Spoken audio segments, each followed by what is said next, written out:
We're off, we're live. Guerrilla cricket. Whoa. Guerrilla cricket. Whoa.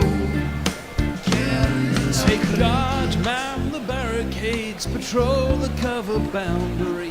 At last the time has come, this is a cricketing emergency. Hear this call to arms for every cricket revolutionary. Take up your bats and stumps for the test match insurgency. At first they tried to silence us, but we would not be silenced. They threatened us with lies, so we threatened them with violence. Che Guevara, Sangakkara, Joseph Stalin, Douglas Jardine, Robespierre, Darrell Hare, Vladimir Lenin, O'Brien Kevin, guerrilla cricket. It's not about the winning, it's about how many rules you break. Even in cricket commentary, this is the best advice to take. Pick guerrilla cricket, it's the finest choice you'll ever make. There's so much more to cricket than rev counters and a slice of cake. At first they tried to sanitize us and clean up our act, but people like it filthy, and we know that for a fact. Fidel Castro, Lenny Pascoe, Carlos the Jackal, Umar Akmal, Mahatma Gandhi, Grant and Andy, Brendan Behan, Austin Ian, guerrilla cricket. Stick with us, cause you know we're not the kind of thing that you see on the TV and the radio. So vive la revolution. First they tried to buy us, but we would not be bought. Okay, we were, but then we ran away, and we will not be caught. Would not give up the ghost when they left us all for dead. They decapitated us, but we just grew another head. Chairman Mao, Jamie Howe, Ho Chi Minh, Asif Din, Václav Havel, Graham Saville, No Surrender, Percy Fender, Che Guevara, Sangakkara, Joseph Stalin, Douglas Jardine, Robespierre, Darrell Hare, Vladimir Lenin, O'Brien Kevin, guerrilla cricket. Good morning, good evening, good dawn to dusk, wherever you are in the world. It's guerrilla cricket, and it's day 2 of the final test at Dharamsala in India, the 5th test, day 2. England in a world of pain as they decided to get themselves out for, what was it yesterday, 218? Losing 7 wickets for bugger all in the afternoon. Kuldeep spun them in a web, and then they sauntered along to 135 for 1 and made it look really bloody easy. Yeah, it's not looking good for England. I don't know, mate, their brains are on the plane, and yeah, going down in flames. Unless something mad happens this morning, I suppose. And to take me through that, I have the man in the weather cave from Perth. It's Messy Jez. Morning, Messy. Good morning. I've got a concern here. The sky has started crying in Perth, and I don't understand it. It's raining. It's never happened before, I don't think. Oh dear, It's Christ. Been raining. Yeah, I've had and it's not crying for millimeters. Australia, really. Yeah. Not really, although they are 2 wickets down. But yeah, and it's currently 10 degrees in Dharamsala. It's going to get to 20 today, so balmy conditions, perfect for cricket, really.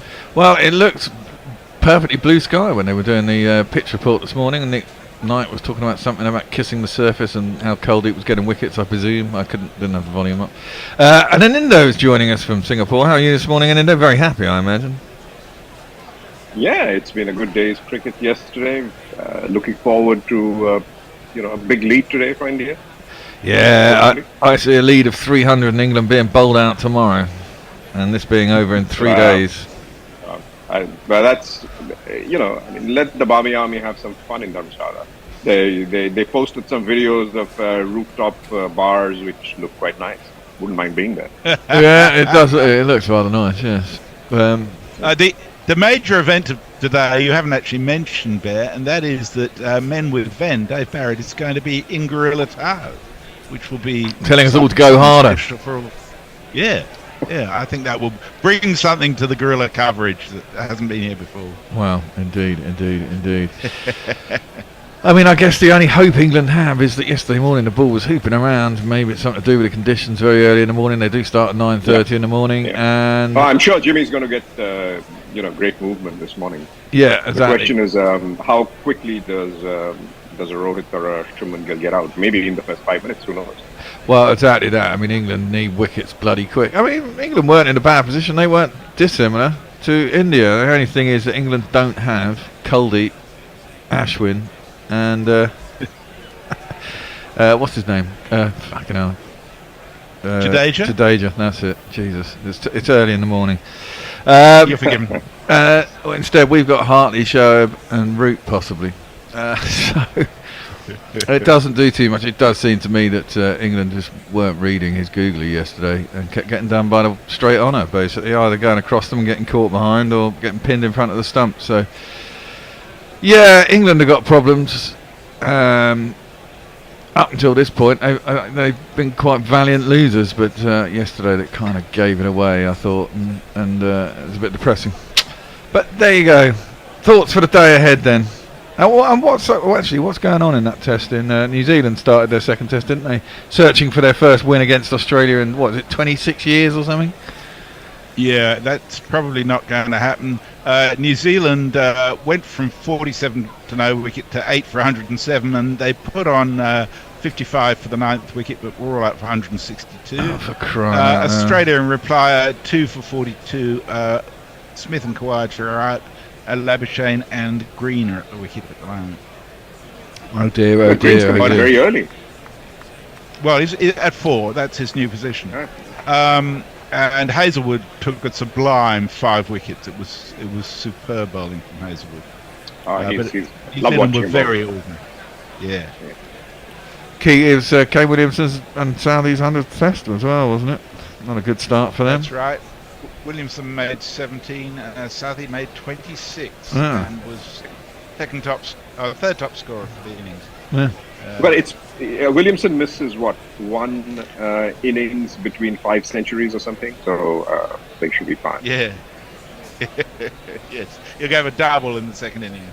Yeah. Well, they seem to have, as much as anybody, they seem to have a block against Australia, don't they? No matter who's playing for them, because they're better than that. And Australia are good.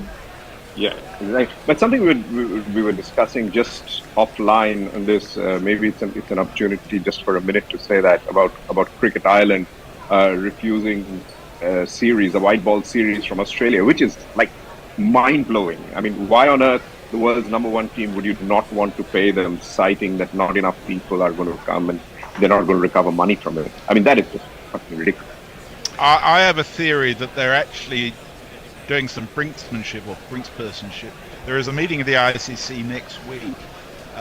There is 3 million of Ireland's allocation of $18 million US this year that's been withheld for approval. They're trying to get their hands on some of that. If I was a betting man, which I'm not really, I would lay odds that in fact the series will go ahead, and there'll be a recanting next week or the week after. Do you reckon? It'll be interesting to see. They're playing games for money. I reckon that's what's going on. Well, a bit like French cricket. Well, it never happened before in cricket, of course. But no. Of course. Well, we're about to start, and well, this is a bit surprising. These two at the crease.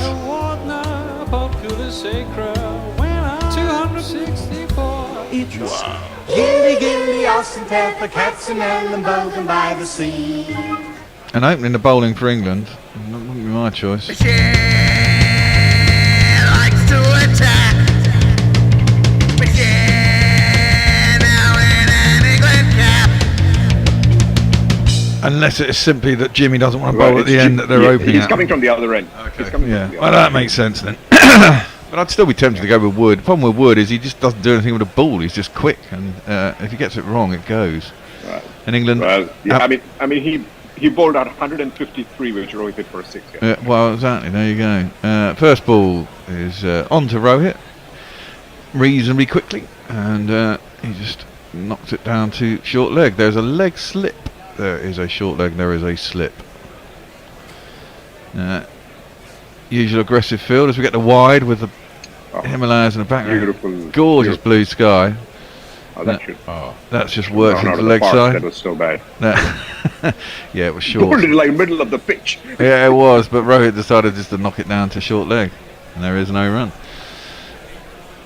My car decided it was going to die this morning, which is not good. Hopefully it's not going to die, but it's chugging, which is very annoying because I've got to be at 3 o'clock tomorrow morning, and I don't know if it's going to be working. That's worked into the leg side, off the pad, to the man, leg slip, no run. And I'm expecting India to get a lead of over 300 today, and it's to be pretty much done tomorrow. Will surprise me. That's a lot of runs to get in one day, though. Yeah, maybe. But once 383 runs. Yeah, but I think once Without Jaiswal, maybe not. No, I know, it's just defending back to the bowler, no run. I think once you get 150 ahead, and if they've got wickets in the hutch, then things speed up a lot. That one goes straight on, but Rohit defends at no run. What tends to happen at that point is the batsmen have freedom to play their shots because they're so far ahead of the game anyway. Sure. Bowlers lose where they're supposed to be doing and what they're supposed to be doing. Batsmen can then put them under pressure, and that's when runs get scored very quickly. India have done it yesterday they were going on 5 and over. They were Baz balling England basically. That's defended back to the bowler, and there's no run without taking too many risks, to be fair. End of the first over, 135 for 1. Anyone joined us, Messi? Well, Leah is with us. I hope you're feeling a bit better today, Leah. Mog is also with us. He still has a headache. Willow Moon's with us. I hope your back's a bit better. She says, good morning, gang. Oh dear, watching from hospital and incoherent on pain meds. I'm really sorry to hear Yeah, that. Man. Christ.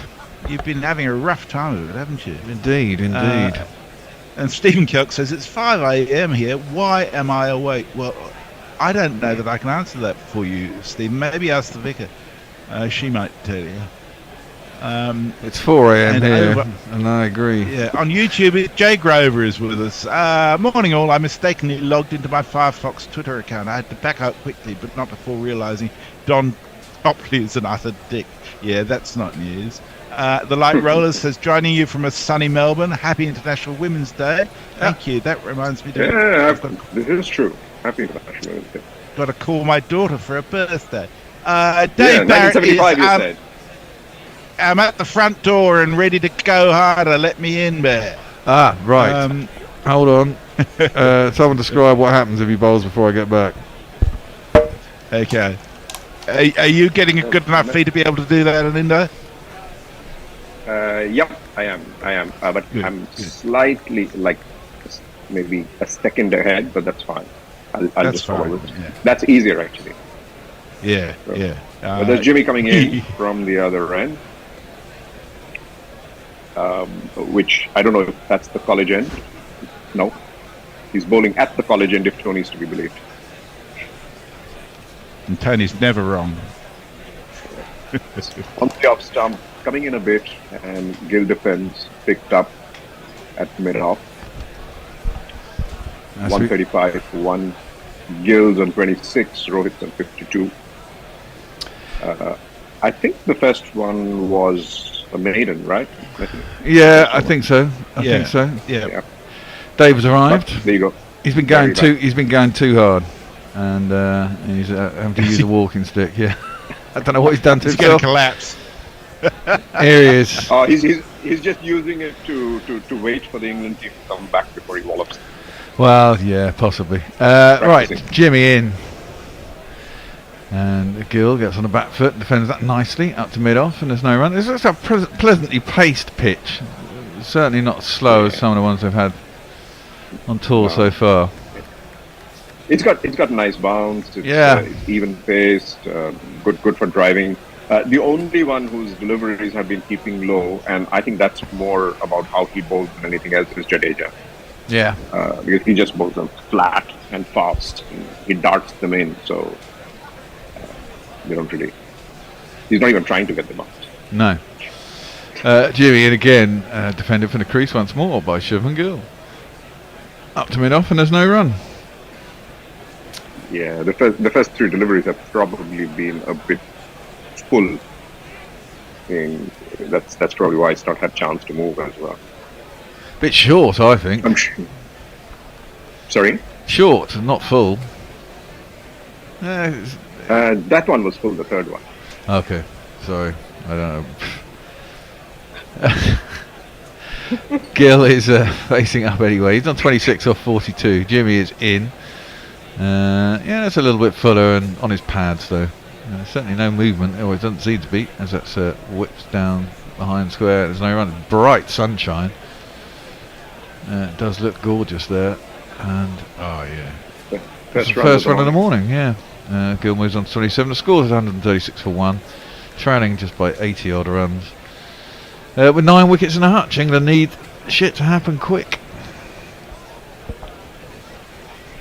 Messi, we need a plan to get to Dharamsala for a test match test match together. Otherwise, it's not worth it. It's pretty special, isn't it? I mean, the cricket's really going to be peripheral, isn't it? That one did keep a little bit low, but Rohit jabbed his bat down on it, got it square, and they'll get a single. I actually think there's quite a few people who are there supposedly for the cricket who won't mind having an extra couple of days to go and see the sights. Yeah, I reckon that's kind of true. Well, that's it. We know Ed Bedson's there. A friend of mine's gone out there. Lots of people are going out to Dharamsala just because it looks amazing. Yeah. But apparently there were 5,000 English in there. There must be 6,000 people in the stands. So yeah. I suspect there are a few of them still nursing a hangover this morning and will arrive a little later.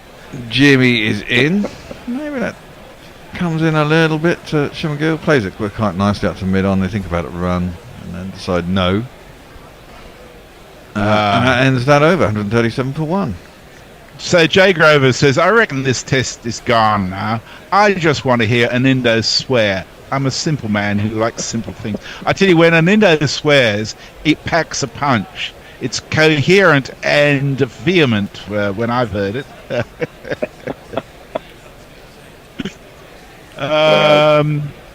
Mog says, so Jesus if I did it like wept. Sorry. No, but, Mog says, Jesus wept, we're a grim and battered collection of reprobates here today. As Stephen Kelk says, a ragtag fugitive fleet. And Jay says, speak for yourself, I'm fighting fit. Also, Mog, I spoke to my ma'am, she would tempted but demands a full body shot. Oh, God. And Willow Moon tells us I lost all feeling in my right leg, so got taken in, probably being discharged today after a hydrotherapy session. Good luck with that. First ball of shows next over. Rohit's decided enough's enough. He smashed it straight back over his head for 6 runs. It's tossed up a little bit, no movement whatsoever, and Rohit just smashed it back over his head. It could be a long day. Well, one maiden in the morning, I think, was enough. Tossed up again, smashed again. Not great timing this time, but enough. 2 in a row. Oh no! Oh dear. Didn't make it. It was 4. Oh, it's just a 4.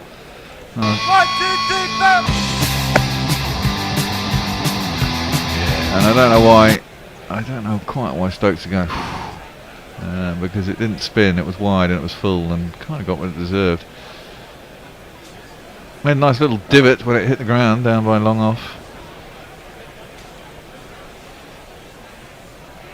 I'm not sure that Bashir's development will necessarily be helped if he has a really shit day out today.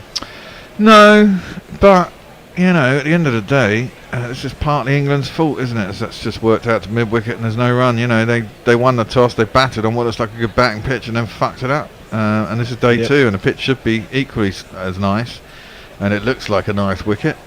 As that one is defended once more out to mid-wicket and there's no run. And if India make hay, they've got no one to blame but themselves.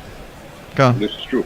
But Messi, I mean, think back to the first morning of this series and Hartley getting you know, completely barbecued, and then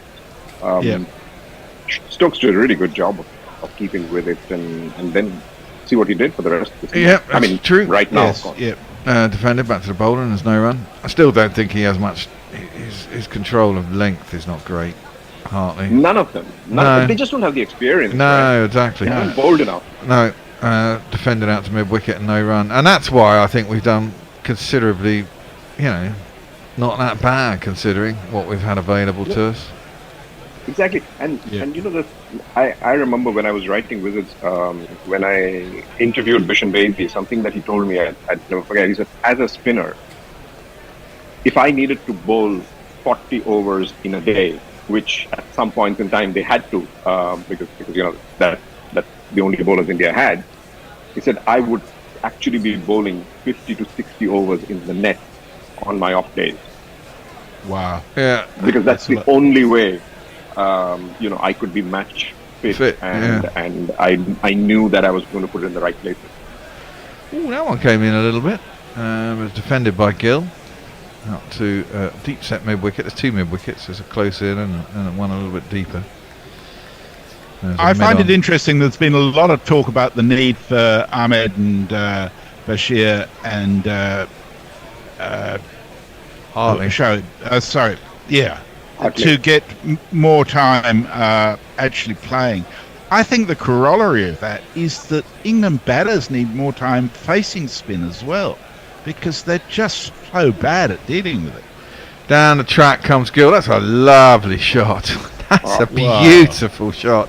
High elbow down the track, smashes it straight back over Jimmy's head. Clearly, India are going to put the foot down, and that is another 6.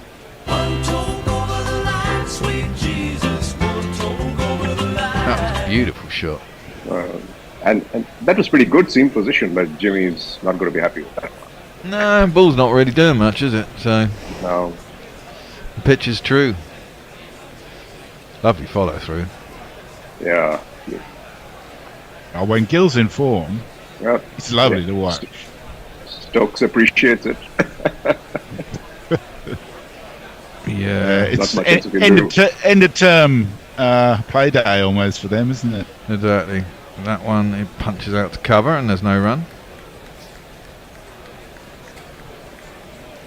Yeah, I think Gill went through a very bad phase suddenly, and then on the verge of being dropped. He just that innings, he just dug himself in and did what was necessary to come out of that. And now that he has, he's getting rewards of that. And to be fair, he's recovered well, hasn't he, since then? So Yeah. he looked shocking at the beginning of the series. Even that after that 100 he got, he looked terrible in the next innings, considering he got cut the 100. At Jimmy is in. That one is cut and cut hard. Wow. And down to the point boundary. And Yeah. Jimmy's the ball's doing absolutely nothing. yeah.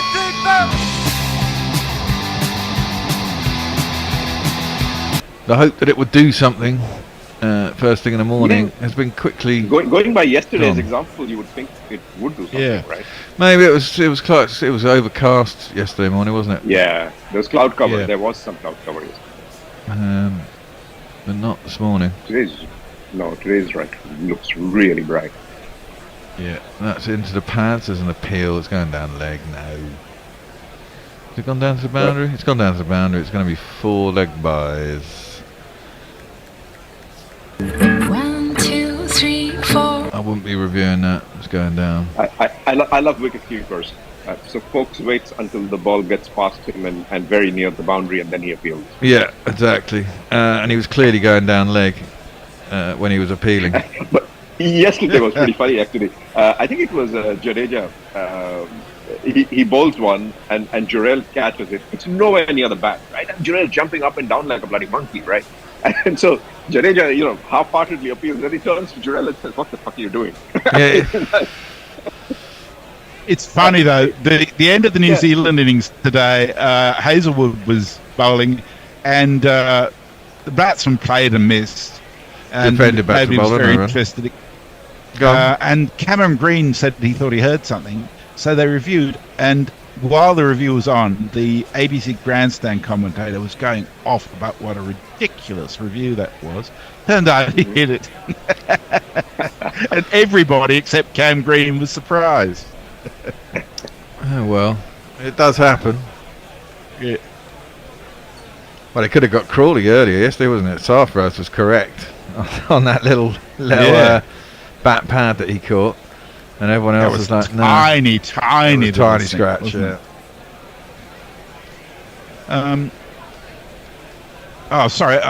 I'm being a bit remiss in terms of following through. There's a lot of discussion over on YouTube with Willem and Stephen Kelk and Leah.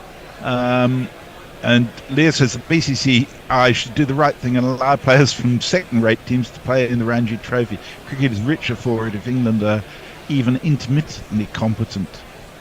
Yeah, I think there's plenty of competition within India to get into Ranji Well, Trophy that's the teams. problem, That's isn't it? the You've got problem. such a large population, and that's defended up to mid-on, and that is no run. I mean, And you're absolutely right, Bear. There is a lot of competition, and now with what the BCCI has done over the last few weeks, that's defended up once more to mid-wicket this time, no run. and the message they've sent out regarding, if you want to play for India, you've got to be playing domestic. I think there's just going to be much more intent, even from the younger players, to be a part of it. Yeah, exactly. Down a track, a couple of paces row. It doesn't get to the pitch, but then just defends it all the way up to long on, and they'll get So an what they easy can signal. do, sorry, let's run. What they can do, I think, is in the Dilip Trophy, where they keep changing the formats, or they have over the years. Maybe in that they could create space for foreign players. So make it a competition where every team can have maybe 3 foreign players or something like that, or have a couple of foreign teams come in and play. You could have the England Lions come in, and play, for example. One. Well, yeah, that would be. This is the thing, isn't it? And it's worked into mid-wicket, and there's no run. It's not like anyone's obliged to do this kind of shit. It's just because we've done it forever in England, because we've got 18 teams, and people want to see something. Maybe they don't feel that there's enough good players, and therefore they've allowed overseas players over the years. That's worked into leg side, and there's no run. We seem to be the exception rather than the rule, though, don't we? I mean, it's not like Australia has loads of overseas players. India doesn't have. If you've got enough players, then you don't need. If there's enough competition at home, then you're not looking to get overseas players in necessarily. Yeah, but the thing is, India in that run. competition, in that competition and before, has a history of having overseas players. Oh, okay. So there were a number, from Dennis Compton to a whole bunch of English players who used to play in the domestic competition. Oh, okay. And the same applies to the Sheffield Shield. People like Ian Botham, Tony Locke, Barry Richards all played the Sheffield Shield, but it got to a standard where they eventually decided Richards they did didn't as need well. that. Richards did, if I remember. Yeah, that's correct. So a lot of players did in the 80s and 90s. These days, it's very much a feeding track into the Australian squad. Well, exactly. And if you have that, then you focus is. don't necessarily need overseas. You don't have to do anyone any favours, do you? I mean, it's not. No, Yeah, that's correct. Anyway, we'll come back to this. Jimmy in, and that's worked to mid-wicket by Rohit, and there is no run. Yeah, they were just, Farong's with us. Yeah, I was just going to talk about Farong. Go for it. He says, greetings all on this second and possibly final day of the final test. Come on, Ray, pull your fingers out. Time for IPL practice and smash them Englishmen all over the park. Half an hour before, declare it 3 for 452 and wrap the test up in the final session. Cheers. Well, that would be interesting. Jimmy in, and that's defended by Rohit up towards mid-off, and there's no run. I was just going to tell Farong that he was talking about the height making a difference in terms of the deliveries. And they were just showing a shot of the stadium and all of Dharamsala with it. And when you look at that, you realize that it's actually a plateau where there's, it's not really high. It just looks high because of the Himalayas behind it. Well, it's about the same as Johannesburg in terms of height. Yeah. So it's still Reasonable. relatively high. Yeah. Of course. Thinner air. That one's defended back to the bowler by Rohit, no run. Could If have it a was in ground at the Singapore, base it would be like stations Mount wherever is. Yeah, that's right. Where every where the description of a hill is 311 feet. That's that stupid film, isn't it? Man who went up a mountain and came back, or went up a hill and came back down a mountain. Yes, yeah. Jimmy in, and Rohit works it to mid wicket. Duckett's fielding, feigns a throw at the bowler's end, no run. Duckett looks angry. Well, they should be. I mean, getting all out for 218 yesterday was a sin, really. I mean, when you look back, I find this fascinating, right? I mean, 20 years later, somebody looks back at a scoreboard. It says 218, must have been a difficult pitch to bat on. Yeah, no. Nobody's going to remember what they did. No, it's true. Well, they'll look at India's score of 500 for 4 and go, well, it can't have been that hard to bat on. Oh well. Jimmy in. Oh, skews off the outside half of Rohit's bat. Up to point. And there is no run. One ball left in this over. The We have a 30. The way super Crawley chat. was... Sorry. Yeah, go for it. Sorry, Ravi Natarajan sent us $5 and sends us a tweet about Joe Biden.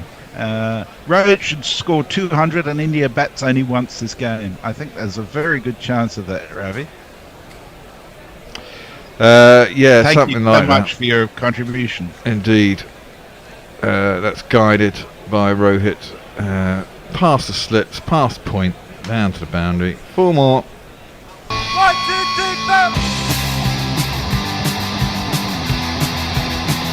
4. This looks like quite a chastening experience for Stokesy. I'm sure a lot of people will be on his back. I won't be necessarily one of them. No. I don't think I'd blame him for what's happened in this series. He's, as a captain, I'm not sure he's not done anything that he could have. His field placings have been interesting. They've been imaginative. He just had his batsmen let him down. He himself hasn't been in great form. He hasn't been able to bowl, and he's had completely rookie bowlers to play with. Yeah, very true. That's short and into the pads, and Shubman Gill defends that to short leg, and there's no run. If anything, I think the one thing that he needs to take away from this is not to Worked around the corner by Shubman Gill down to long leg and he'll get himself a single. Yeah, from a strategy standpoint or whatever, that it needs to be drilled into the batsman that intent cannot be your overriding, your driving force under all circumstances. You have to use your cricketing brain to see where you are and what's going on. Shoaib Bashir is defended back past him and there's no run. Can I just say to Ravi Natarajan, yeah, I agree. And we could get into that, but that's another program, I think, unfortunately. I think a lot of people would agree with your sentiment. Thrown up by Shoaib and just defended back down the track by Rohit, and there is no run.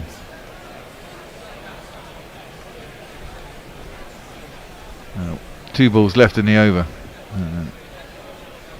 Leg slip still. and short leg and slip. Defended by Rohit 2. The man at short leg was B. Ollie Pope. And So what do you run. think? No run, yeah. But Bear Messi, what do you think of Crawley? He's clearly been the most consistent, but then he's also been consistently out right after he got in or scored his 50. Well, I mean, England would have been really fucked without him. Let's face it. Oh, Jesus Christ! There was a chance. Rohit just works it off his hip past the leg slip, who didn't even get a fucking hand on it. It's Crawley, I think. And instead, it's 4 runs. Hartley, you know. It's Nissan she. Hartley. It's Nissan she. Hartley. If it was Hartley. Anyway, chance gone begging. 4 runs. Jay brings us the benefit of his local knowledge. He says there is a Tibetan beer called Chang, which ferments in your stomach. It makes for an extremely sneaky drink, maybe, especially at high altitude. He also says, that's the beauty of an Indus profanity. Bears swearing laps over one like a soothing wave. Dutta's fucking shit invigorates like a tidal rip. And then he asks a serious question. He says, Aninda, is there a different public institutional perception or recognition regarding the Julep Trophy and the Ranji Trophy in terms of national selection? Oh, completely. I think the issue with the Julep Trophy is that the format's been changed too many times, so nobody's really sure what's going on. Is that? I thought the Dilip Trophy isn't that limited overs anyway? No. Oh right, okay. Red ball. It's red ball.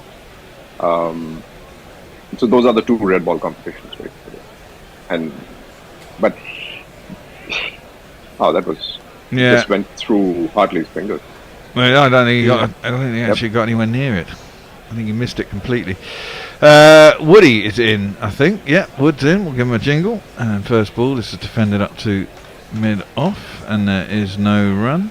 This man. Yeah, so Ranji Trophy, I think, is the main competition as far as selection is concerned, or red ball cricket is evaluated.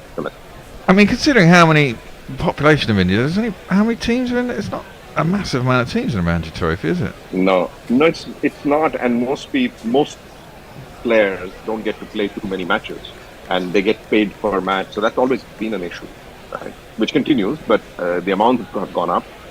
So teams which are weaker or which get out very early in the competition, players can get 3-4 matches. Oh Christ! That's defended up to mid-on. There's no one. There's no league system per se. It's mainly knockout in the end. Yeah. Weird. You need some sort of league system so that people are guaranteed a certain amount of games. Yeah, but that's the very few games that they play. Yeah. I can't remember right now, but I think it's like 4 games. Like so that. is there a sort of a club scene where there are certain clubs that are just really, really strong? Oh yeah, like Mumbai, for example, has a very, very vibrant club cricket culture, which is where all the players come through. Okay. So there's something called the Kanga League, which is very high standard actually. Cut hard by Gill. Short, it was wide, it had pace, and he liked that. And he cuts it out to the boundary. This is just not going very well. 4 more. They trailed by 87, I think, when they came out this morning. Now it's 43. 83, I think. And we're just about to have a change, so that's in half an hour. They'll be in the lead with an hour to go before lunch. Morning, Tone. So when you return to Mumbai next week, and then are you going to start playing cricket again? No, I stopped playing cricket almost 15 years ago because of my cervical spondylosis. Oh, yeah. Yeah. There's a problem lifting the bat. I'm a bowler, so problem, of course, bowling for a while, but I realized that even while lifting the bat, after a very short period of time, it just got the pain started. Yeah. Badly. Yeah. That was a beautiful drive by Shubman Gill out through the covers. So 2 4s in a row. This is the problem with Woody. I mean, the only thing to do... The faster it comes, the faster it goes, exactly. And that one is driven nicely by Shubman Gill. Half stopped by Woody on his follow-through. And still end up getting a single. So they've scored 45 runs in our half hour, which is very Bazballian of them, really. Well, yesterday when I saw them after my commentation, they were at 4.5 runs and over. So. Oh, got to let him 40. Is that the end of the over? Yes, it is. Okay, we're good. and Indo forgot the third red ball competition, the Irani Cup, says Leah. Well, the Irani trophy. Just to finish on that, so it's not the last ball of the over is defended into your side, and there's no run. Yeah. So the Irani is played between the zonal winners. So the rest of India and the winner of the zones versus the rest of India. That's the traditional Irani. There's only one match in the end, which is played usually. All right.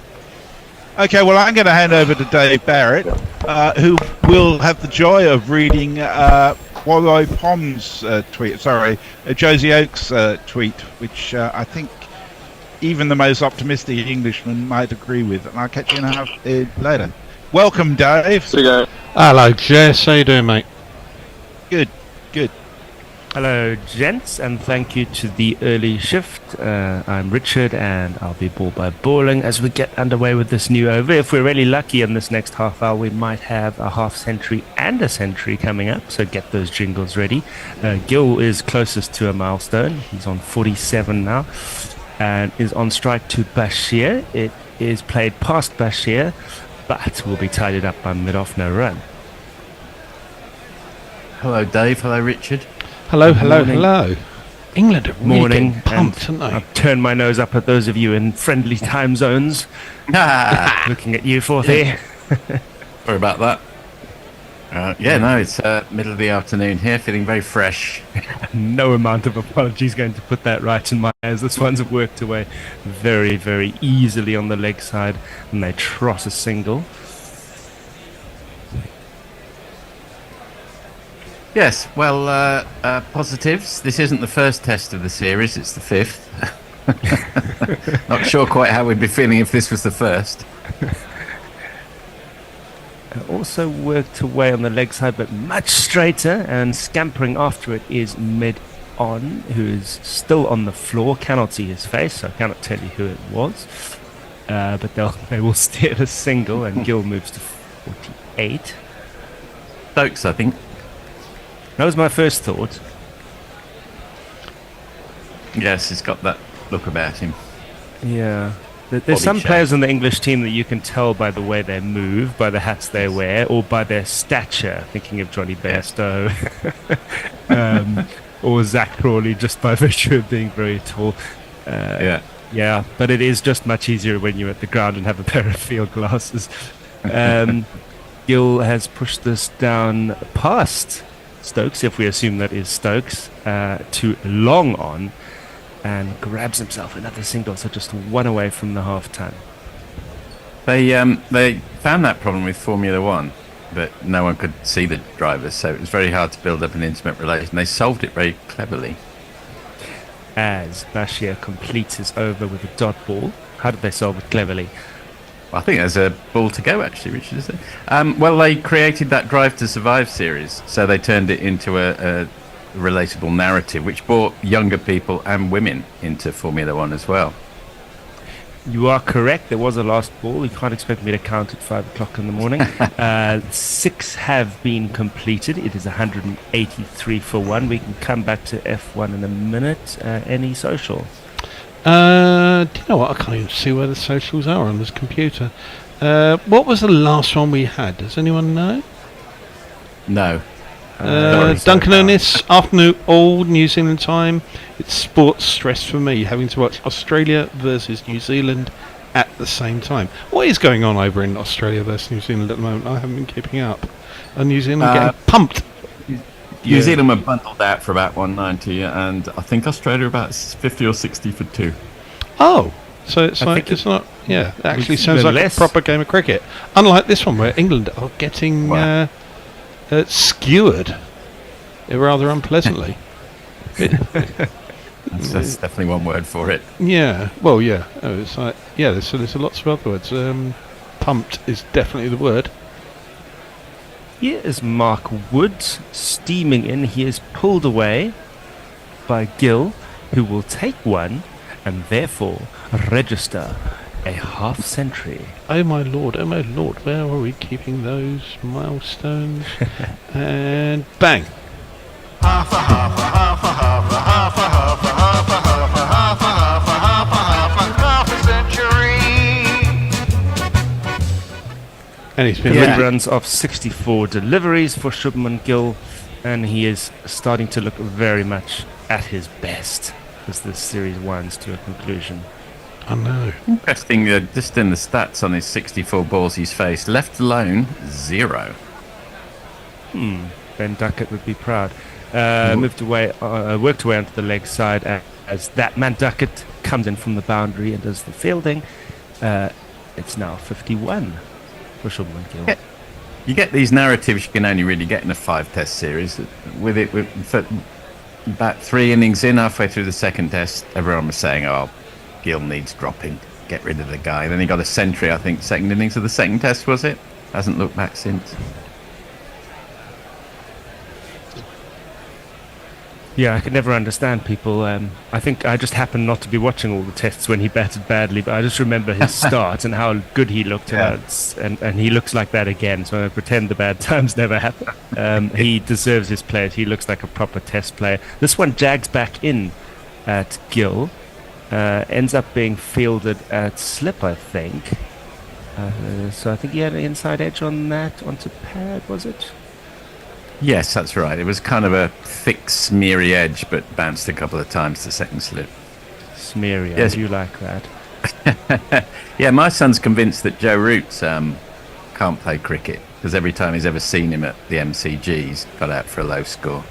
So sometimes it's just It's just data perception, points. and when you happen to turn on the telly, isn't it? Wood once again, it's just short of a length.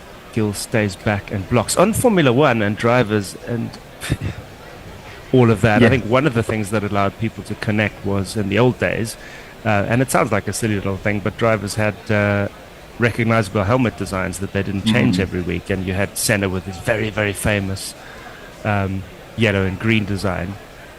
And that's gone out the window because everyone's trying to be clever and creative and come up with a special design every week that they can post on social media. That hasn't helped. If you can Yeah, make I a know very little documentary, who about- cares? In comes Wood. Wood wide of the crease. This one is actually a full toss. It arrives low down at Shubman Gill's end, and they manage to steal a single down to mid-off. And it's all just a bit sloppy from England. There's a lot of easy. Actually, you could almost call them 4 balls, but the field is so spread that they are easy single balls now. Yeah. I mean, you couldn't carry on with that field they had for the first 20-25 minutes. Yeah, no, it's clever stuff, actually, because they built a narrative around Formula One that didn't exist before. And, for example, my son is really into it. Doesn't watch Drive to Survive, but his girlfriend does, because she loves all the drama. Ah, the human interest. Exactly. Yeah, which people who don't like gone sport. Gone up through the roof in the last week or two in Formula One. Yeah, absolutely. That is what gets the eyeballs glued as Wood is pulled out of his run-up here. But then you could also, if you had the right sort of personalities, like going back again to the 80s, and I'm showing my age, but when you had Senna and Prost and Hunt and Lauder and all that, you didn't need a documentary. No, when you had Nigel Mansell. This one again is short, outside off stump from Wood, and it's just dropped into the offside by Rohit. And 6 balls have been bowled, 3 from the over, and we will flip over to social media. England are getting pumped so hard, one can only hope that India have the decency to give them a reach around maybe. That's a drill sergeant Hartman joke, says Kurtz has been. Abhishek Tharwani says, I'm a new subscriber, sir. Welcome. Welcome to the tribe. Duncan Innes, new Black Caps bowler Sears got Stephen Smith out in his first ever test over. So a good day. Abhishek Tharwani says England 1, India 4. I think that is a foregone conclusion, unless there's a miracle, and there's always a potential miracle when England are playing mental ball. He's going on. Indian Army's in a bad. Virat Kohli. Yeah, he's just doing that kind of thing on the socials. Apparently Australia are 2 for 81. No, don't do 2 for 81. It's 81 for 2. Day 2 in Christchurch. That is the socials. Bashir is coming up. He's bowled 16 overs and he's gone for 83 runs, which ain't good, but he's got a wicket, and that is good. That must be nice. Get a wicket on a day like this where no one's going to get many wickets, it looks, because these blokes are just knocking it about, aren't they? Well, they are. He got it yesterday, actually. He's been taken to the cleaners a bit today. I know. He's only 20. He's a child. He's a baby. Poor lad. Basically A very tall one, though, to be fair. very tall fetus. A substantial baby. Gill once again on strike. He's hogging it. Tidied up that half century very, very quickly. Rohit hasn't added much to his score since we started. This one is defended. The skipper is on 74 down at the non-striker's end. Now, you're wearing a very nice cable knit there, Richard. Is it presumably chilly in Austria? You're in Austria? It's more just a case of it's dark and very early, and I've reached for the first thing I can find. But it is jumper weather. This one is just squirts out towards the vacant point region, and Gill scampers a single. It's actually such a substantial cable knit that I don't know if it was ever originally designed as a cricket jersey. It's almost a little too heavy and restricts one's movements. But perhaps a very, very traditional cricket jersey is like that. I wonder why cable knit was associated with cricket. Interesting. Short from Bashir, turned away quite kindly, I would say, by Rohit Sharma onto the leg side where there is acres of space.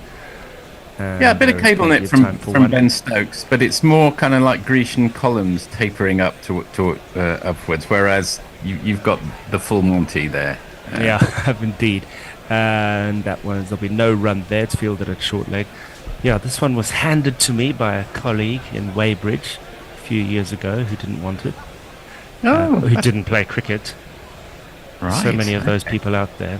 But I rarely use this to play except when it's April and things are unexpectedly chilly. This one is defended into the covers. I imagine cable knit must be a hell of a problem for a knitter. Perhaps it's all done by machines. Oh, you'd have to think so. I think so. Bashir continues, quite a bit of turn there and some bounce, but it bounces and turns straight onto the batsman's hip. And Gill knows just what to do with that. He moves on to 53 with another single. I love a cable knit jumper, mate. Yes. Much prefer them to the sort of sweatshirty things that they tend to use nowadays. Okay, it's all got political on the socials. Vote for Modi G, says Abhishek out in India. Well, I would do if I was a Hindu fundamentalist, but I probably won't, mainly because I don't get to vote in that election. He says London, very beautiful city. I'm not sure I can agree with you on that one either. Very beautiful. There are other adjectives that are available. No, it is. I know. It is. It's a great place. If you're not in, Tottenham or, Croydon or places like that. Careful. We might have Patreon subscribers in those spaces. Well, and they're probably trying to get out of it right now. Anyway, so we've got more sort of New Zealand-y. People are talking about games that are not going on here. Oh, I remember my mum knitting many a cable knit sweater for the local cricket team. That's a good mum. By hand, I trust. Excellent mothering. A classic backward defensive shot by Shubman Gill there as Wood continues. Yeah, more cricket. Sorry. I like the concept of knitting. I always think it might be rather relaxing. but never actually. Yeah, there's a few things like that. I've got one of these colouring books, colouring for yes. grown-ups or what have you, and I've had that in my lounge for a few weeks now, thinking I should sit down one evening and colour. But these are the kind of things one just doesn't get to. Yeah, I don't know about a colouring book. They That sound feels- nice. It feels as if I'm in some sort of an institution, like basket weaving. Wood continues. It's angled in from wide of the crease. There's a couple of hands that go up in the slips. I'm not sure why. It's either hit the bat or his boot and is going miles down leg. Either way, it has landed up on the offside, being very harmless to all concerned. Hit him on the shin, actually, and was missing leg by thousands of miles. Some people adults do Lego, I believe. Yeah, they should And get puzzles. They should get a I life. have been guilty of doing some puzzles in my recent weeks and months, I must admit. Jigsaw. I suppose everyone just draws the line in a different place in the sand. I will do a jigsaw puzzle at Christmas every year. That is true. I mean, No, the thing with puzzles is once you get into them, it's hard to get out. yeah. No, it is. Yeah, that's right. It's like a war in the Middle East. Very easy to get into. Very hard to get. They'll ban them soon. No, they're always going to have wars in the Middle East. I can tell you that. No, that's absolutely If you want right. to- Granted. I Yeah. meant puzzles. Oh yeah. That's definitely got to go. That's where we draw the line. Gonna go. Yeah, we'll Yeah, have, but let's- teenagers going astray, not doing their Steer the- studies. Try and steer the Twitter conversation back onto jigsaw puzzles and away from wars in the Middle East. I suspect it might be easier that way. Gill on strike yet again as Wood comes in, and this one is edged past the low slip. We have a boundary. Oh, it wasn't a proper boundary. It was off the edge, though, wasn't it? Does it not deserve a jingle? Yes. Yeah, we haven't got Yeah. we haven't got a jingle for a shit boundary, have we? That actually seems long overdue. This one was kind of lazily played by Gill. Absolutely no footwork. The ball didn't do an awful lot as far as I can see. He just No, sort it of didn't. hung the bat in front of him and got an edge by sheer, for Well, a I man think- who's just gone to 50 and looking so good. Disinterest, really. Think it would have it might not have travelled to second slip. It would have been touch and go, but them's the breaks. When you're under the pump, you don't have a second slip. Ooh! Short from Wood, and Gill has to get out of the way.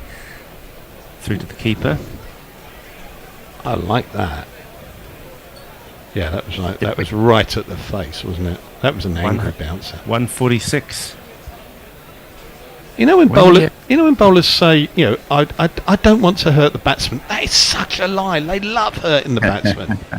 If I could bowl like that, I'd be taking people's teeth out left, right, and centre. Jeff Thompson never said he didn't want to hurt the batsman. He said he wanted to see blood on the pitch. Yeah, well, I respect that kind of honesty. Subtle difference there. This is an elegant shot from Gill. It is just punched away past point, and there's nobody who can get near enough to cut off one of these. There we go. Yes, the agony piles on, I'm afraid. The problem is there's no real... I mean, what's plan B here for England? Obviously, just hang on in there, but they've got no stock bowlers, really. Bashir and Anderson are the closest approximation they've got, and they've been royally handled this morning. There's no Angus Fraser, there's no character like that in this team, unfortunately. No Ashley Giles.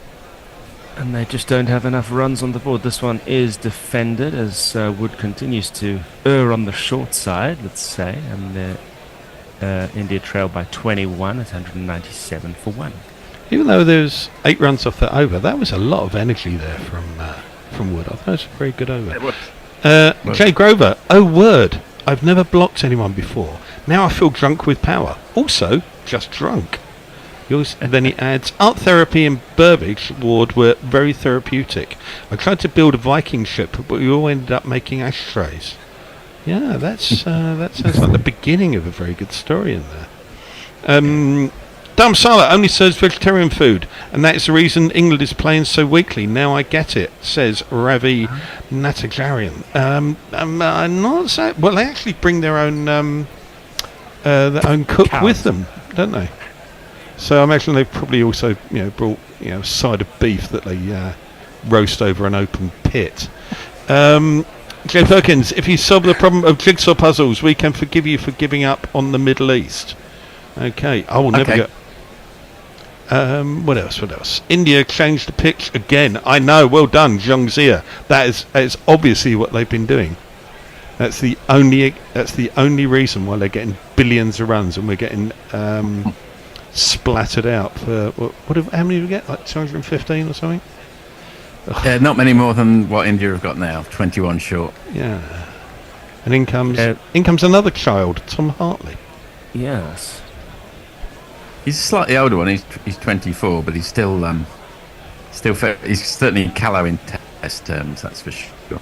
He's still almost half a century younger than me. You want to jingle him up, Dave? Yeah, I can't. I'm looking for him. I can't find him because England. Well, here's his first ball while you're doing that. Round the wicket. Rohit plays it carefully past the bowler. Having a little to deepish mid-off. Here he comes. Shut up, Tom Hartley again. You give spinners a bad name.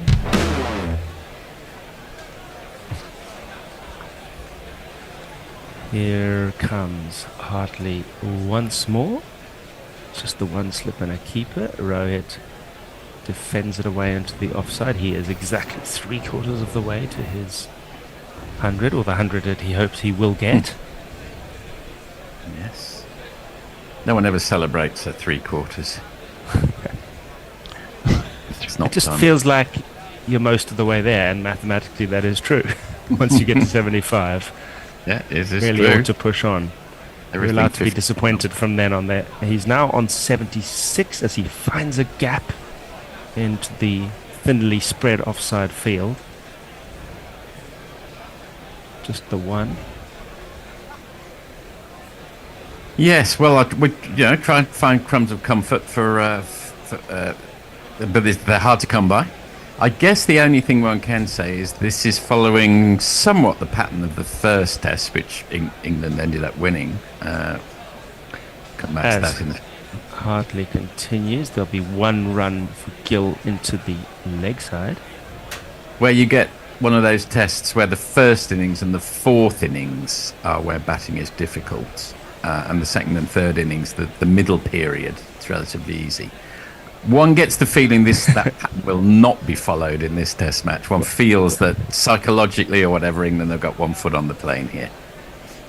Yeah, one feels that any innings where Kuldeep is bowling, batting is going to be difficult. There'll be no run there as Rohit picks out cover. I rather think so, yes. But this England team is so gloriously unpredictable. I mean, anything can happen. But I think from here, this would be the miracle of all miracles. I think we can write this one off. Until we get past the lead that England conceded in the first test, there's always hope, and I haven't got that instantly in my head. But the thing is, they don't care what we think, do they? They really don't care what we think. They don't care about reality, which I personally, don't care about reality very much, because it's much better to be, dripped in delusion, just going forward harder and harder and harder. And that's what this team does. Who knows what's going to happen in the third innings? Who knows what's going to happen in the next over? We can have a stab at it. I'm not sure they did go harder and harder in the first innings, for example, because they went. They didn't go hard enough. There was apart from Bairstow. Bairstow went hard. Everyone else was. Yeah. They were just playing cricket, which let's face it, cricket can be quite dull. But like this sort of new madness that they've embraced, I'm totally into it. And I think that who knows what's going to happen. Bring on Stokes. Bring on Bairstow to bowl. Go mad. Yeah. Okay. David, what time is it with you? It's the middle of the night. It's always 5 minutes before closing time with me. They're not hearing you because Wood will continue. He's got figures of none for 41 from 6 overs. Not great. It's a goodish length delivery. Gill defends it. No run. Yeah, and they've given us right royal entertainment. over the last couple of years, England, and it's a shame to see them really under the pump in this match. But these are one of those days in Test cricket that used to be very frequent for England, and we've got one of them come back round again now. I'm not seeing like terrible body language from the team though. I mean, they're still really present. I don't think so. No. It's the first hour still. Yes, true. I don't think Stokes would allow it. To be fair, I don't think that's the vibe.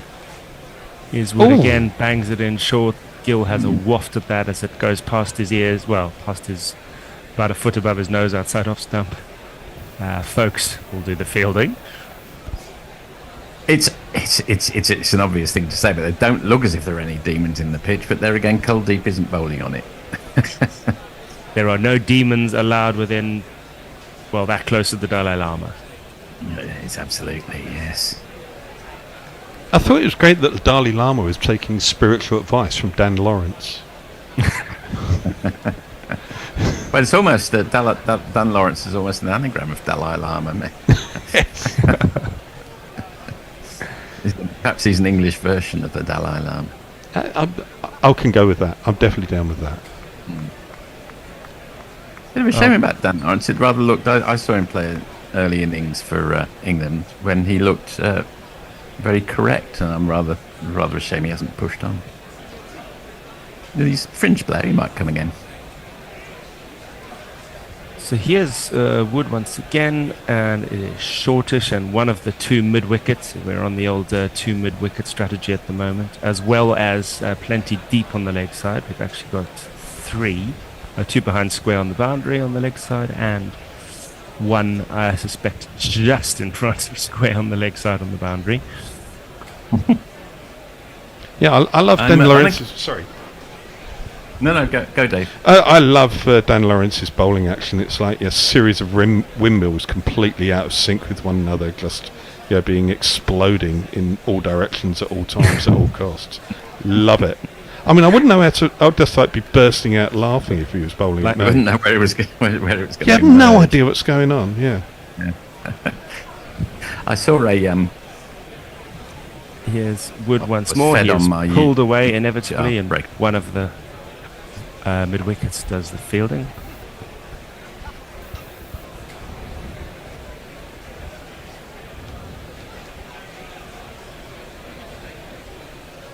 You mentioned these the crazy wind. Just getting a little interruption on my feed. I'm going to see if I can tether. You tether away. We've only got 3 minutes, so I think we'll probably sneak in one more over, depending if Wood gets through his run-up every time on these last two balls. India on the verge of their 200 as well. Here is Wood, and the 200 is coming. There'll be at least one here. Will they come back for a second as it lands up on the boundary? Yes, they will come up for a second. A boundary at 20 as Hartley does the fielding, so we've got past the 200 mark. They're only one down. Happy days for India. Very happy, yes. There's been... Yeah, go Dave, what's happening out there? Well, we've still got one more ball of this over, but Willow Mound says, I love a jigsaw building, Lego with my nieces, make lots of crafty things, currently working on wedding invitations, and I've not had sex in 6 months. Oh, okay, that's probably a little bit... Is that a correlation or causation? I added the last bit. I mean, anyone who's spending that much time doing that sort of thing, obviously has... Well, if you've got that much time available, you're probably having lots of sex, I should think. Quite possibly. Yeah, 24 hours in a day. Here's Wood. It's short again. It is fetched from high and outside off stump by Gill. All of that effort just for a singles. The man on the fence at deep square picks it up, throws it in. The over is completed. 202 for 1. Willow Moon continues. I did once make a huge flag back in the days of TMS, logo and all. Very nice. Get alive, mate. Joe Grober, Rabbi, that is not true. Buffalo Momos are mint and ubiquitous in HP. You can even get OG Yak. I have no idea what that means. With all the T20 leads, test matches should be changed to 4 days, says the scientist. And you're wrong, the scientist. You are so wrong. Joe Grover, whenever I see Lawrence bowl, I keep on checking for Sancho passes Senko Panzer at second slip. I can see where you're coming from. And that takes us up to date on all the social media stuff. Well, Dom Hartley is coming in from the non-striker's end, and Gill respectfully defends it straight back down to the spin bowler. Yes, my used to publish a thing periodically, break off. As Hartley is all set once again. This one fired in just a little quicker. No run. Go on. In my place of work, one of the creatives who was very creative, he used to publish alternative careers for everyone who worked in the office. And my boss was the boy who goes on Blue Peter, having created the Cutty Sark entirely out of matchsticks.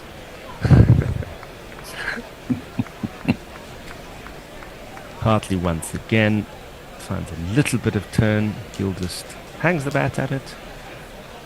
Out towards point goes the ball, no run. There was some. I remember another sort of very elderly chap in the office was murder victim in Inspector Morse, which fitted him exactly. That is a good office game.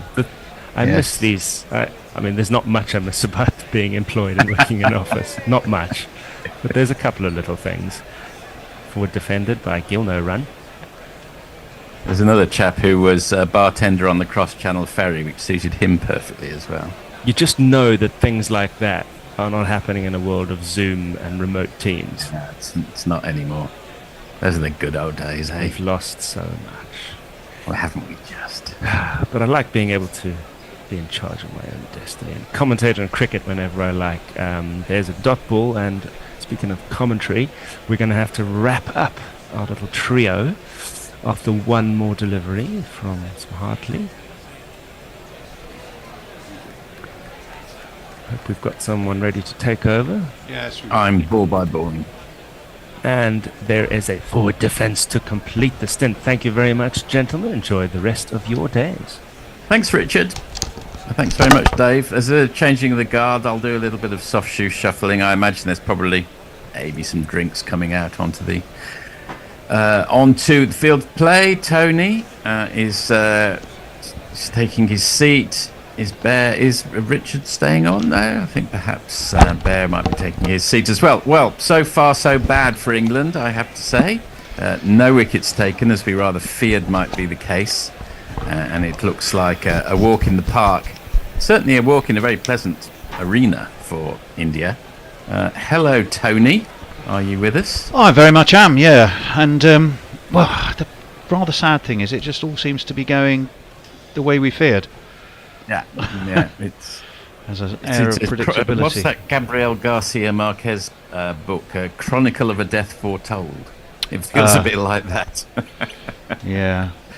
Oh, I'm just trying to spring some life into the monitor here. I think we might have achieved something. It's blinking. Okay. Well, I'm sorry you guys had to get up at some ungodly hour to witness this. That is above and beyond the call of duty. It is what it is. It's what it is. It is what it is. The frustration, though, for England is so much that again, fantastic position approaching lunch. This time yesterday, one wicket down.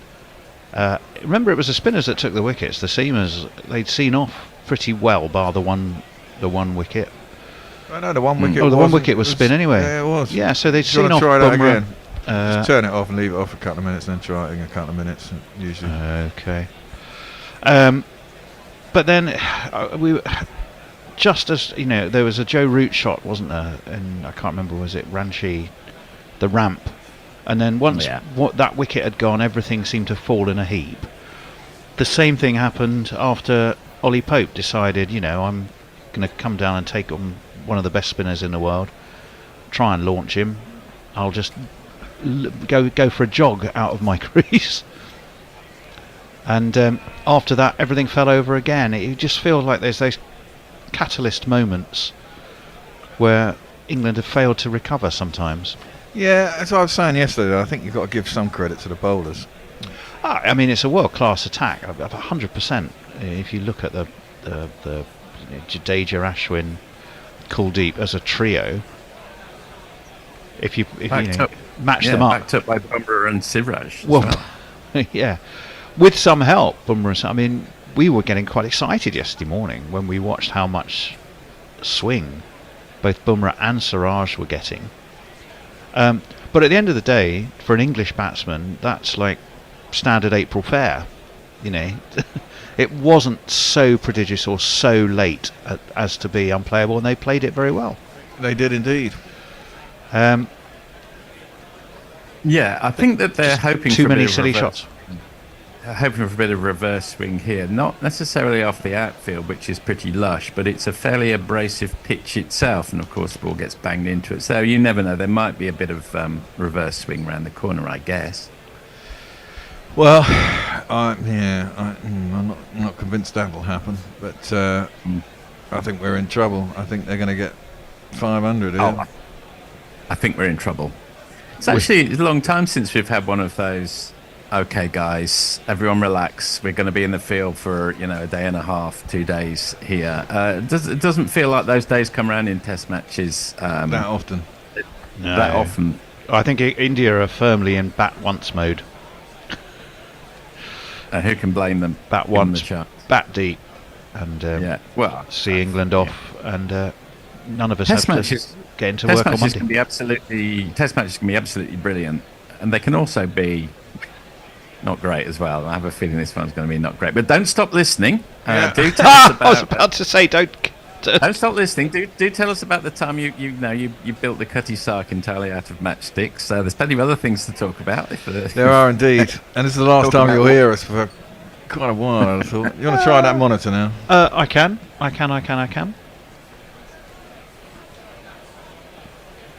Let's see what happens. It's not looking Maybe good. not. Oh no, here we go. Yeah, we're back into life. We are back into life. We had a drone shot of one of the nearby mountains with 3 people arriving on the top of it just now. Oh, fantastic! They must have they must have started out jolly early.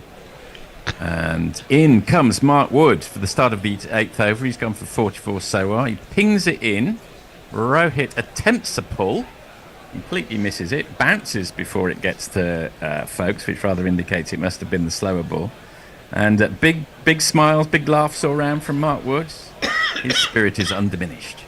Well, England's general body language has been good all along. I mean, they seem to be playing with a smile on their face. You do just slightly feel that there's a lack of admission, of almost just totally ignoring the fact that they must look at yesterday, and they must say to themselves, "We really should have done so much better."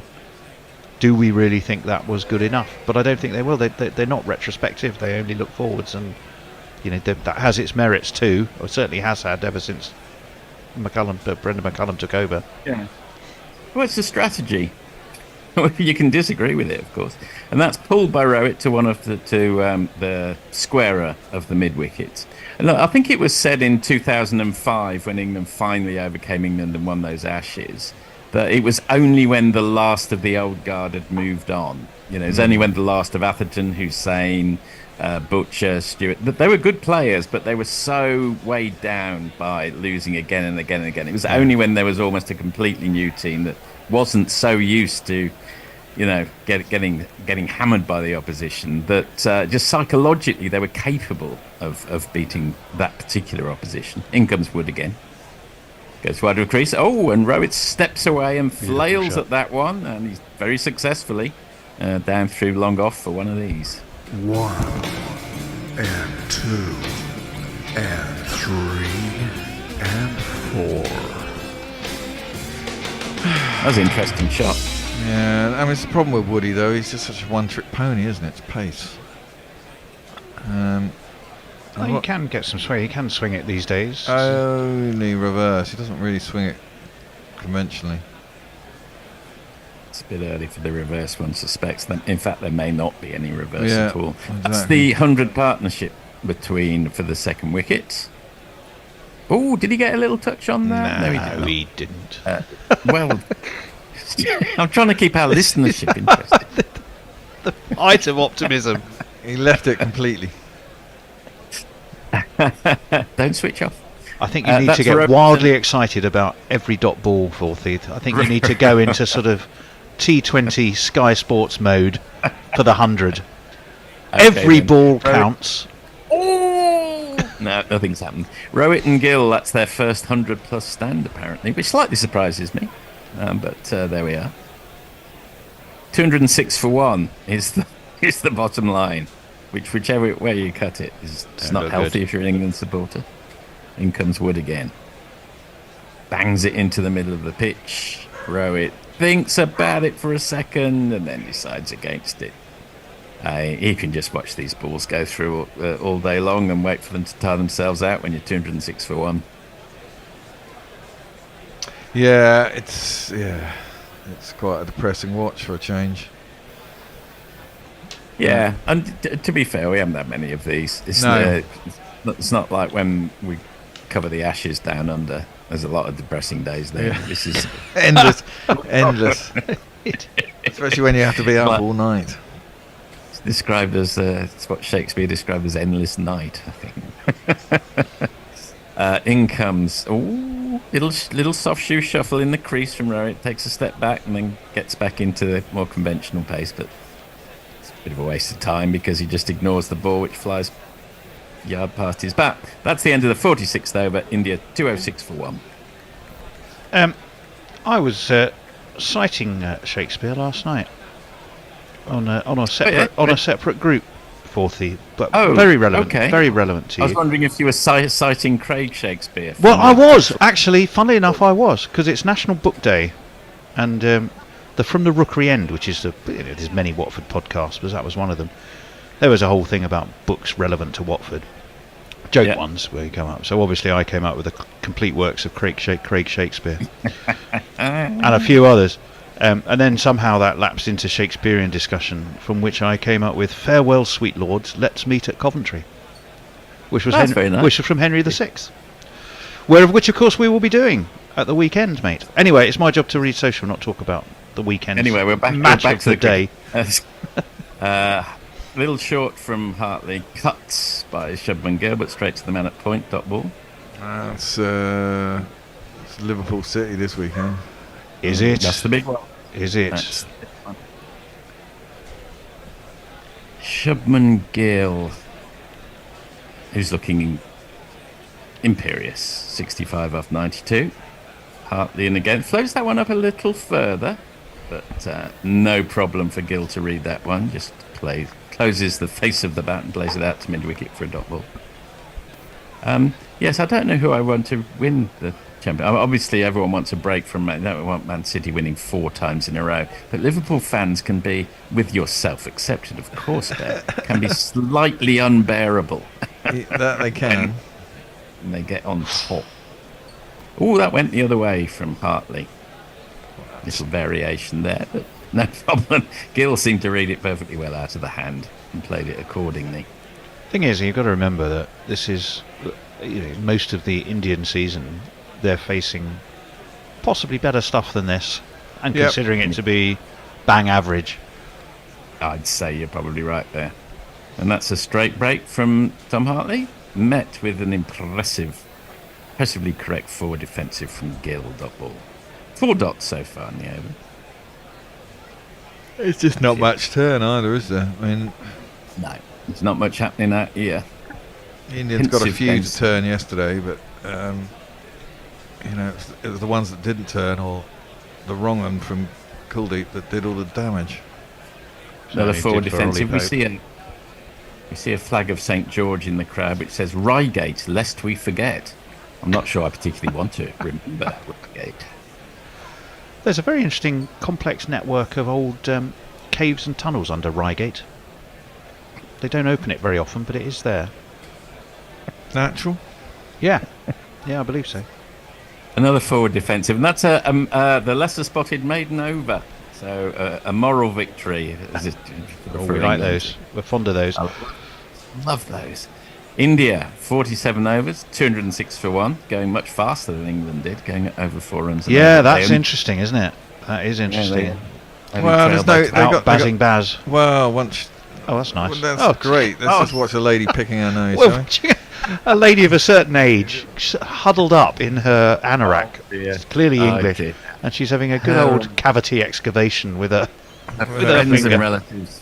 Her friends and relatives will never let her forget that. For wrong, the coin for some reason. Oh, ducat, because a ducat is a coin, isn't it? That's why the coin still hasn't been called into the bowling attack. Quick comments for the all-important championship clash tomorrow at the Road, Watford versus Coventry. Yes, I suspect for me it'll just be a good lunch spoilt once more.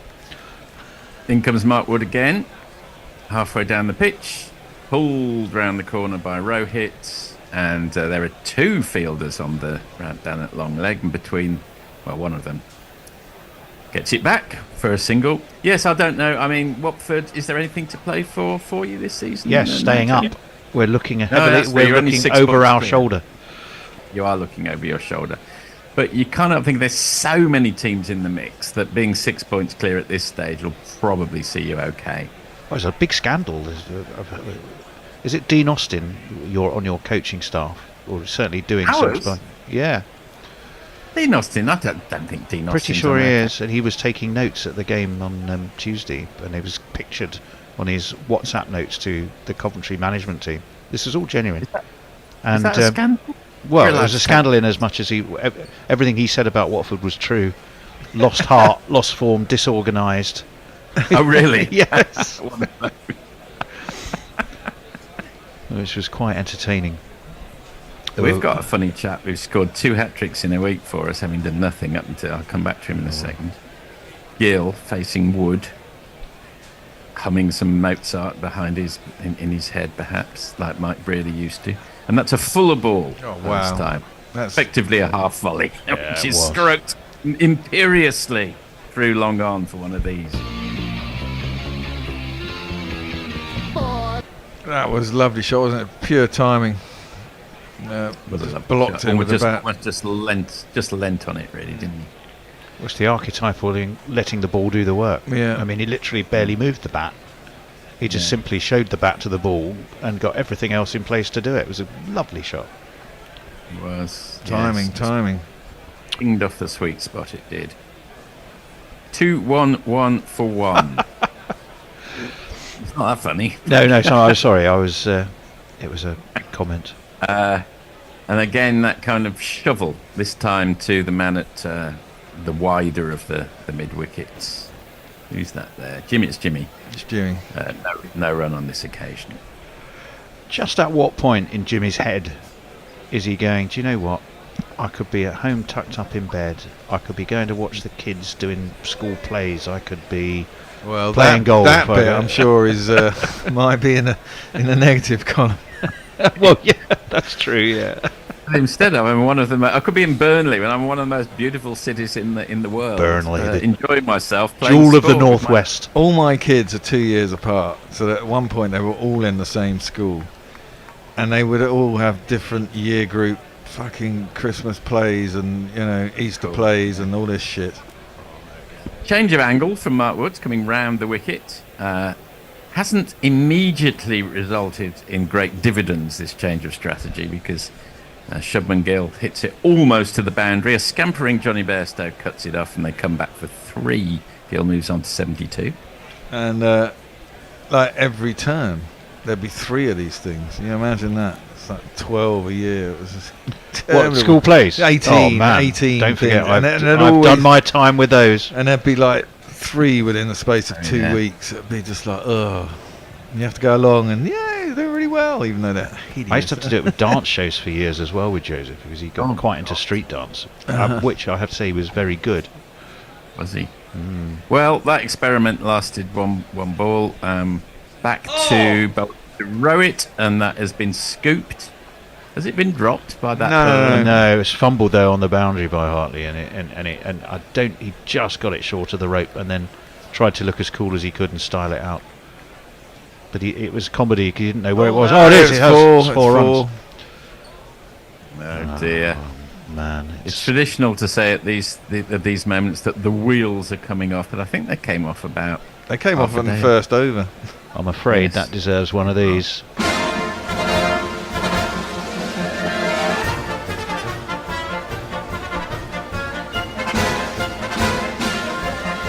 is a bit like torture for Mark Wood, who's gone for 1-4-0-3, and that should have been 1, but is in fact 4.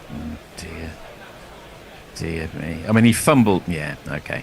We'll I forget have about to say, the Wood experiment overseas, just because he's pacey, has really not worked. Bar the 5 wickets he got in that one game, which fair enough. Yeah, I think that's It's just spot on, bet. It's just Dot ball's not pacey over. at test level. Dot At test level, he is just 2 gun barrels straight, and the pace just isn't enough. You've got to do something with it as well, and I think he's. Pitch is offering him no help though. No, but that's the point, isn't it? With Wood, he's just quick, and therefore it takes the pitch out of it. But his bowlers are used to facing extreme pace, and if the pitch isn't particularly quick, then it doesn't help him at all, and he just looks pretty ineffectual and a bit of Anyways, cannon fodder. Let's have some messages. Kiwi by day. While your crowd picks their noses, New Zealand have their 4th wicket. So we'll keep you up to across that one. I'm sure Messrs 107 for 4. 107 for 4 now. Oh, that's approaching the balance there. Jay Grover.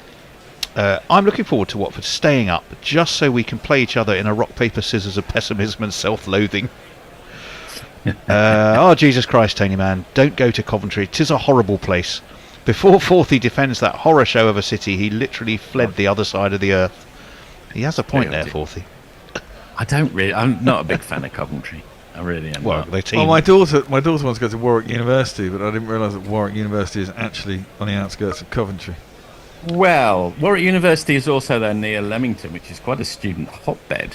It's just south of Coventry. In comes Bashir, and down comes Shubman Gill, and Shubman's it almost all the way. I don't. No, it was all the way, by a long way. One of these. Right there. There it goes. One of these.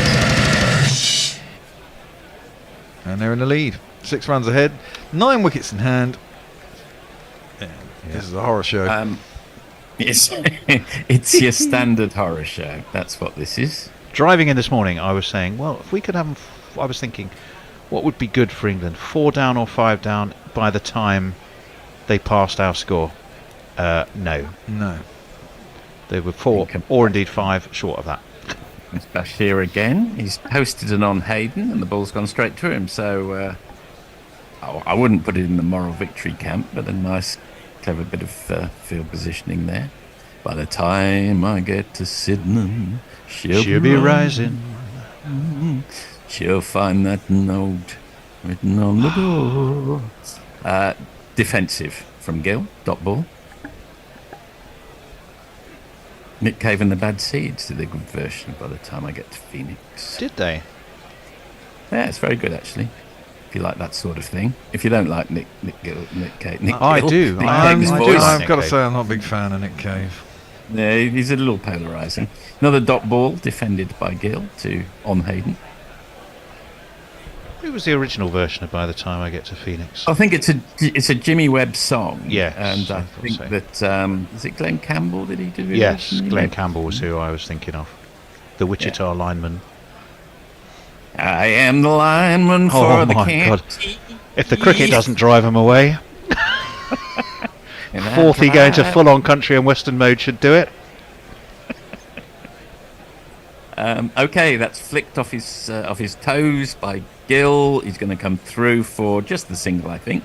He moves on to 79, which is the score that Zach Crawley got out for, but I suspect Gill's going to press on. India lead by 7 there. 225 for 1 at the end of the 49.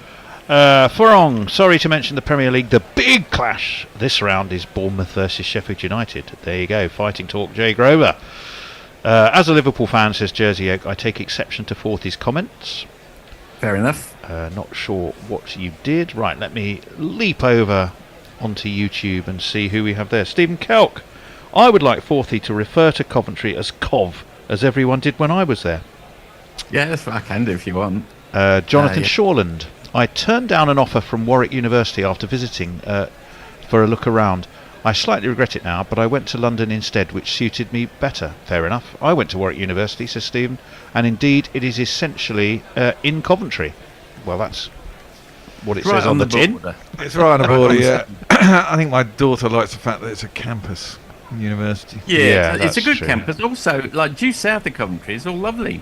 Leafy Warwickshire, Leamington, Warwick, and then the Cotswolds. Yeah, That's yeah. a little. Yeah, it's north that you don't want to go, and that's stroked down to the man at long off by Gill off the first ball of Hartley's over, and they just come through for a single. We've upset a Mr. Handjob on YouTube. Who Easily says, done. Easily done. "What is this? The fucking soccer hour?" Yeah. We could be the Saint and Greavesy, you and me. Forthy have and a Bish Jimmy would be Webb the hour. Saint and Greavesy. You see of that If put you've cricket. If you've got any other Jimmy Webb requests, we'll sing them for you. or Or if you want to give us a lot of money, we won't sing them for you. Big forward defensive from Rowett. Dot ball. they just had the points table up, and England have been deducted 19 points out of their total. that What they could have for? got, slow over rates during Batting the Ashes. ineptitude. I think whatever happened in the Ashes was mainly what it was for, wasn't it? And Australia, strangely, only deducted 10. Does anyone care? Some people do, I suppose, about the ICC. You get to play one test in a couple of years' time that no one takes a great deal of notice of. Some people do, maybe. Forward defensive again from Rowett, out to the man at little short in the cover, stop ball. And both into the 80s now. Gill's on 80 and Rowett's on 85. Well, Although, India. Well, the funny thing is that India have failed twice in it. Do you know that what? is quite amusing. I've got Yes. one for Forthy in a moment. I'll ask you the game. Oh yeah, you want me to sing it? In comes, slightly down the wicket comes Rowett, couple of strides, then pulls out of a more aggressive shot. Dot ball, yes. What was the title of Jimmy Webb's first album? I don't think I know the answer to that. The answer was, unbelievably imaginatively, Jimmy Webb sings Jimmy Webb. Okay. Web on web. Webb on Webb. And that's swept by Rohit. And I can't see where it's ended up. Has it gone all the way? Yeah, it's gone all the way. It's gone all the way, but only for 4. It didn't go over the boundary. Here it is. It's, this one. Why not?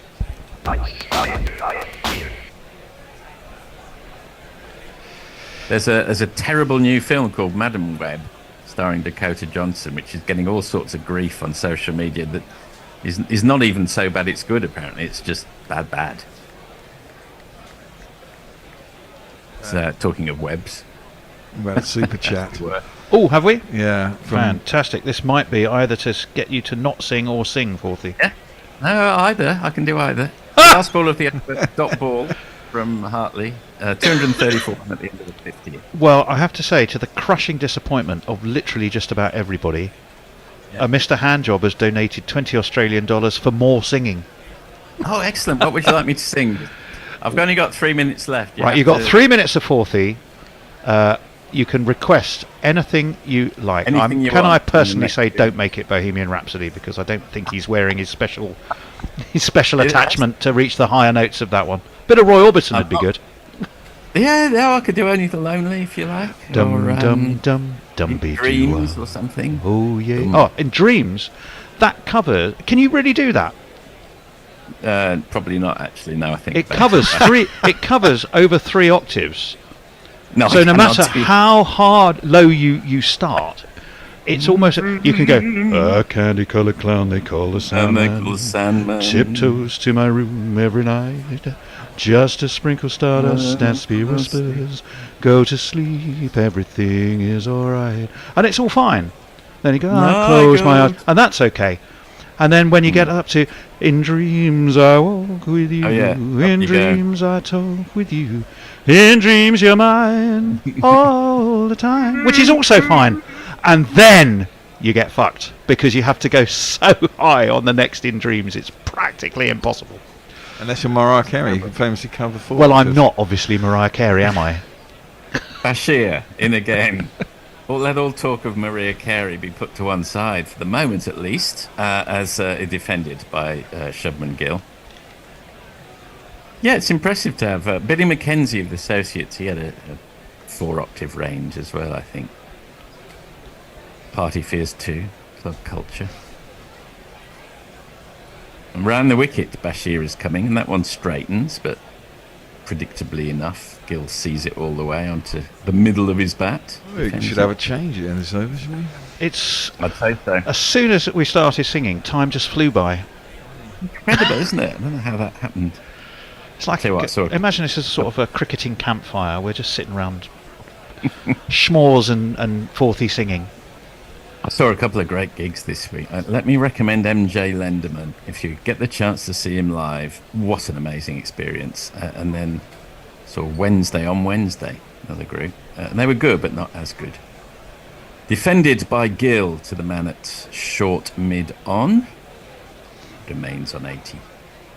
Crowd beginning to fill up a little. It's a working day, I imagine. And that's defended by Gill again.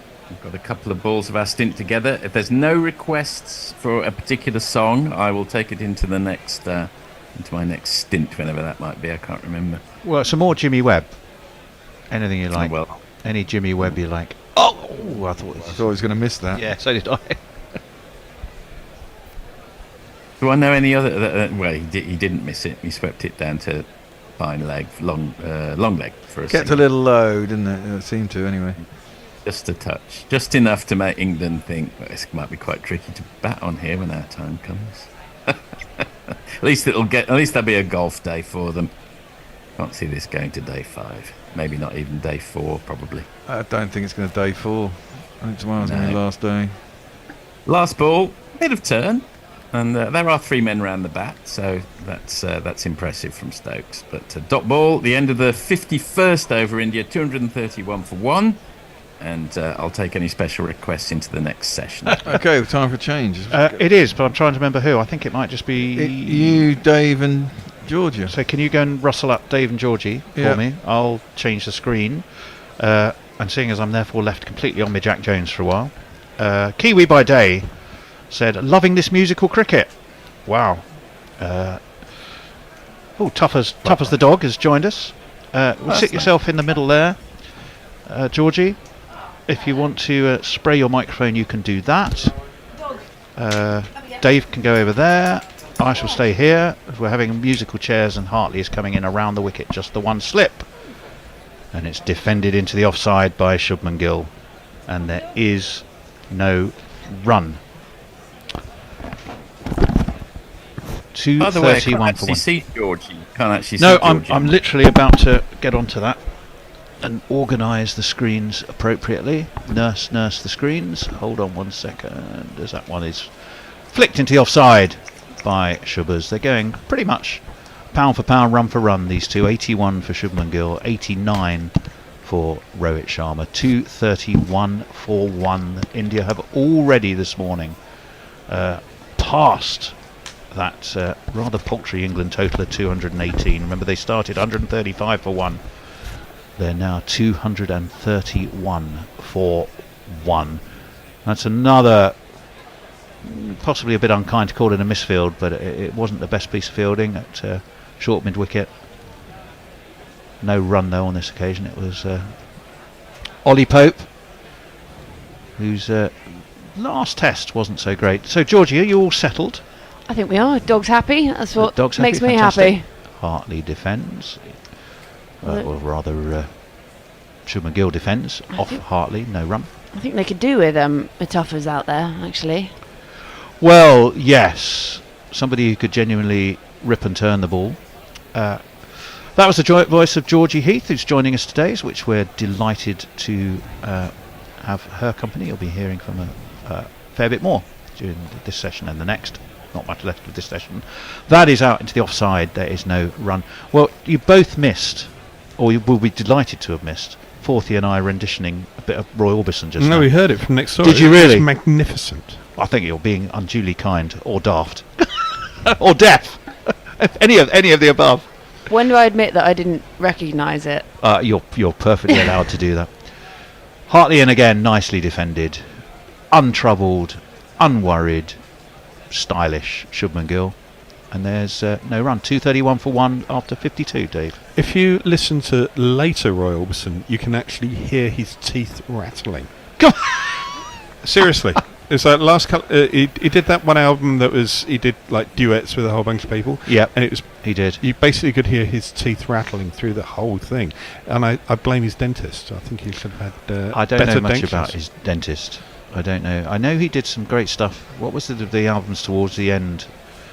Round about the time he did Black and White Night. When that was on it. Rattly teeth all the way. Well, that's very sad. Never lost his range though. Right. No. It's great. Poor Georgie is now sitting here thinking, what on earth have I sat down in the middle of? Two old men talking about Royal Orbison. Two blokes talking about blokes I don't know anything about, and that's life. It's all right.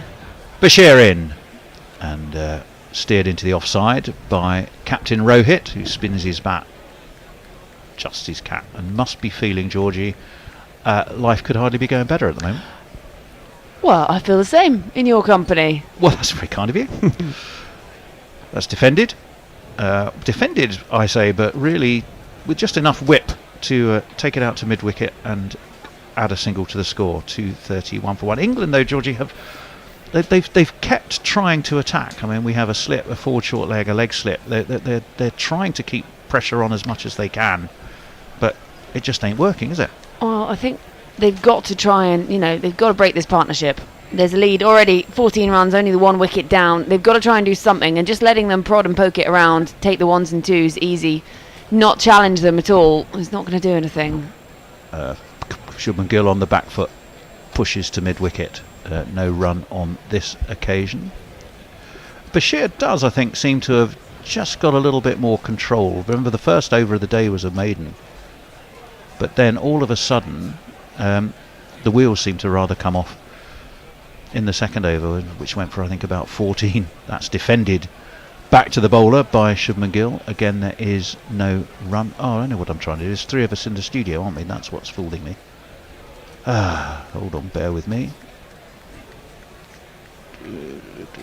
There we go. Defended again by Rohit. Yeah, Back I like what you're to the saying bowler. about have some kind of attacking feel, but there's no point just letting them take the 1s and 2s. It's day 2. We're not even at lunch yet, and already overtaken us. These two very happy out in the middle. They're also happy to go on the attack if they need to. So if we force them to try and take that on. In comes Bashir. Having said that, one big old stride, and he's got a big long front leg. Well, he's got a big long back leg as well. But it launched it high over long on for one of these. Oh, I say, chap, give me any lip.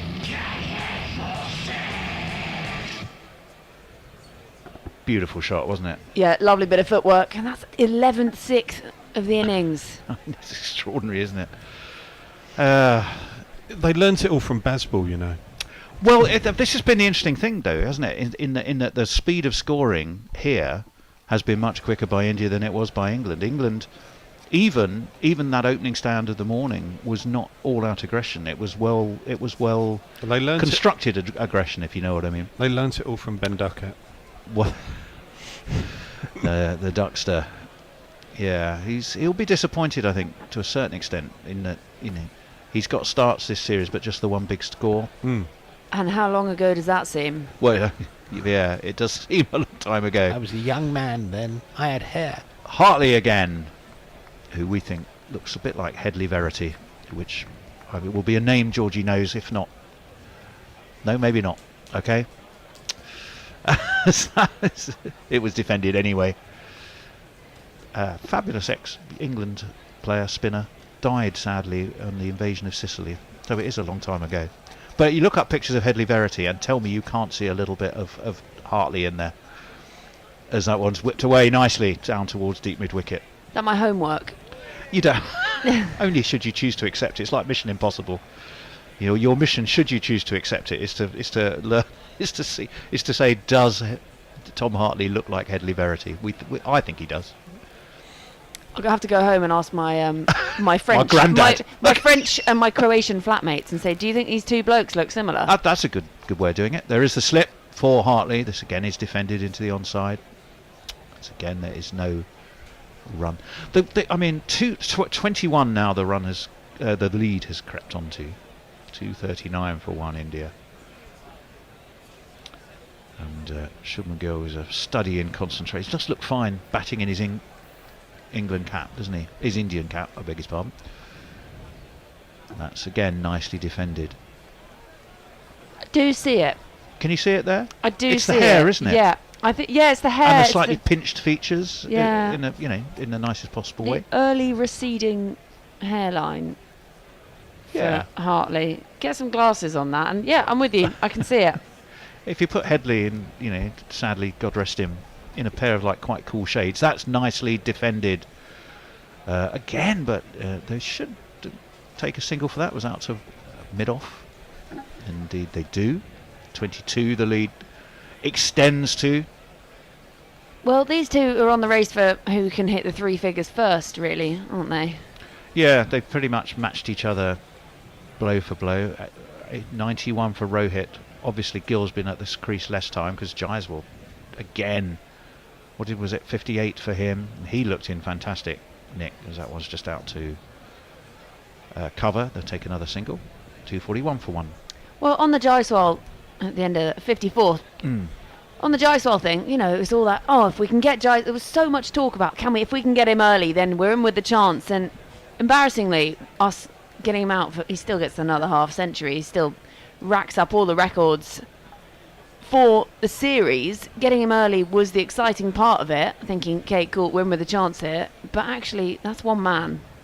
And the others, all they had to do was finally, now we get a chance to show up and show what we can do too, because Jaiswal's not out there in the middle. If you're an Indian batter, you only get a chance to hold up the other end quite a lot this series. Well, yeah, no, I'm absolutely with you. 712 runs this series. Dave, you're on our social media expert for this one. Can you see? The socials are over there, unfortunately. Oh, have you not got them on the iPad? Don't actually know the code for this iPad, do you? The bear will come and tell you. If not, we might have to shuffle around. Bear. Pushed away into the onside. I need take you, another Bear. single from off Bashir. Yeah, 712 at an average of 89 in this series, Jaiswal. Rohit Sharma 389. That's the difference. Shubman Gill 430. So they are just slightly, sadly, outclassed is a harsh word, but it at the moment it's kind of looking that way. They're still on the attack though, England. What I would like to see though, Defended, no run. is that graphic up next to the England one. Surely. What you mean? Yes. See who's our top scorer for the series. Well, Crawley. I'll tell you, because we had a very interesting stat yesterday, as this one is carved backward a point by Shubman Gill, who freed his arms, gave himself space, and it may just have been hauled in short and only gone for 3, but I suspect, I thought they might have a look at it. They didn't, but it's just 3 runs. No, the extraordinary stat we found yesterday was England's, let's just wait and see, does he haul that in? Yes, he does. It's Mark Wood, isn't it? And it was a fine piece of fielding too. England's runs for the series follow exactly the batting order. Yes, I did hear this one. Very interesting. But you know what, we did win on stats yesterday. I saw a stat somewhere, so I'm not sure how reliable my sources from X are. But yesterday there were more England fans than Indian at the ground. That's right, past the outside edge down leg, and there's no run. Well, I think the population at Dharamsala is about 55,000, and there was an estimate of about 5,000 England fans there. So percentage-wise, that's quite an increase in population for Dharamsala generally. That's nicely steered out towards mid-off, and they'll take another single. No, they didn't. Yes, they did. Absolutely, they did. I'm calling it a moral victory. What do you think? What? But just on based on attendance. Barmy Army invasion. We're more committed. Bashir's going to be in again to Shubman Gill, who has looked fantastic. There are 3 men around the bat. That's a clever ball. That one went on with the arm, and Shubman Gill, for once, caught in 2 minds. I think he was thinking, I'm either going to defend or I'm going to just angle the bat and cut. And as it ended up going past the outside edge and through to Ben Folkes. 246 for 1 after 55. India very much in the box seats. I will definitely take that moral victory, but it's also rather sad because you can't get a ticket to get to a test match in England for less than about £100, and there it's £8 to get a really good seat. And if you can't sell tickets at £8 a pop, when you've got this level of cricket, that's sad. Yeah, it's tricky, but Dalai Lama likes to attend it sometimes. He'll take an £8 ticket. Yeah, well. Hartley to continue, just the one slip for him. Look, Rohit is not going to trouble that slip because he's launched that over mid-on, down to the boundary for another one of these. That's this little airing. Bit of early morning jazz. Or late night jazz if you're just getting back from a big Thursday night out. But away it went anyways. Beautiful shot, Georgie. Yeah, I mean, stand and deliver really at the moment, isn't it? Row it onto 98. And this one is nicely defended by Rohit into the offside. No short leg for Hartley on this occasion. Do you reckon Dalai Lama pays for his ticket? I don't think he does. I don't think he's actually got any money officially.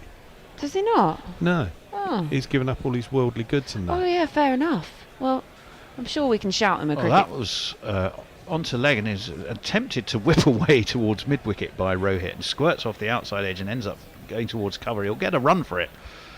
But I venture it wasn't at all what he really was thinking of. 1959 was when it became a Tibetan settlement, Dharamsala.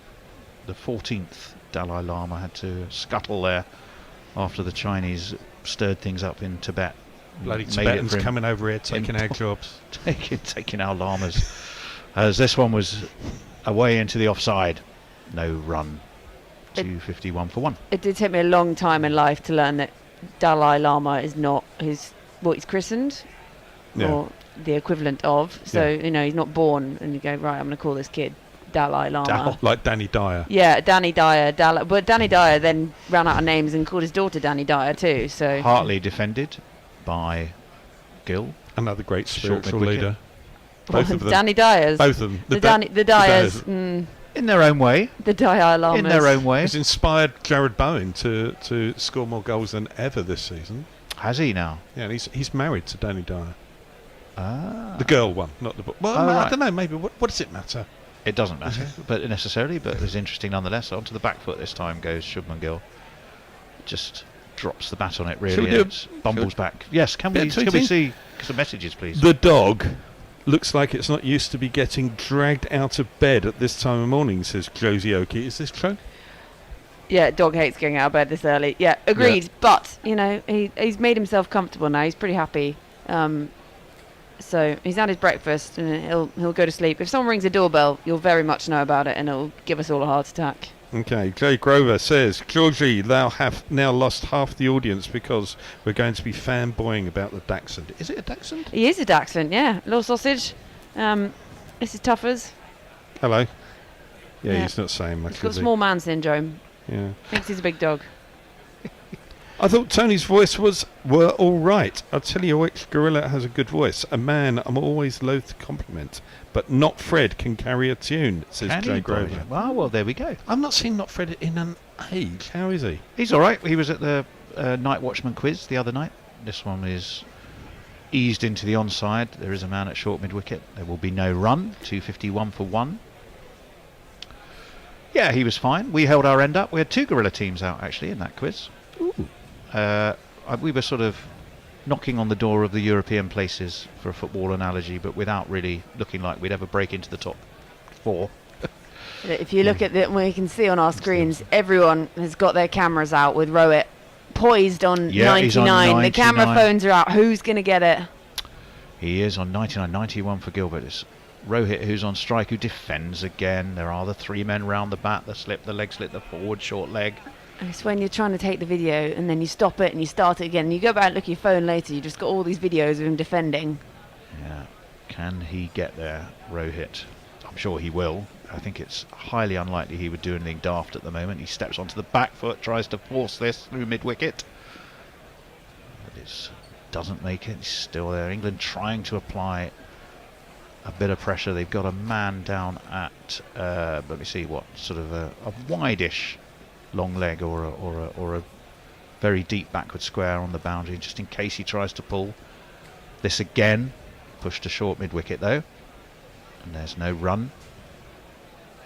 2 Indian players in the 90s. Rohit right on the cusp of those 3 figures, and he has batted magnificently. Bashir around the wicket, defended again. Has that literally every ball this over has gone to that same place? I think it honestly, has, hasn't it? everyone else could have just sat down and had a little sarnie. That's pretty much the way it was. Okay, let's do a quick He's going to stay on twos. 99. Yes, Dave. Cricket slouch. Looking at the comparative run rates, India have out-basballed England in this Test match. Yeah, but where did they learn it? Kiwi by day, loving the musical cricket. Lee. Come on already. Stokes, forfeit this shit show. There's a market tomorrow, and the excellent Lompina food truck leaves around stumps, and I'd like to have some veggie lumpias. Have I got that right? Oompa lumpias. Message says, don't forget that the GPL is open for another 30 minutes. Come on to that in a minute. It's obviously not 30 minutes now, as that one's eased off the outside edge by Shubman Gill, who is 9 short of his ton. Quick GPL advert, yeah. Yes. £32 that's there to win. Okay, we'll get on board very quickly. GorillaCricket.com, just find competitions. You simply have to estimate how many runs will be scored in the day. As we'll wait for Tom Hartley, who looks to impart a bit of turn on that. He sensed he was just putting a little bit of extra effort in. The net result, though, it was short, it was wide, and it was slapped by Shubman Gill through point for one of these. The number of the day. Who could ask for more?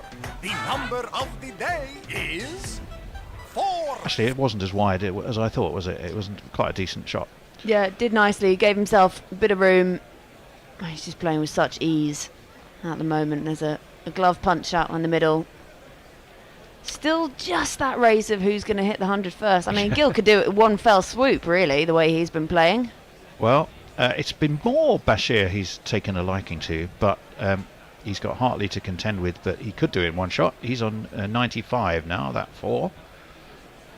There is some tension in that, and that one, he says, no, not this one. I'm going to just defend this back to Hartley. We're not quite at that point where they might be thinking, well, we'll come out after lunch and finish that the century job. 10 minutes, I think, 10 minutes to go until lunchtime. Hartley waits, comes in around the wicket and defended back to him. See, when you're saying that, I thought you were saying we're not quite at the point where they're going to think about declaring. No, I was more thinking about reaching those personal milestones. 3 or 4 balls or just 1 over to lunch. They might be less inclined to be tempted, which a lot of England fans would wish Ollie Pope had been less inclined to be tempted, because we might be watching a different game now, or same game in a very different state, as this one is. Worked into the onside by Shubman Gill. Will they come back for 2? I don't think they did. No, they didn't. So he moves on by 1. He's on to 96, but Rohit, who is on 99 of his 153 balls. I mean, there was absolutely no chance Rohit was taking a second there. No, he just turned his back on his partner and planted himself. He did. He says, nope, I can smell it, I can feel it. I think it's going to be the last ball of this Hartley over. Is it or not? Yes, it is, because he's just flicked it away down to deep mid-wicket. Crawley does the fielding, but the most important thing is, from India's perspective, Rohit Sharma can celebrate his 100 off 154 balls. That is the 12th ton of his Test career, and it just emphasises just how much on top of the game India are here. But well batted him, fantastic effort by Rohit Sharma. He has himself a 100. which I was about to try and celebrate. Here we are. 10, 20, 30, 40, 50, 60, 70, 80, 90, 100. 100 up for Rohit. Sir, you are a centurion. 257 for 1. India at the end of the 58th over. So far on top, Georgie, so far on top. Bashir, this is defended by Rohit. Of course, he got that single, kept the strike, but it's going to get a single backward a square. Yeah, very much on top at the moment. Think about it, they were only at the beginning of day 2 here. Some very happy Indian support staff there, pleased with that one. But England, they're going to have to think, what are they going to do to try and change this? Think of this partnership, these two, one just reached his 100, one's shot away. And there it is. Down onto one knee goes Shubman Gill to sweep this high, and he has in turn caught up Rohit. He's got to his ton by launching Bashir over square leg for 4 runs. What a magnificent knock by him. Studied when it needed to be, aggressive in spades when it needed to be. He's got himself a 4.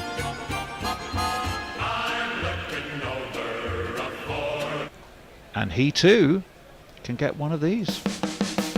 10, 20, 30, 40, 50, 60, 70, 80, 90, 100. Congratulations, sir. You are a centurion. What a knock. Yeah, well-deserved centurion as well. And he defends this one. He's nice and roundly onto exactly 100 is Shubman Gill. Rohit on 101. 44 that lead has stretched. Remember, they started the day on 135 for 1. This one is pushed. They've stretched that to 262 for 1. Not a wicket has fallen. And I'm afraid, Georgie, not a wicket has looked like falling. No, not at any point. They've known when to pick the shots, when to take it on. These two batters, very comfortable out in the middle. There was a hat off and a bow celebration from Shubman Gill reaching that 100. Went the aggressive route to make it to the 100, whereas Rohit at the other end just prodded it for the 1. Gill went, you know what? I'm going to go one better. Take it on to the boundary, kiss the bat. That's a very happy young man out in the middle. That's left down leg, slid down leg really. Bashir pushed it across, and Shubman Gill's happy to leave that. Just one ball left of Bashir's over. He's got his ton up. Doesn't look as good when you're a bowler, of course. And that one is left again off the pad. Just brushes the pad really on the way through, bounces to leg slip. It means after 59, India have marched relentlessly to 262 for 1. Dave? Jay Grover. Nick Cave is my favourite singer ever. As always, I respect Bear's opinion. On related news, Bear is a cocking muppet. Also from Jay Grover. I'm looking forward to Watford staying up just so we can play each other in a rock, paper, scissors of pessimism and self-loathing. Kiwi by day, while your crowd picks their noses. NZ have their 4th wicket. Yeah, no, New Zealand have got 4 against Australia. Actually, while you're... Have you got YouTube there as well, Dave? I do not. I can tell you, though, and I'll look at YouTube in a minute. Australia, 124 for 4 at stumps in Christchurch. Who did the damage there? Shall we have a quick look? It was a new boy that got one, I know. I'm just trying to have a look now. We've got a Norcross once compared Joan Bakewell to Hitler. Georgina. Oh, Georgina. We've gone full Christian names. Oh, Hartley's going to be in. Thank you for doing that, Georgie. You can just angle the screen if you like a wee bit, as that one steered away into the offside by Captain Rohit. You know what? There's I think comparing the Dalai Lama to Danny Dyer is not quite up there with comparing someone to Hitler, surely. Well, Forthy did one. I can't remember who on our podcast the other day. It wasn't Hitler. It was Himmler, and I thought, are you sure, Forthy? That doesn't sound right. I can't remember who the comparison was by.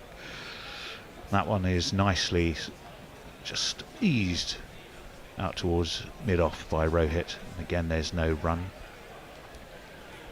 Jumpers on today in the England infield, but it's a lot warmer by all accounts in Dharamsala than it was yesterday morning.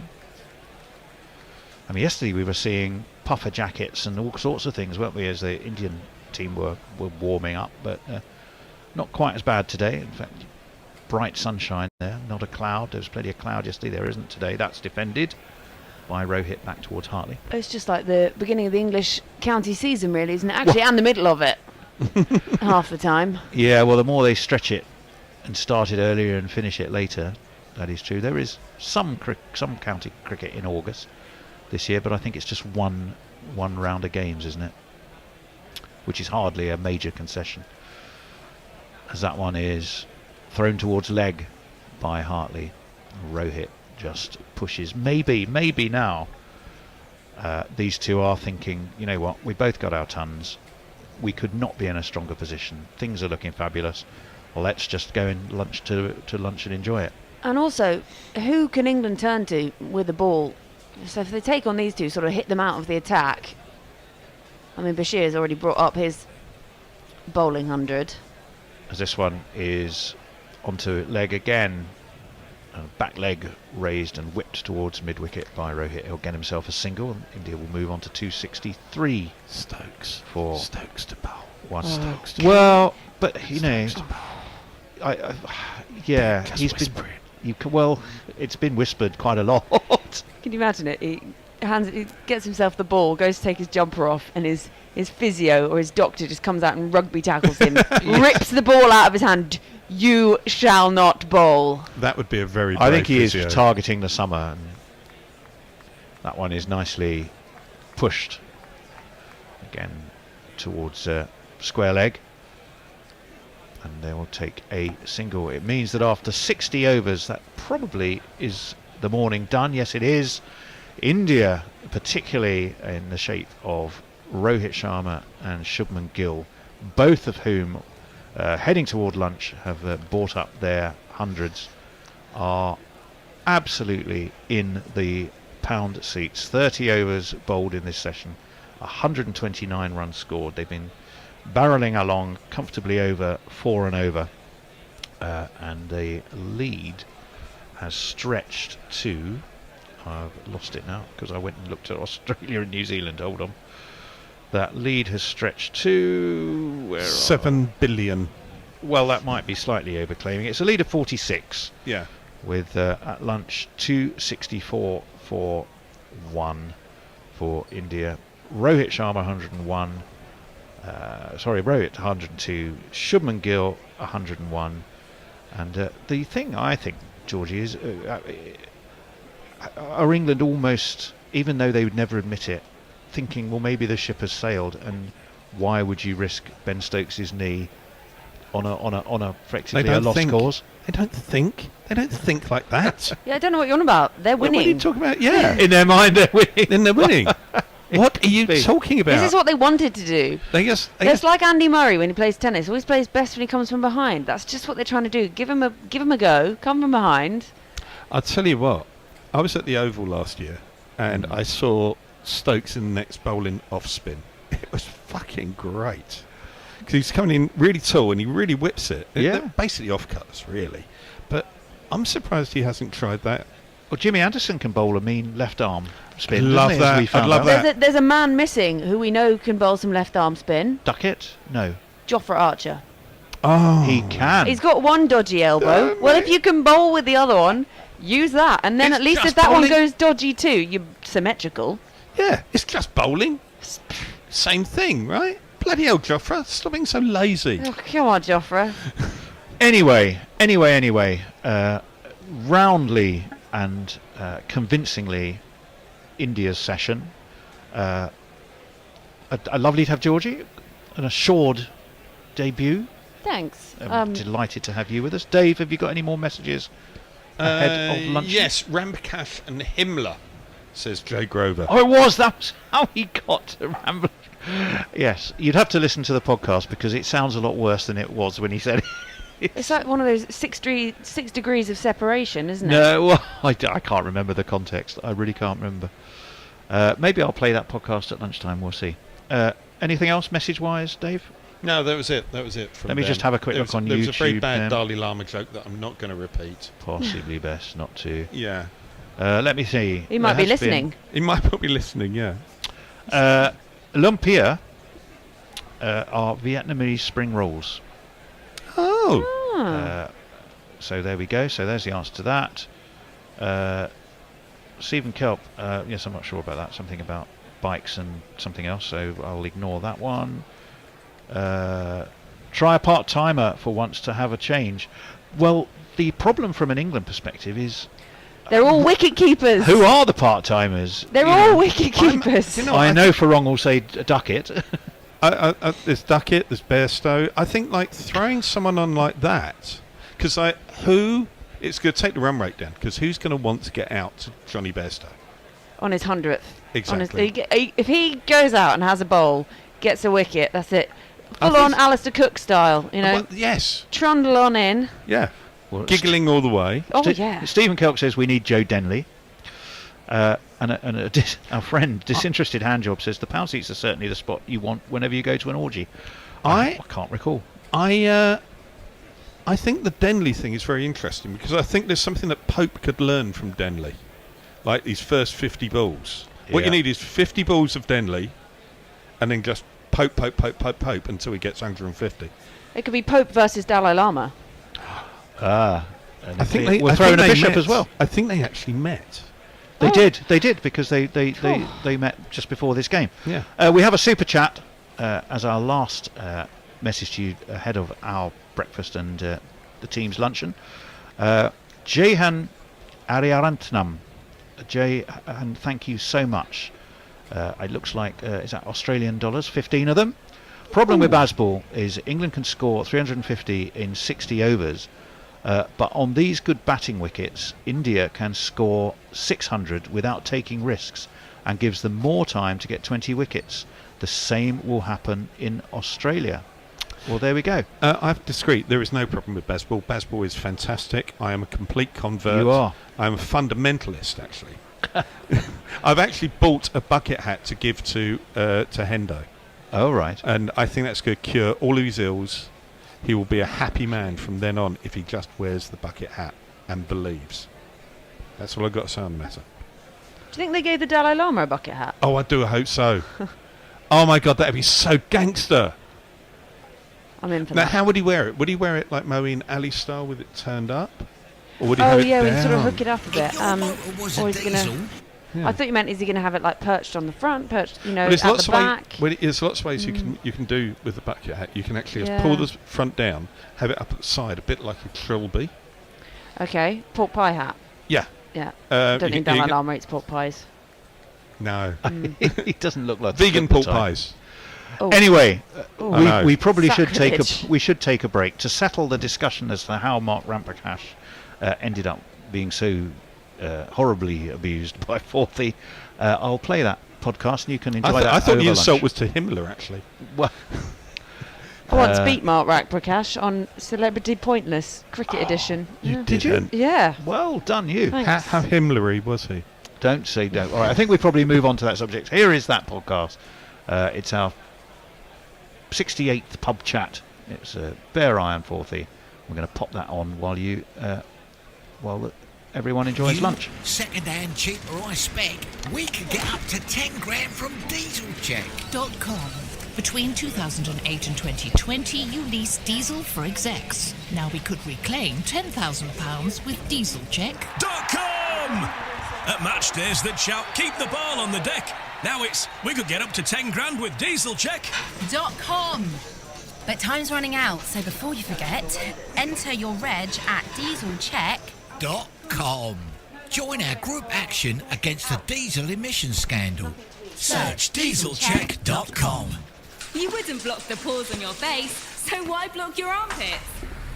It's good to sweat naturally. Say goodbye to antiperspirants. Make the switch to Bionson. It's a deodorant that allows your body to perspire naturally, meaning no more blocked pores, no more parabens, and no more aluminium. In fact, nothing but all-day freshness. Go ahead, let's sweat the small stuff.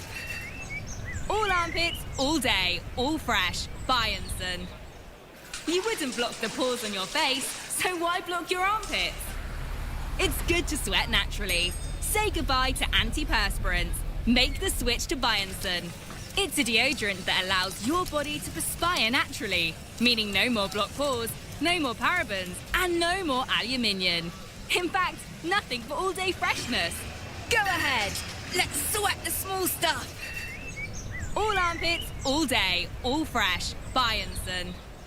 The Bishop and the Bear, the Bishop and the Bear, and to the delight of everyone, they're here to share jokes and rants and guests and things. Who knows what any fun they'll bring? Not affiliated with the Mad Bishop and Bear pub at Paddington Station. The Bishop and the Bear, bands beyond compare.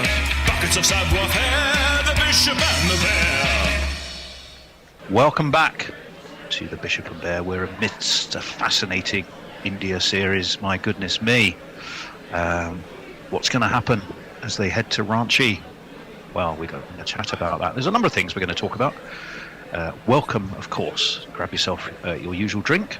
Our guest to talk about these things, and I'll tell you what they are in a minute, is the ever erudite Melburnian. Are you a Melburnian? Is that what they call folk from Melbourne? Are you a Melburnian? Yes, indeed. Yeah, we're not Melwegians like the Tasmanians. They're Taswegians. We're Melburnians. Melburnian. Well, you know, it's Forthy. And of course, it's our ever lovable landlord, spreading good cheer and bonhomie in his usual manner, and whilst attempting to stay awake, the Bear. Yeah. Good morning. You sounded a bit like General Melchett then for a short moment. Well, yeah. Right, the things we're going to talk about. Has Bazball been bazzed in Rajkot after that pummeling that England took? What do we expect in Ranchi? And if you've seen pictures of the pitch, we also know the England team selection as we're recording this. It literally came out half an hour ago. So bags to talk about on there. Strong Yorkshire, strong England. What, though, is going on in the heads of Joe Root and Johnny Bairstow at the moment? Can England's psychology and positivity and running towards danger get them through, frankly, a bit of a messy patch for the pair of them? Fascinating article. Was it the secretary of the BCCI saying don't prioritise the good old Jay Shah, the domestic cricket? Dodgy J allegedly Shah. That took us by surprise. But when you look at the figures of Jaiswal and Sarfaraz, for example, you start to see his point. And England, again, are not saying it's nothing to do with DRS, but umpire's call seems really confusing. And to be fair, Virat Kohli said the same thing a couple of years ago. So they're not alone. Where shall we start? Forthy, why don't you, have you sort of recovered from the Rajkot mauling? What are your thoughts on it? I think my thoughts are there's been obviously a huge amount of airtime filled with everybody's thoughts about this. We can't just throw the baby out with the bathwater at the first sign of a defeat. We can't say, well, that strategy didn't work. Let's go back to the 90s. That's obviously a terrible idea. I think that, first of all, India are a very good team. And this has maybe slightly been overlooked in all the talk about Bazball. Superb batting lineup. So they can pluck someone like Jaiswal, and I'm sure Sarfaraz will in good time. He's scored a mountain of runs in the Ranji Trophy. People say, oh, well, it's a weakened Indian lineup. England should be able to beat these people. Have you seen how well Jaiswal batted? He's extraordinary. And that takes us very neatly to that question as well about the BCCI's prioritising the IPL, but we'll hold that thought. There's some fascinating stats hold that thought for that.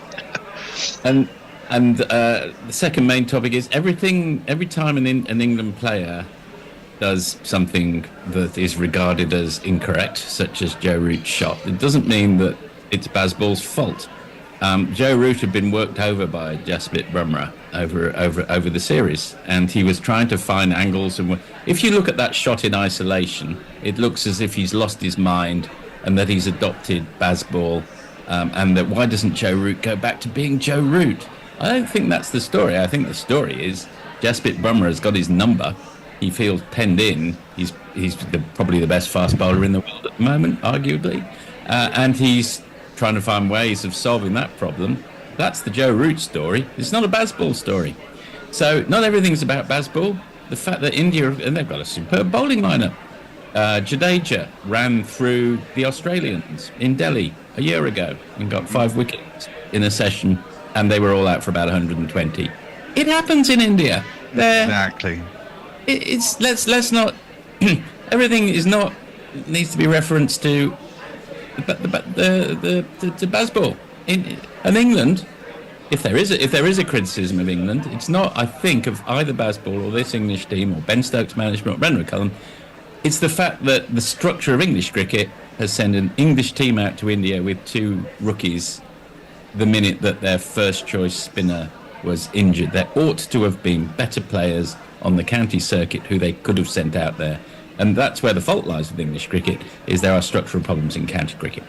That's my feeling about where we sit in between the 3rd and 4th tests. Well, that's fascinating. You could, by the way, Bear, as well. You can go back to the Ashes, because there's a similarity. If England had held their catches in Rajkot, it could have been a really, really different game.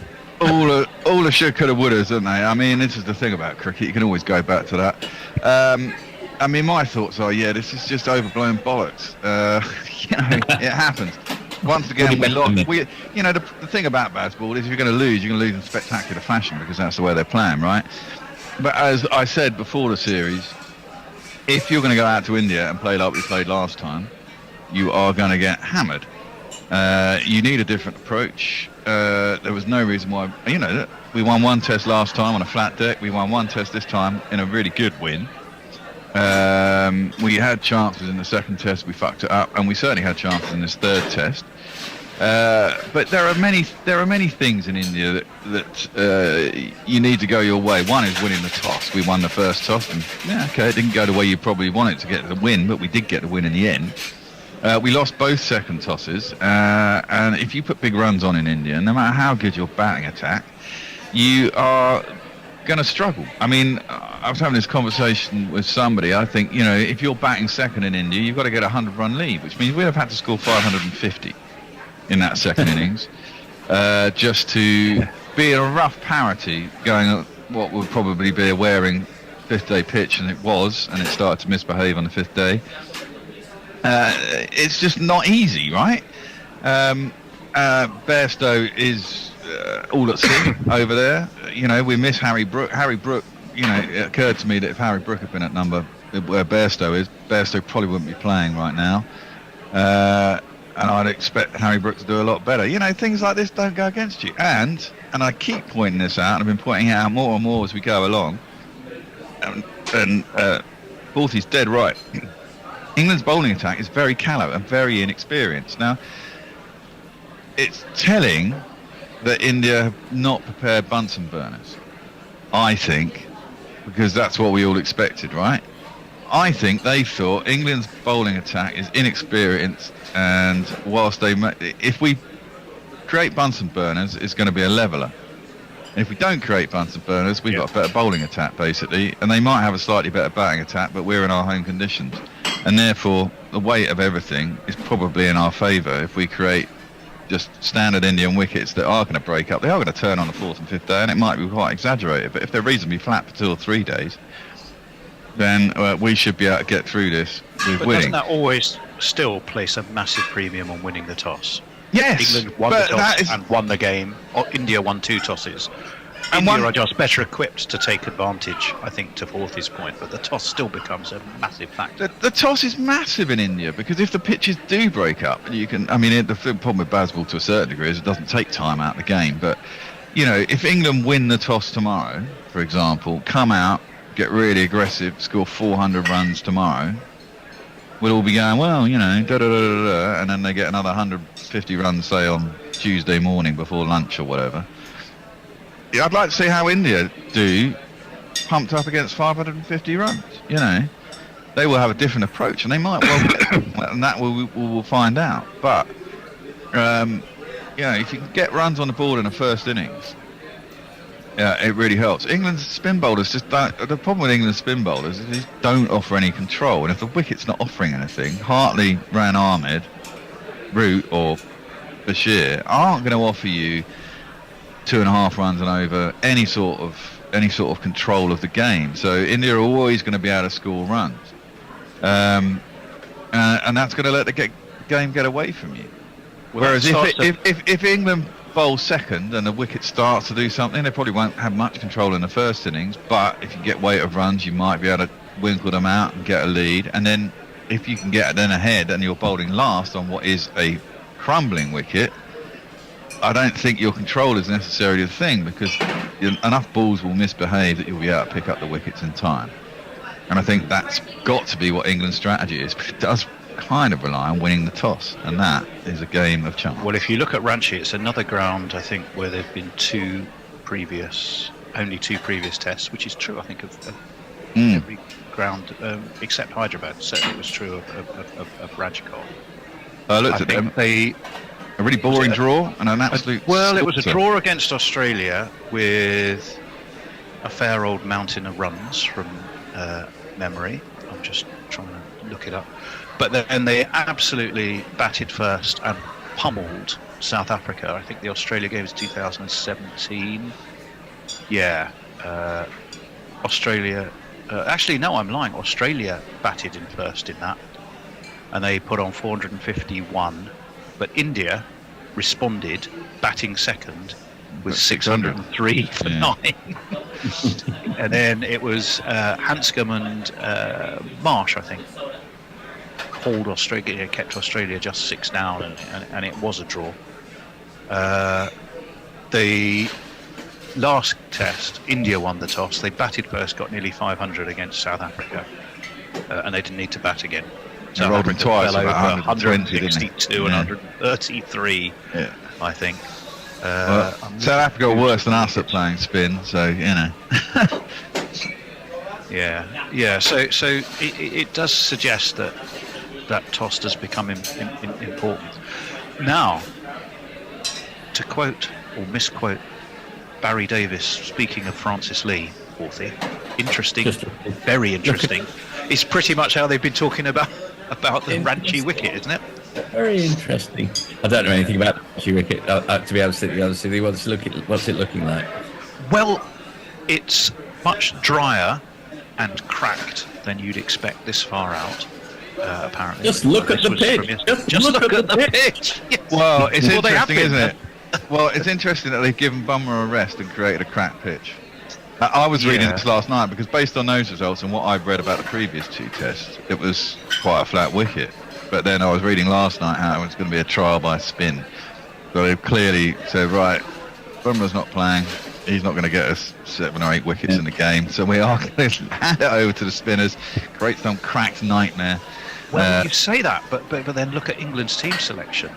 So on the one hand, both Ben Stokes and Ollie Hope have both come out and said, on the one hand, 5 fingers, have said it's a really interesting pitch. It's cracked. There is one, allegedly, apparently, according to them, very long, pronounced crack, which pretty much is for a left-hander, right where, Crawley, right where a seamer's going to want to pitch it. But if you're thinking, a right-hander, Tone. Okay, duck it then. Yeah. One of the. I know we got right hand, left hand opening combo, haven't we? Yes, you're right. Thank you. But safer. But then England's selection has potentially got 3 seamers now, because you've gone for Anderson, who doesn't get a rest. You've bought in Ollie Robinson, so you've got your wish there, Bear. Yeah, I think that's not a bad choice. You've potentially got Ben Stokes to bowl. Yeah. Who says he's ahead of everything he expected fitness-wise. I mean, there seems to be so much hype of Ben Stokes' fitness. And then you've got Bashir in for Rayan Ahmed. So it's a much more classical 3-2 format, and you've got Joe Root potentially for England, who's done more work than he's ever done in a series before with the ball and has got dodgy fingers or a dodgy thumb, I think. There's something, but he's got a problem anyway, and clearly has a problem with his bowling. So you've almost set yourself up for a classic, a 3-2 attack. as opposed to a 4-1, which is where they were where they started. They've gradually edged their way from 4-1 to 3-2, and well, it's 3-3 essentially, isn't it? You've got 2 all-rounders with Stokes Campbell, and that's a pretty balanced attack. I don't mind that at all. I think that's probably wise. If it's gonna, you got to think, if it's gonna spin, it's probably gonna break up. It's gonna break up. It's probably gonna be uneven bounce. Ollie Robinson, that's my whole reason. I think he probably the best equipped to take advantage of uneven bounce because he bowls from such a great height. So they'll expect him to come up and get some shooters. You could get some LBWs. He's pretty accurate. He's not the quickest. He's got a good little off cutter. Gets it to go both ways. So gets decent bounce if the pitch. If there is any, well, there probably won't be. But I mean, the ones that'll get people are the ones that squat. Probably. He'll be itching to have a go, and I think he might be reasonably successful. Let's hope so. Anyway, all these doom mongers. Hendo last night in the WhatsApp group was just, they just wind me up. It's just like, oh, we lost by so many runs. Yeah, England are prone to do this. They've done it all my life, but this is a team that is capable of bouncing back, I think. I think also, what is the alternative strategy? Is it something we tried in the 80s or 90s? None of that worked. And I saw that an article by Mark Ramprakash in The Guardian, which I think sparked that debate we were having on the WhatsApp group. Well, honestly, listening to Mark Ramprakash and getting advice from him on how to play Test cricket is I don't know what the metaphor is. It's a bit like Himmler saying, "Well, I'd be don't be quite so harsh on the minorities." Maybe not. Possibly edging towards an extreme analogy with apologies to Mark Ramprakash, should he ever actually listen to this podcast. Yeah, very unlikely. But I mean, who would you choose? Who would be the person you'd choose the least to give a balanced commentary on how to keep morale up when you were playing Test match cricket? Scored a massive runs in counter. Very technically brilliant cricketer, but could not step up. And not helped, of course, as we all know, by the fact that he was fucked around with by the English management time after time after time. I think he was dropped and brought back about the in out. Yeah. Like, exactly. Yeah. So I'm not going to listen to Mark Ramprakash on this subject. It's absurd. I'll Dancing on the other hand, if you want to know how to do an American smooth, Mark Ramprakash is your man.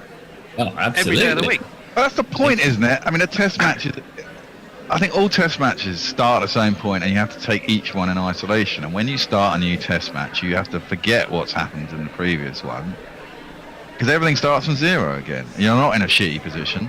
You're in a position to start winning the game from the off, which is absolutely what McCullum and Stokes say. Precisely. You can't do anything about what's gone. You look relentlessly positively forward to the next one.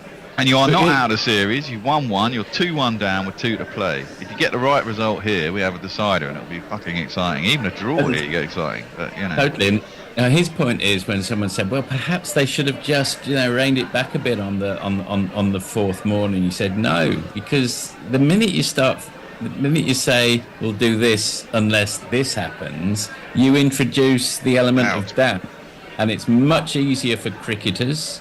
Just much easier for them. Maybe not every decision is going to be right, but it's a split-second game. If they're very, very clear on what the vision is, it enables them to execute it. And of course, sometimes it won't work, but at least you know exactly what the strategy is and you're not double-thinking yourself. Exactly. And one of the problems there, as I said earlier, I think is Bairstow actually looks completely all that sorts. Kuldeep's got his number. He can't pick Never scored a ton in a Test in India. No, and he doesn't look like it either, does it? I mean, he looks at all that sorts. Had this series gone out there and Brooks being fit, I'm not sure Johnny would have played.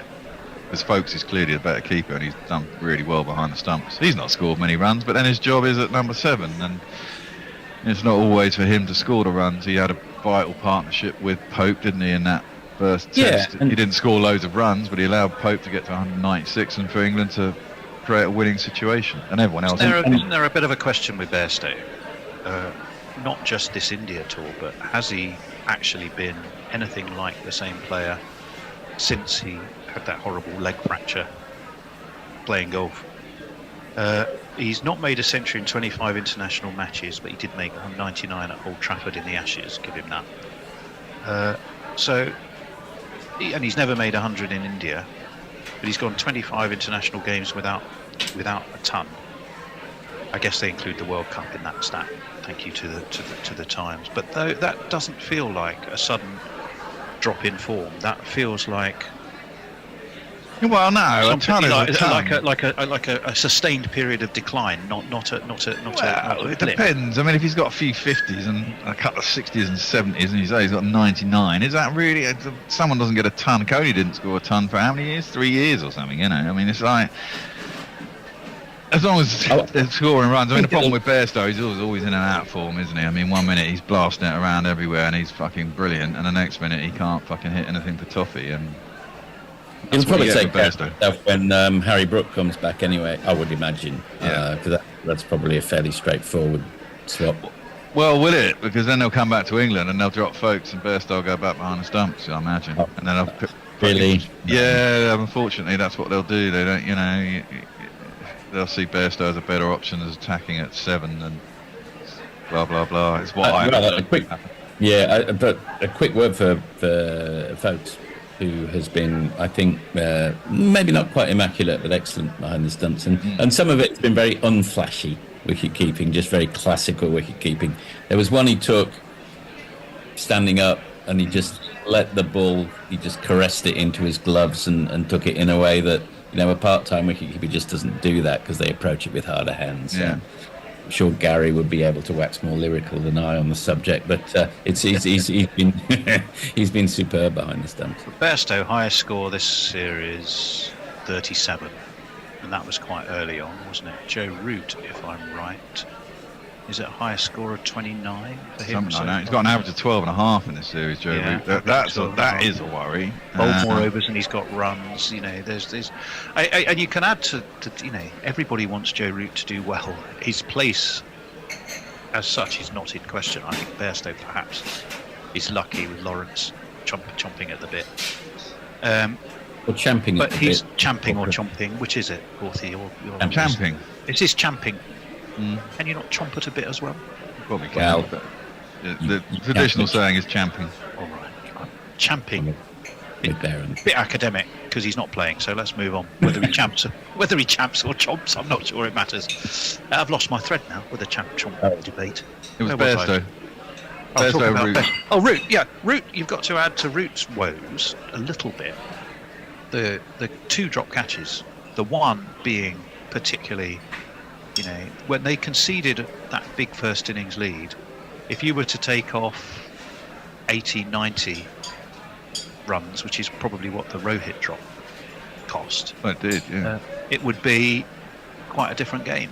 It would have been a very different game. It would have been a very different game. And you can go back to the Ashes and you can look at the drops from Bairstow, I think, in the second Ashes test, where again, everyone said, "Oh, it's the overnight declaration. What are we doing? What are we doing?" No, if you don't, if you drop batsmen who go on to make massive scores the next I mean, you can say that you can say shoulda, woulda, coulda all the way through there. I mean, if Axel Patel caught Ollie Pope on 110 in that first Test match instead of letting him get to 196, and he was also dropped on about 180, he probably wouldn't have won that first Test. Drops happen in cricket. As much as you don't like them to, they do. Yeah. Ask Louis. Yeah, he will tell I think you. there's do you not think, guys? And I know this is a slightly vexed question. There's kind of a bigger issue as well. Is that about the future of Test cricket, and it does feel as if England's approach has got to be the way forward. Otherwise, people will gradually just lose interest in Test cricket. We can't go back to the way it was played in the 60s and 70s. And I know that it's getting under people's noses, particularly when Duckett says something like, "Ooh, I think Jaiswal was taking notes on our approach," which is obviously Codswallop and probably just a bit of PR spin. Of course it was. Don't buy into that at all. But there is a big picture about what is the future of Test cricket, and obviously we would much rather watch the English approach than even the classical Test approach. Because young people need to get interested in Test cricket again. Well, that possibly segues quite nicely into a couple of stats. This is my super stat of the day, which I'll bet you've already heard. but I'm Go going on. to tell you. I'm going to give it to you anyway. There are 4 men in first-class history who've had a decent number of games behind them. Who first class? This is so tests and other first-class games. Who have a batting average above 70. Okay, the first is Don Bradman. Yes. Who had 28,000 odd runs and a first-class average of 95.14. Do you know who the next 3 are? Well, I was going to say Herbert Sutcliffe, but he's probably just gone down the list a bit these days, has he? Maybe he was. This is first class, not tests. Not Herbert Sutcliffe. Well, Saras is the 4th. I know that much. Yes. Yes, Oh, no. Bears So we all going in knew the that right because they were direction. telling us that in the last test. You know, I mean, he has got. Jaiswal. Okay, I'm going to put you out your misery. Jaiswal is second. Yeah. From 2019, 2,700 runs, first class average of 77.31. I think you then got Vijay Merchant, going back to the sort of the 30s, 40s.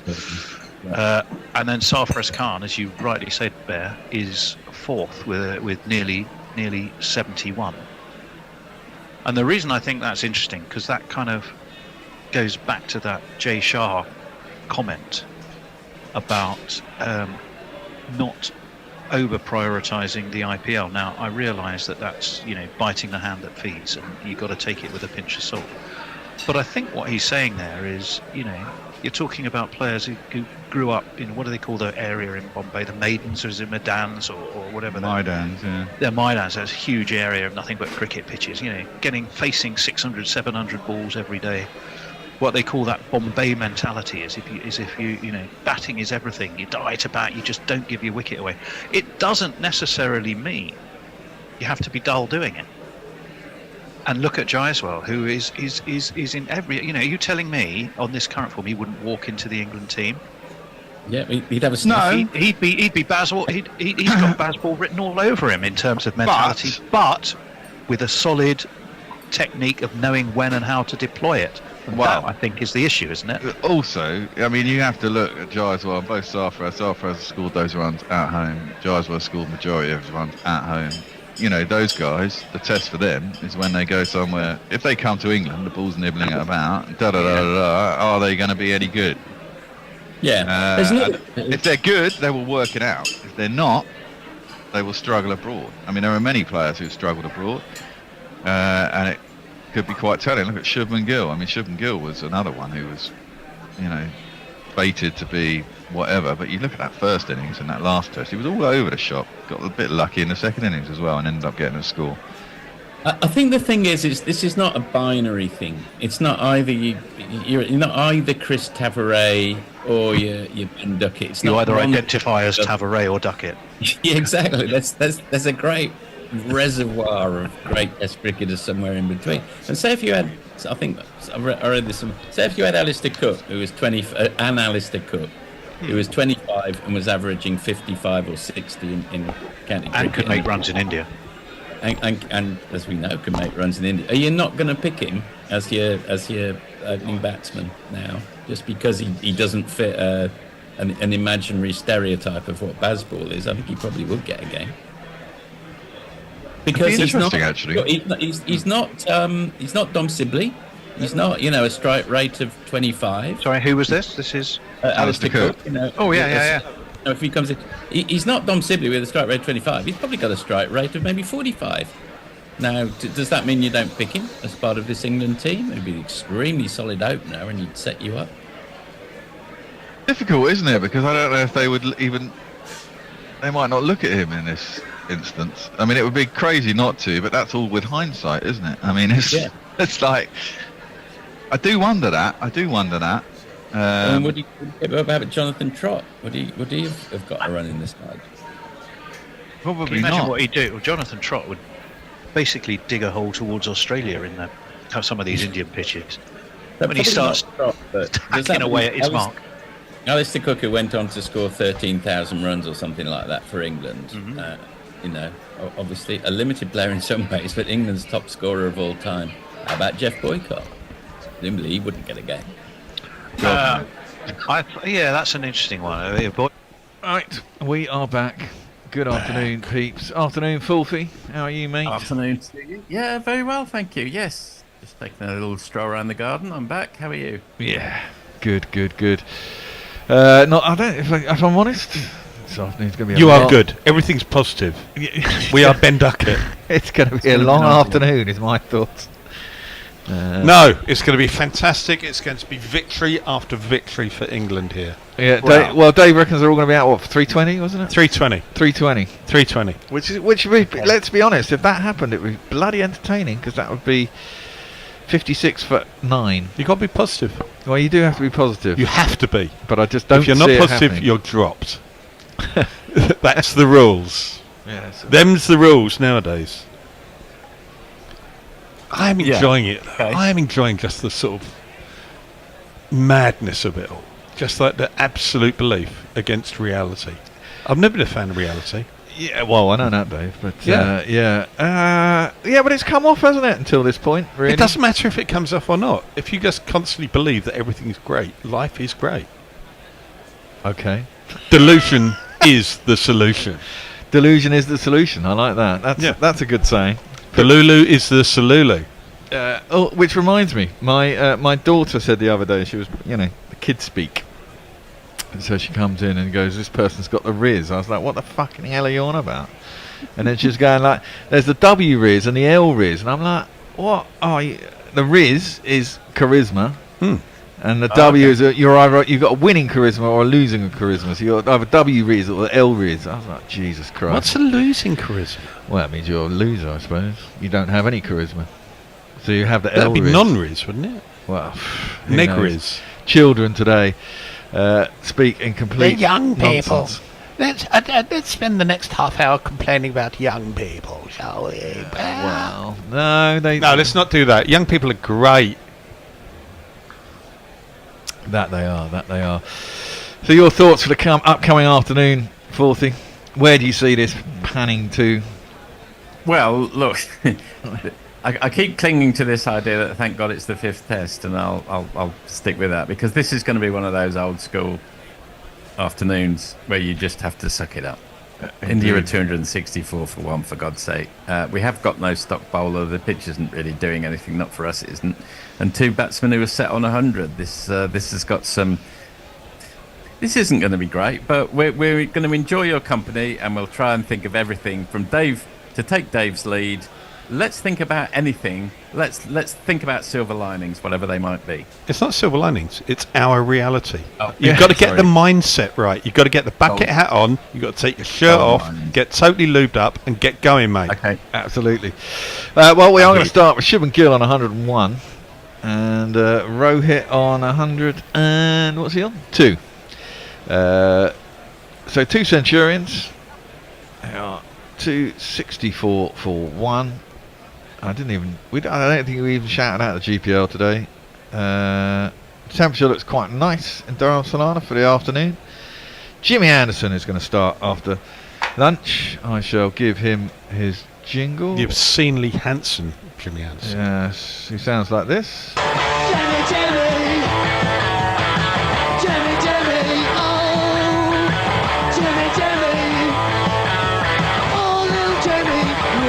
With the batsman still there.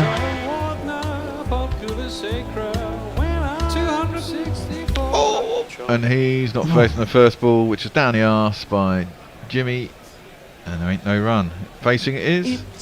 Gilly, gilly, us and the cats and Ellenbogen by the sea. Yeah. So Jimmy Anderson is one of those men who do probably look more handsome at the age of 41 than they did at the age of 21, when he looked a bit overly youthful. And that's the same for us three as well, right? Definitely the same for us three. We're in the prime of our lives, boys. Prime of our lives. Tender age of 60. That's what made me think of it. Yeah. Shubman Gill just works that into the leg side wide enough of mid-wicket. The mid-on has to go around and pick it up. Allows them to get through for a single. The first run after lunch. And Gill and Rohit on the same score, 102 each, 144 deliveries and 160. So going on a pretty decent pace as well. Everyone's got an ideal age, really, haven't they? Mine is tomorrow. Yours is to come. It's Mate, always honestly, tomorrow. It's always tomorrow. Jam tomorrow, jam yesterday, never jam today. Yeah. Well, I wouldn't be surprised if India score another 300 runs today. That one's into the pads. Rohit clips it sweetly, beats the first mid wicket, can't beat the second, but he can only parry it off the mid on. You get very excited about two mid wickets, don't you? I like 2 mid wickets, so you're going to roll that line, why not? You know. Yeah. I mean, I like Stokes's field settings. I like the fact that he's positive. Yeah, well, I think we like all that. Heads didn't drop. There's lots of silver linings, even though Dave just thinks it's just an attitude. But heads did not drop, I don't think. No, they've been. I think there was one crappy bit of fielding, wasn't there, out in deep? Yeah. It's Tom Hartley, yeah. Jimmy is in. I think he's going for a little bit of reverse, or he's trying to. It's driven back at him up to mid-off, and there's no run. You know, I sometimes think with Jimmy, he's just trying to get to 700, and then he'll think about retiring, but it's just not been happening, has it? He's never going to retire. He is going to retire. He's going to outlive us all. No. He's going to be worshipped as a god at the age of 507. Oh, he bowled a no ball. He did bowl a no ball. It was. Over the line! Huh? I'm sorry, Smokey. You were over the line. That's a foul. No wicket fell off the no ball. Even more and more silver linings. Well, Shubman Gill is showing intent. Comes down the track, slams Jimmy through mid on, and there'll be 4 runs.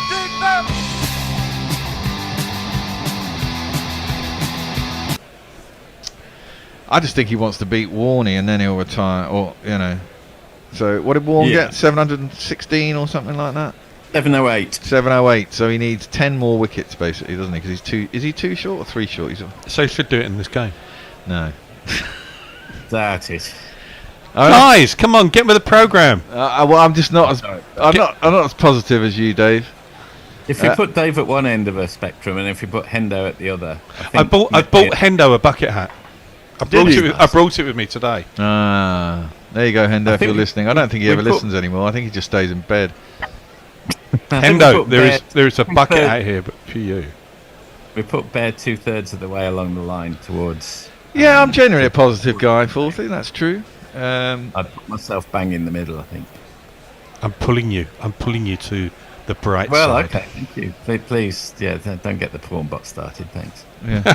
I've seen much of a porn bot recently, to be fair. Jimmy is in. 2 balls left in the over. That one is chopped to cover, and there ain't no run.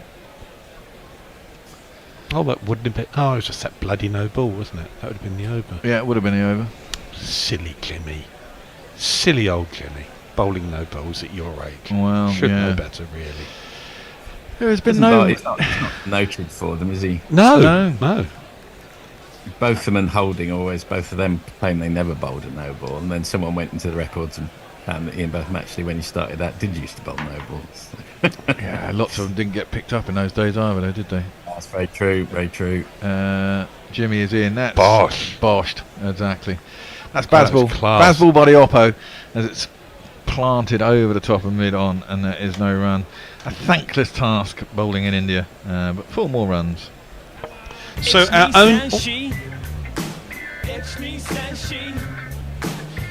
Our very own Georgie Heath made her debut this morning, and she said it is fun to make a debut for Guerrilla Cricket, and she included a photo of her and who are those ugly blokes there?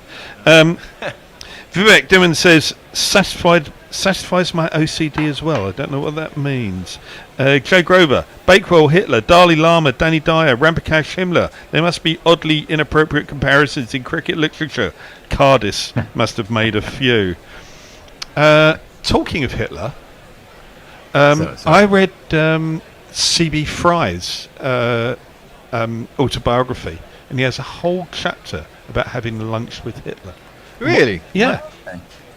He said he was. He was a lovely chap. Really? Yeah. When, really. When was this lunch? Was it before? It was before. It was long before. It was in the 30s, early 30s, and C.B. Fry went out there. No! Oh my God! Yes!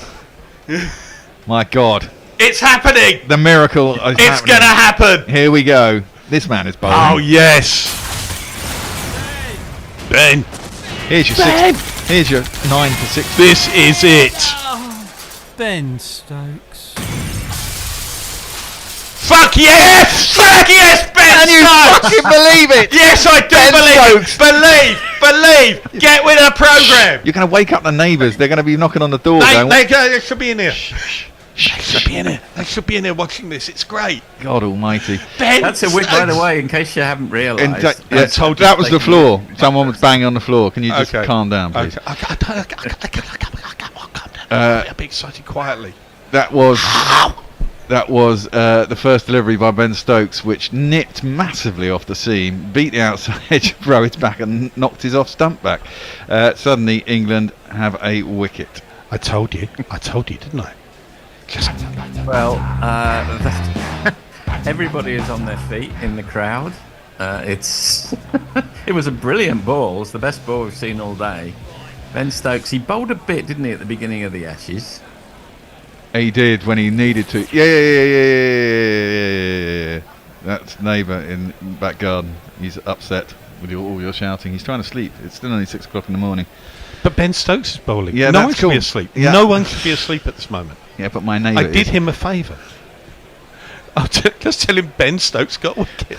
Can't do that. But it's true. Yeah, it happened. I know. It's happened. You have to Believe. calm Are you down. believing now?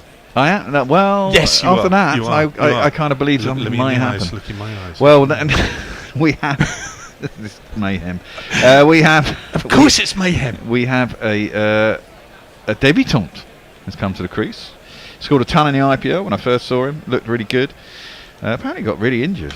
There's some dodgy shit going on, but he's back. He's in the team. It's Devdutt Padikkal, and he sounds like this.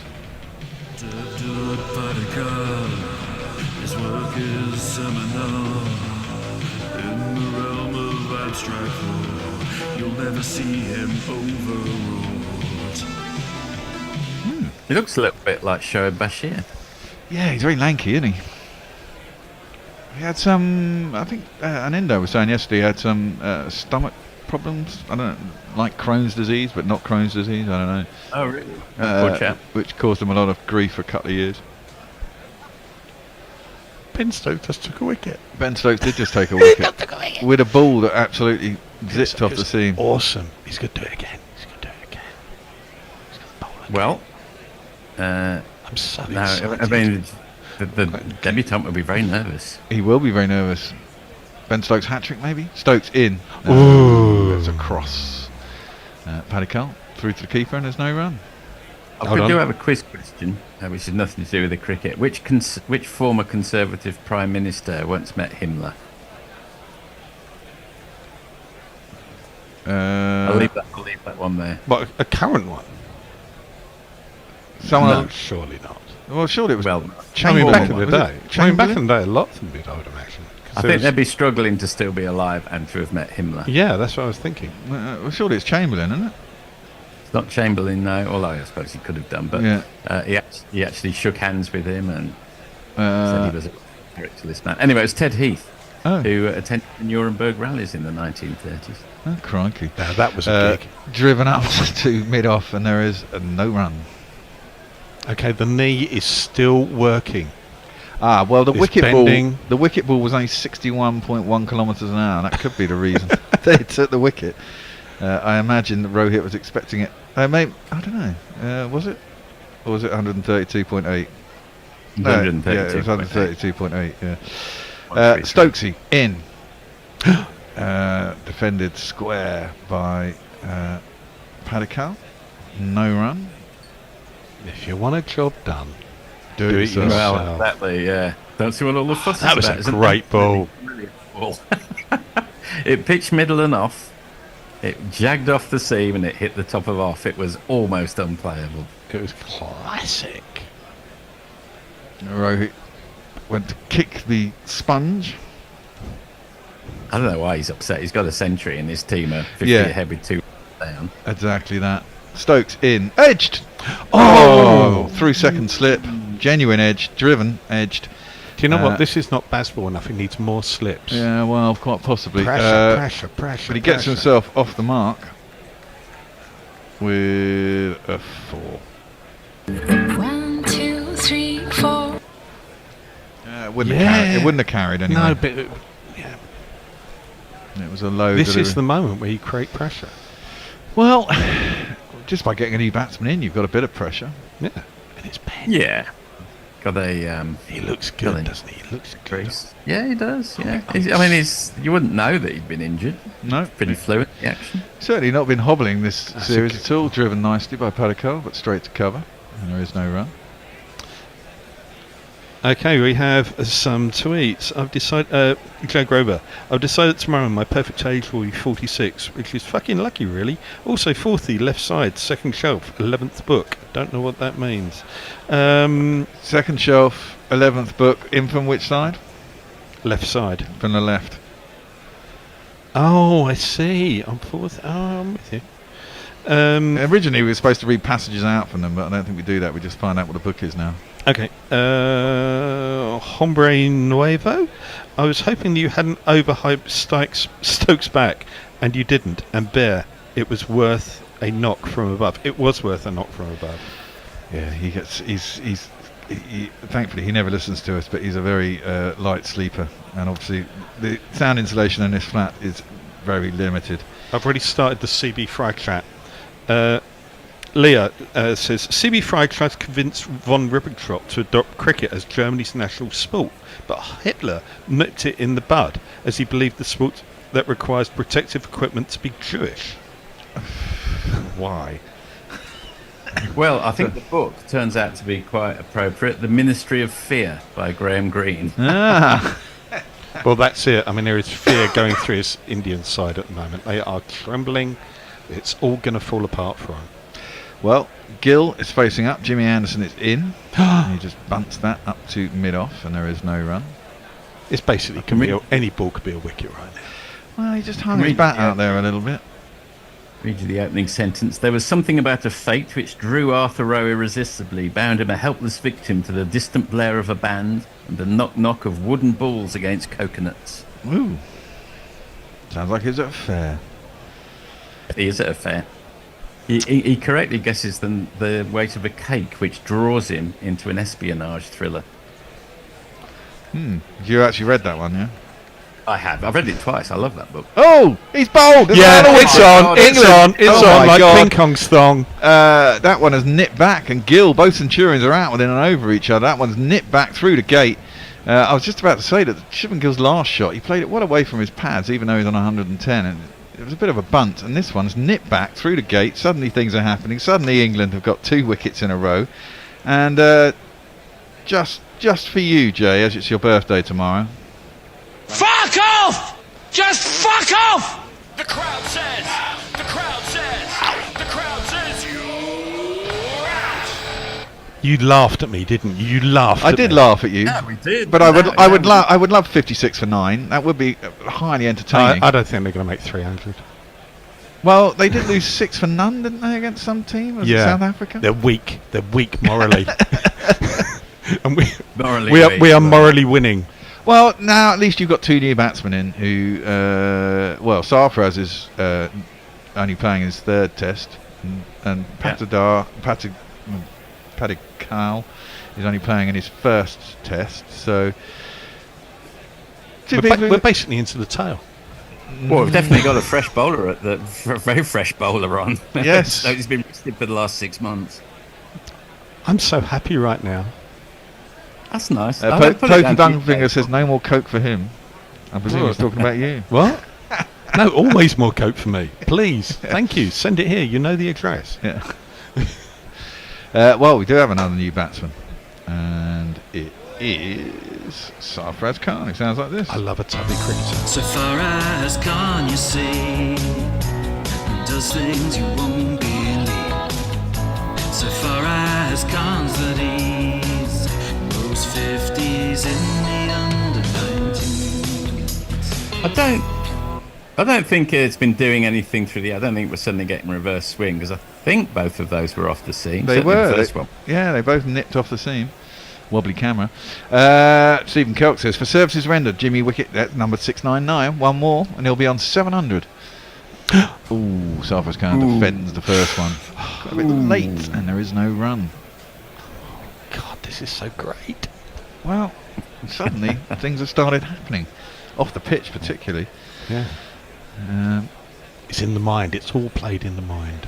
Yeah, well, a lot of cricket is played in the mind, Dave, as we all know. Yeah. There's it's a very tactical, mind-gamey sport. Especially Test cricket, isn't it? Yeah. Well, as Hamlet said, nothing is either good or bad, but thinking makes it so. Exactly. Mind you, look what happened to him. Driven by Saras, up to mid-off, and there's no run. A bit of a bunt again, playing away from his pads. Playing eyes and bat to ball rather than foot to ball, which is a modern way, let's say. As we say there, 187 tests, 699 wickets. I do like Saras. I love a tubby cricketer. Yeah, a tubby cricketer is good. Tubby cricket's good. I was in the MCG the last time someone took 700 wickets in their career when Shane Warne. When he took his 700, he didn't know what to do with himself. He would just walk. He just ran round in a circle. A bit like, what's his name? Who's the Safa? That is Saras off the mark, because he just plants that square. And Oh yes, Imran Tahir. Yeah, that's he the does one. that. Yeah, exactly. And there is a single. India move on to 280 for 3. 2.5 overs, 16 runs, 2 wickets. Run rate's 5.65, but what the hell? They learnt that baseball from us, you know. You remember who the 700th victim was for Warning? It was Andrew Strauss.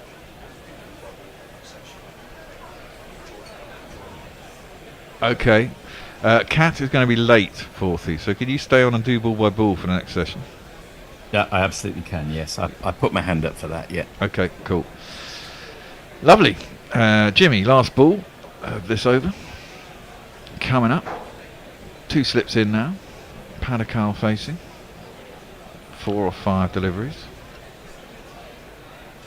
Come on, Jimmy. Come on. Jimmy into the knee of Padakal, who works it to mid-wicket. There is no run. Ends that over. 280 for 3. Saras 1, Padakal 4. More CB Fry chat. Later editions of CB Fry's books edit out the Hitler chapter. He was a deeply odd man.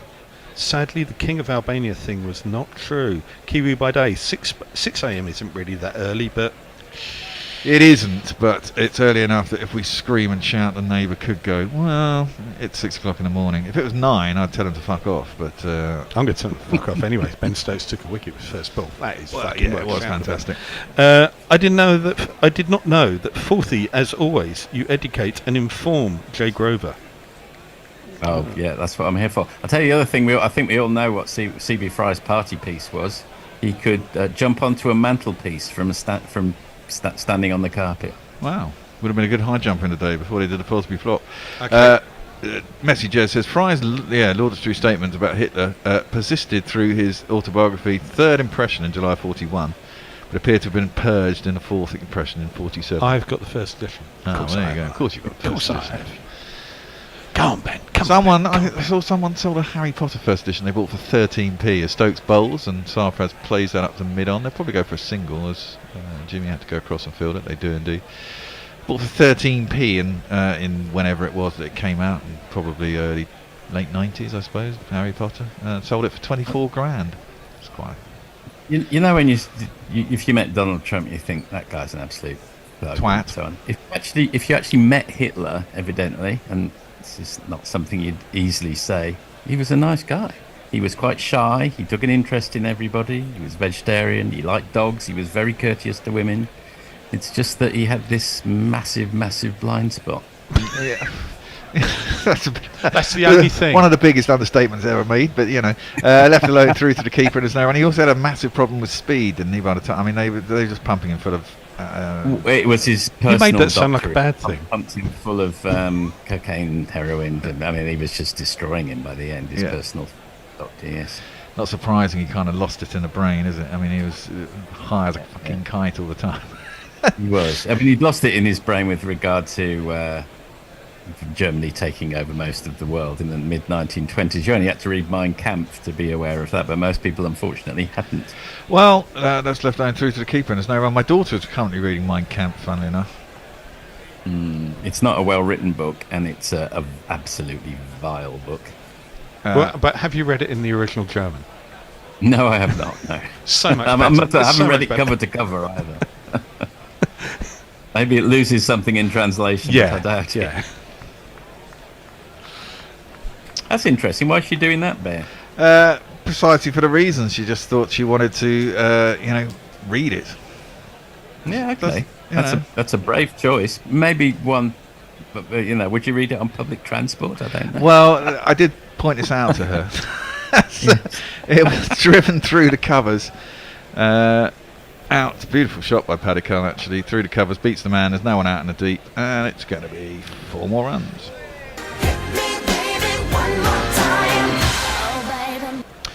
Whose side do you reckon Hitler would be in Palestine, Israel? Oh God, please. Let's just not go there, please. Let's not go there. Oh, let's leave that one there. Let's just leave that one sitting there, shall we? He'd be torn, wouldn't he? Yeah, thanks, Dave. Yeah, that's good. Nice shot there. Very nice shot. Stokes in, driven back to him. Ooh, that was one of those ones you could have tapped onto the stumps at the bowler's end. Thought about a run out, but he didn't. He stuck his hand down. There's no run. Come on, Ben. He's got a slightly bigger chin than Shoaib Bashir. Otherwise, if you know Shoaib Bashir and don't know Paddy Carl, you can sub him in your mind. Well, yeah, in terms of stature and everything, they aren't they? Very tall and skinny, aren't they? I think Shoaib Bashir looks a bit like a crochet needle. With his little hook nose, and you could use him to. He's got a very big, he's got a big nose. Let's put it that way. Big nose. Looks like a crow from the side. That one is patted down by Paddy Carl. To third man. Where? Shoaib Bashir is fielding. Okay. And there is a single. Messi Jazz has written in. Stokes' bowling is bad on 2 levels. Number 1, it shows how shit the rest of the England bowling is. Number 2, it shows how stupid Stokes is to break his promise to his medics not to bowl in a Surrey. Why risk your health when in what is clearly a hopeless cause? It's not a hopeless cause, Messi. It's not a hopeless cause. England are going to win this. Stokes could get loads of wickets. Jimmy's going to get his 700th. It's going to happen. Believe. Jay Grover. Mint still can't beat yesterday's Dickens trifecta. Don't know what was that? That was the book that came out. Yeah, we had Dickens. Here it is. It's still out. The Dickens trifecta yesterday was Hard Times, The Tale of Two Cities, and Great Expectations. All in one book. Was it a Reader's Digest? No, it wasn't Reader's Digest. Whatever that is, it's. I just thought 3 for the price of 1. Why not? Why not? Jimmy is coming around the wicket, and Carl plays that up to mid-on. There's no run. It's a little late. He had to jag down on that one. He did, didn't he? Kept a tiny bit low, maybe. Today's morning session was the first of the series where a team scored more than 100 runs without losing a wicket. That's in the past. Let's talk about the present. Let's talk about wickets. Let's talk about the ball jagging about. With stats, you want to say, oh, that's interesting. We kind of know that already. Yeah. Yeah, it's not a particularly stunning fact, is it? Jimmy, again, Saras playing from the crease, which the ball's not really getting up. You think you might want to get forward? His balls are reasonably full. Trivia questions. You've either got to think, oh, I know that, and feel smug, or, oh, when you hear the answer, I didn't know that. How interesting. It's no good having some obscure stat that no one's ever going to remember. That's not a good trivia question. It's dull. Pitch looks lovely from the drone shot. Very green. Wicket still looks pretty good, to be fair. Oh, in terms of aesthetics, what a ground. Yeah. And Jimmy is around the wicket to Paddy Carl, who drives that square to the man at point. It's Ollie Pope. And there is no run. They must get people going out as a consequence of seeing these matches. I looked up Dharamsala for a holiday during the lunch break because it just looks amazing. I know. Well, that's why I think everyone's gone out there, isn't it? I mean, exactly that. We know Ed has gone from us, and my mate's gone out now. A few other people. I think we were alerted to it during the World Cup, weren't we? Yeah. And everyone thought, that'd be a nice place. The only problem is, I guess, the temperature.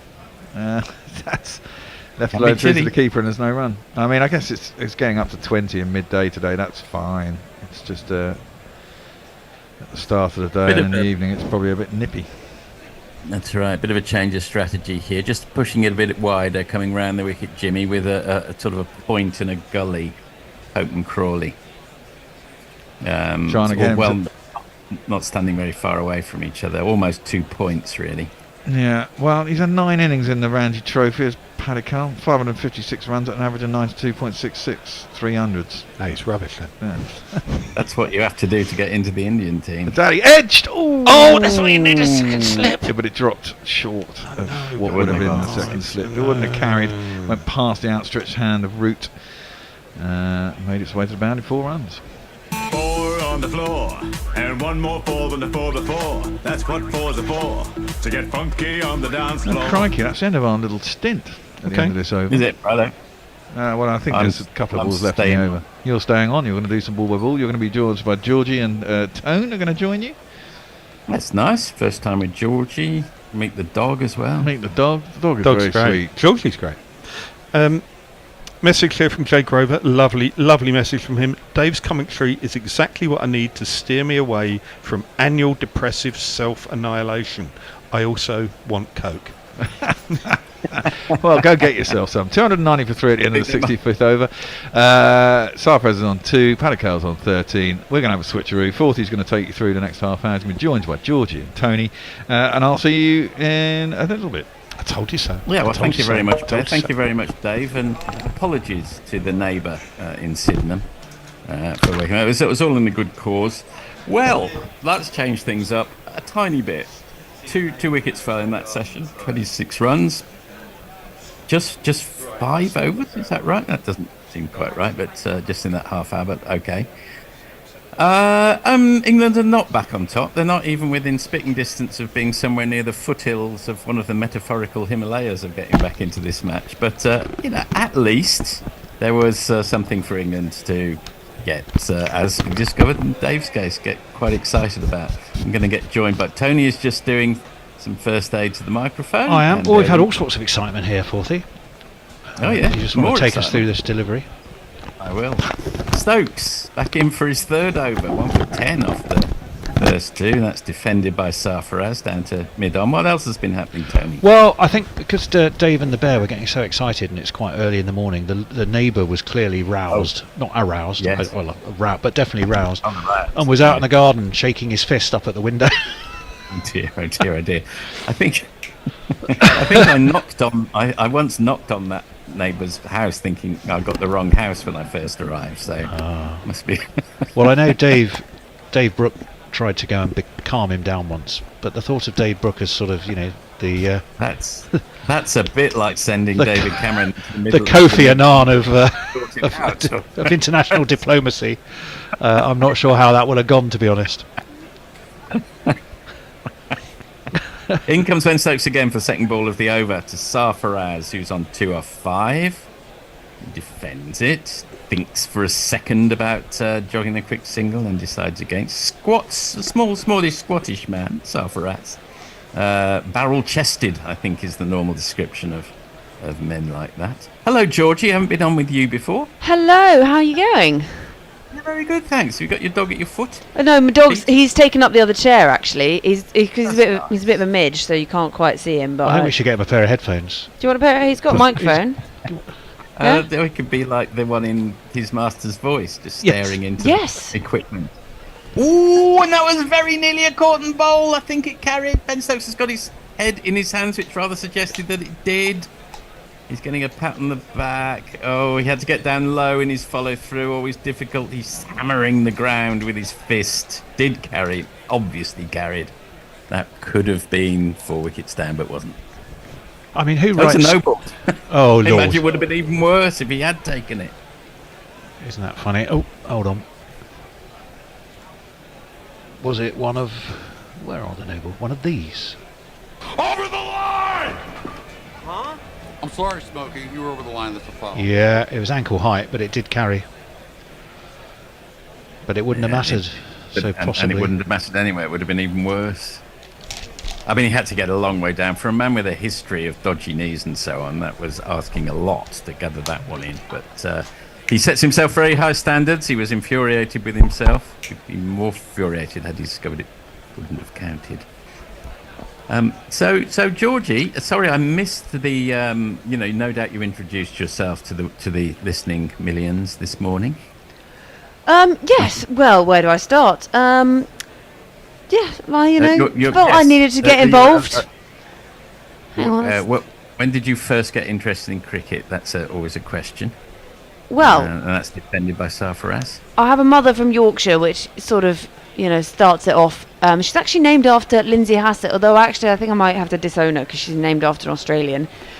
She tried to drive to Yorkshire when my brother was born so that he could play cricket for Yorkshire. It's that kind of level. But not you. Well, no one cares about me. I think also by that point, I think I'm young enough that the rule had changed, so driving from Milton Keynes to Yorkshire would have been null and void. So I played at Northants instead, the glamour of Northamptonshire. Northamptonshire. In comes Ben Stokes again. Oh, and that's a thick outside half of the bat, which has gone down to the vacant third man. Yeah, so then got involved, did a psychology degree, which I will never use in my life because, you can't cover enough psychology in 3 years. Went and did a journalism diploma, went from there, got involved, do a lot with women's cricket actually, so going to plug my own podcast here, a podcast called Women's Cricket Chat, which does what it says on the tin, and then I do lots of different commentary stuff around and about. So I did the Women's Under-19 World Cup last year, went and did the Legends League, which was a rogue one, seeing as I was probably about half the age of most people and a girl, and not very many other people were. But when I found myself in a bar with Brett Lee drinking baby Guinness, wearing leprechaun hats and him playing the guitar, I figured, I'd made it. Yeah. That's making it all right. And I introduced them all to baby Guinness. Last ball of Stokes over, defended by Saras to the man at short mid wicket at the end of the 66th. Now India 295 for 3. Well, Georgie's made a friend of a certain Mr. Grover. Jay Grover says Georgina's from Yorkshire, fucking mint, top lass there. He also said Dave Brooke trying to calm me down would only send me into an absolute maelstrom of unadulterated rage. Dave Wood sending Dave Brooke to calm down the neighbour. Oops. That's okay. That's a little replay there. Oh, it's the replay. Sending Dave Brooke to calm down the neighbour is akin to sending Adolf to sort out Israel-Palestine conflict. I think that's taken up with your. I think we should really have to stop those after your. We did play our podcast with you at lunchtime, Forthy, just to remind us. I must apologise for comparing Mark Ramprakash to Himmler. I don't know what came over me. In comes Jimmy Anderson again. I think he's a perfectly nice chap. Nothing like Himmler at all. Maybe they both like chickens. Himmler was a chicken farmer. That's where the. Do you think he would have been good on Strictly Come Dancing, Himmler?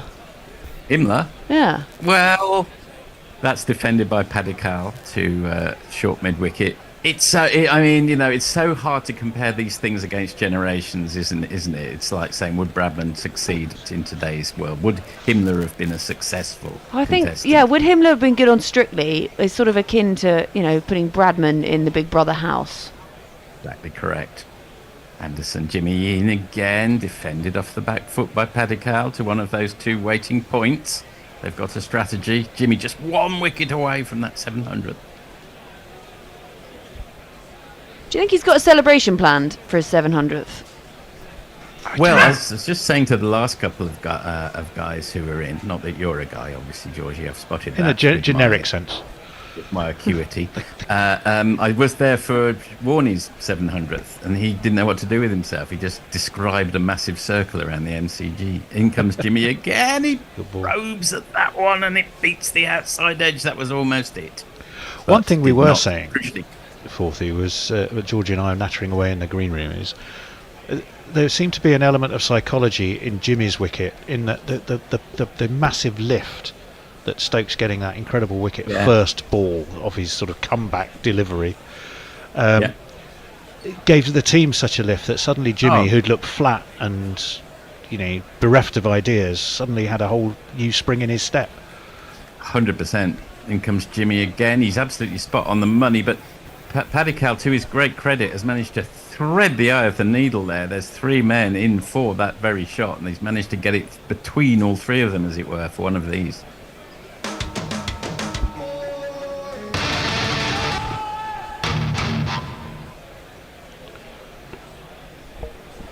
Still jingling? No, sorry. I should give you the signal, shouldn't I? I was remiss in my choreography. Very nice shot, wasn't it, Georgie? Lovely. Yeah, it's delightful. Just bisected the 2 fielders. My favourite is when people say dissected the fielders instead of bisected. It's like frogs. I've been like guilty frogs of that in a laboratory. That's right. That one's a touch fuller and defended by Paddy Cal. So one of those points, either Crawley or Pope, take your pick. Gives a sort of bit of a sneer, Paddy Cal, as if to say, is that all you've got? 699 wickets is all he's got, Jimmy. It's quite a lot.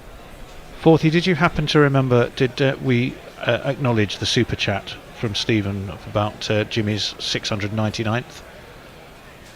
I don't think we did. I wasn't on. There was one. It was from Stephen Kelk. Stephen, thank you very much indeed.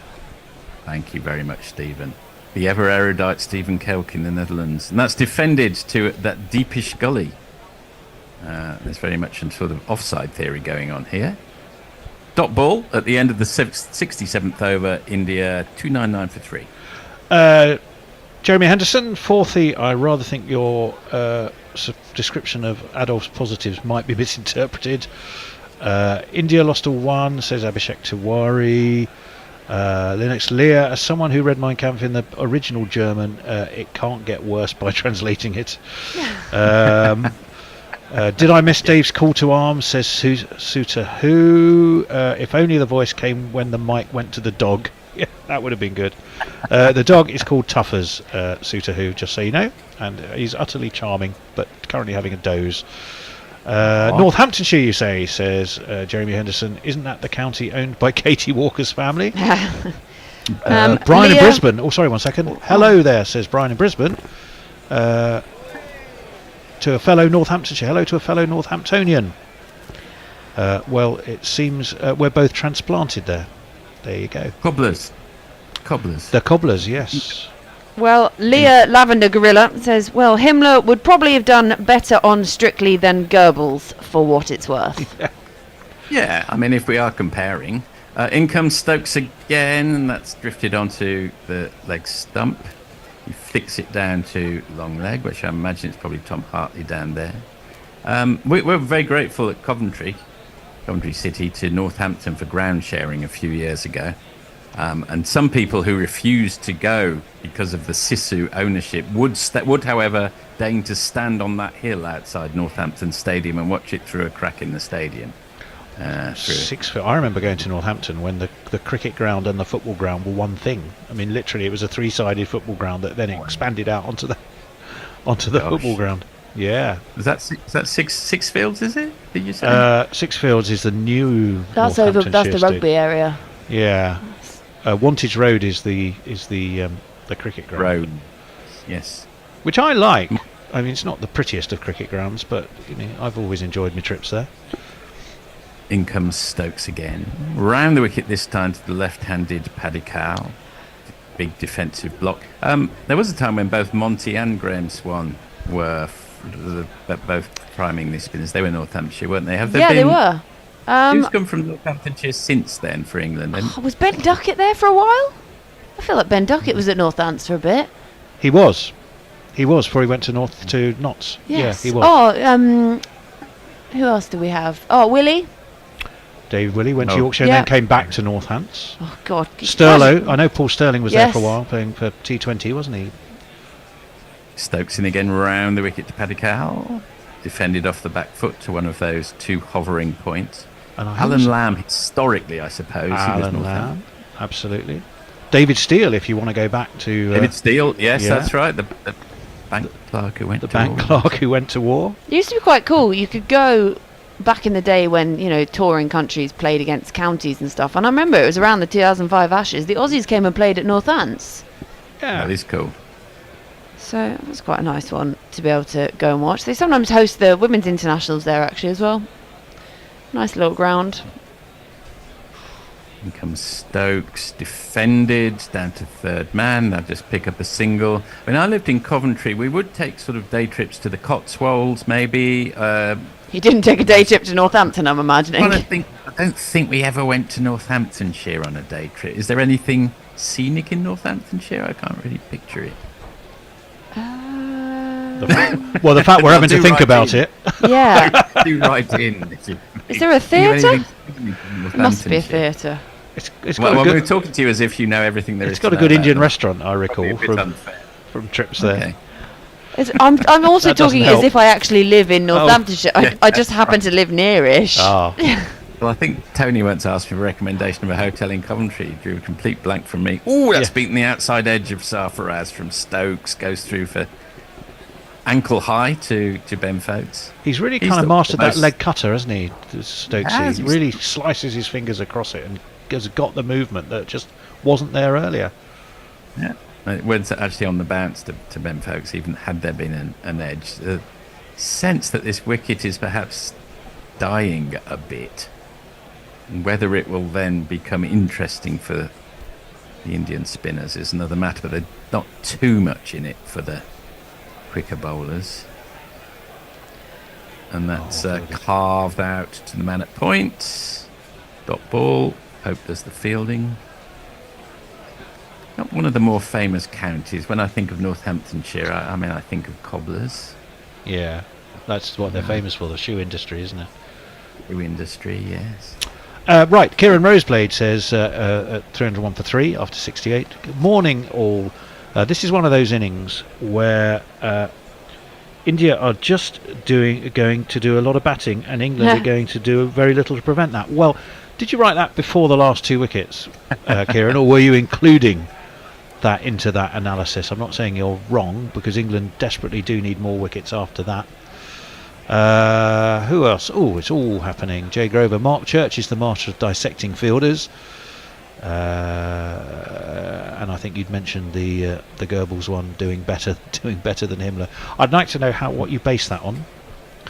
Anderson round the wicket, and again that kind of offside theory.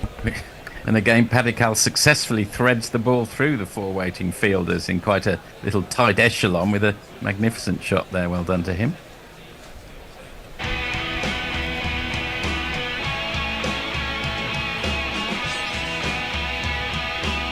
I was going to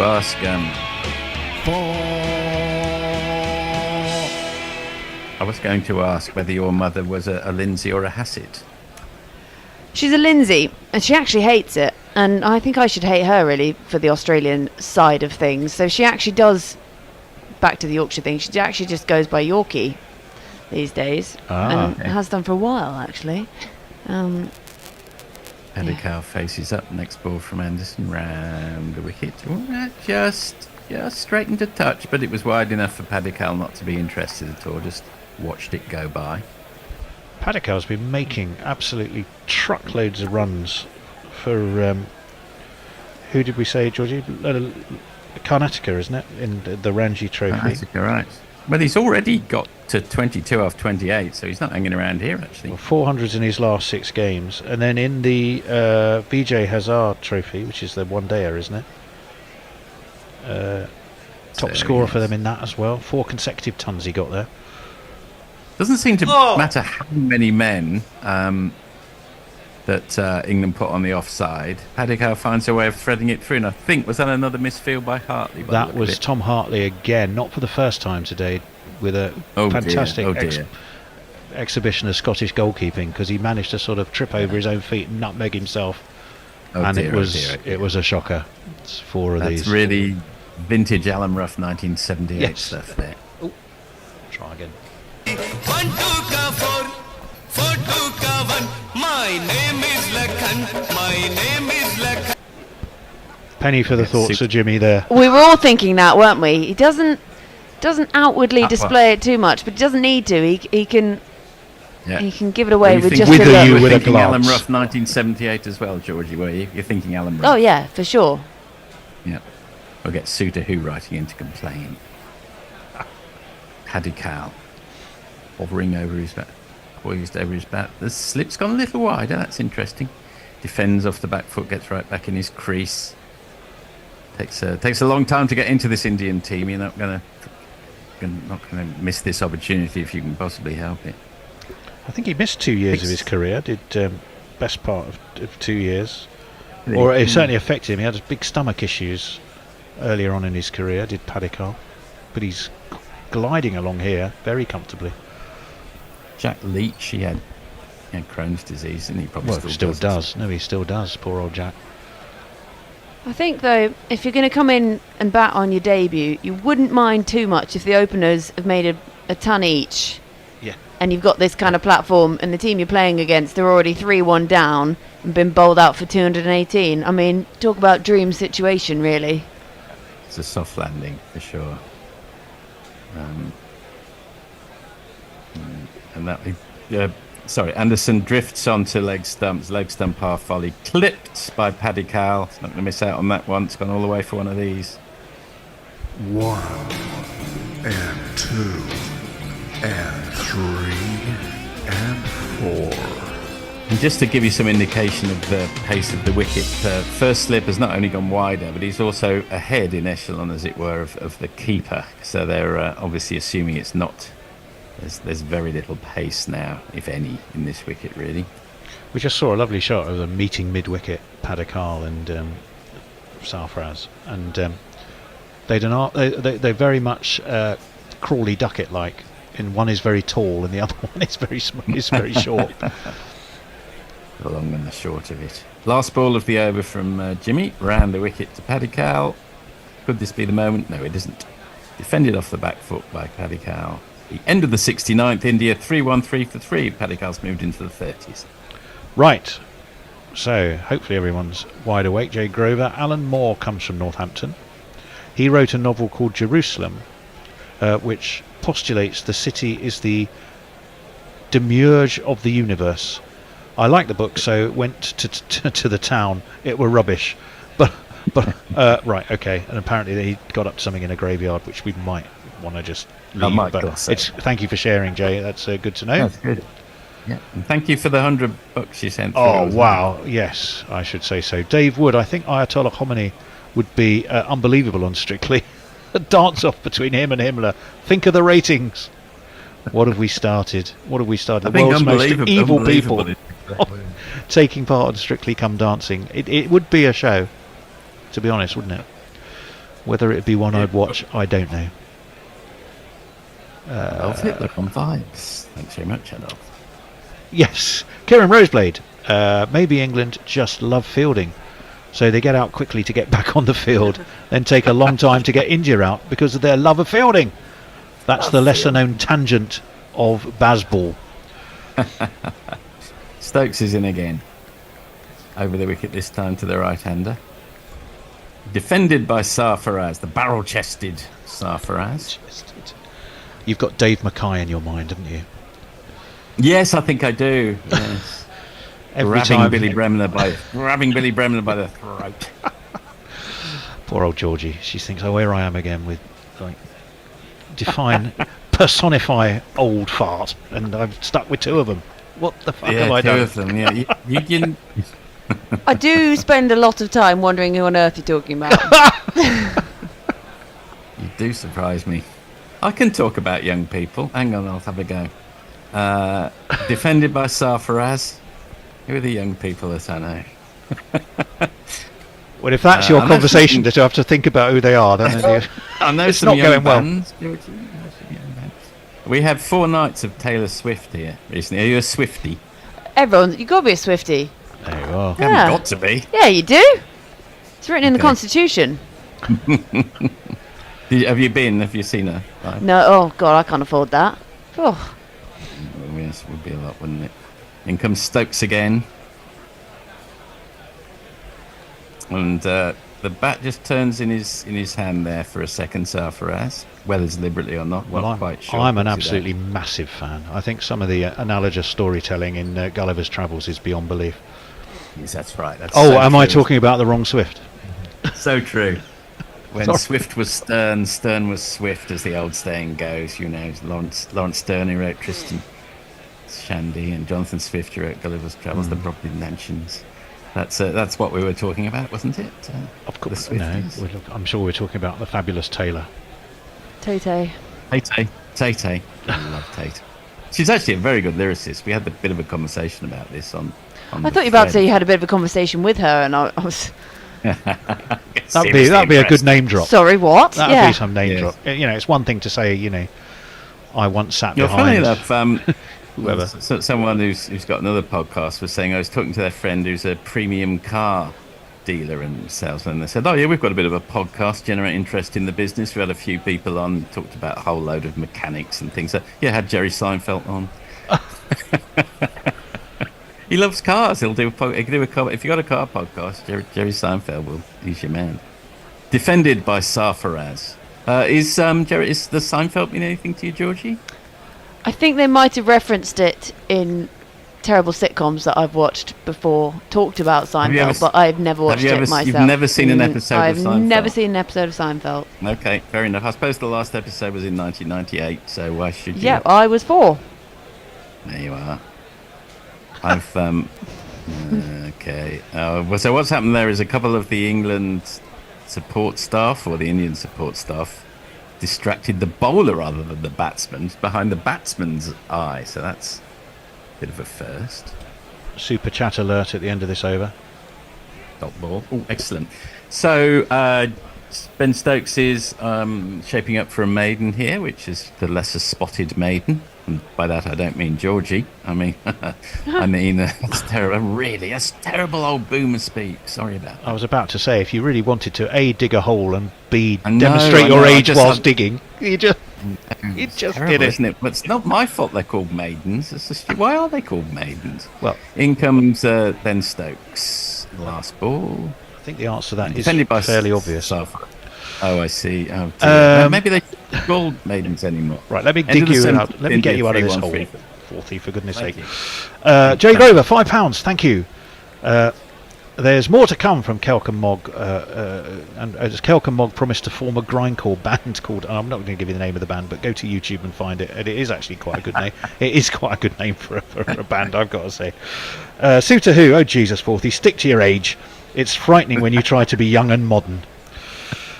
Kieran Roseblade, not with the price of avocado on toast these days, how can us young folk be able to eat that and go out?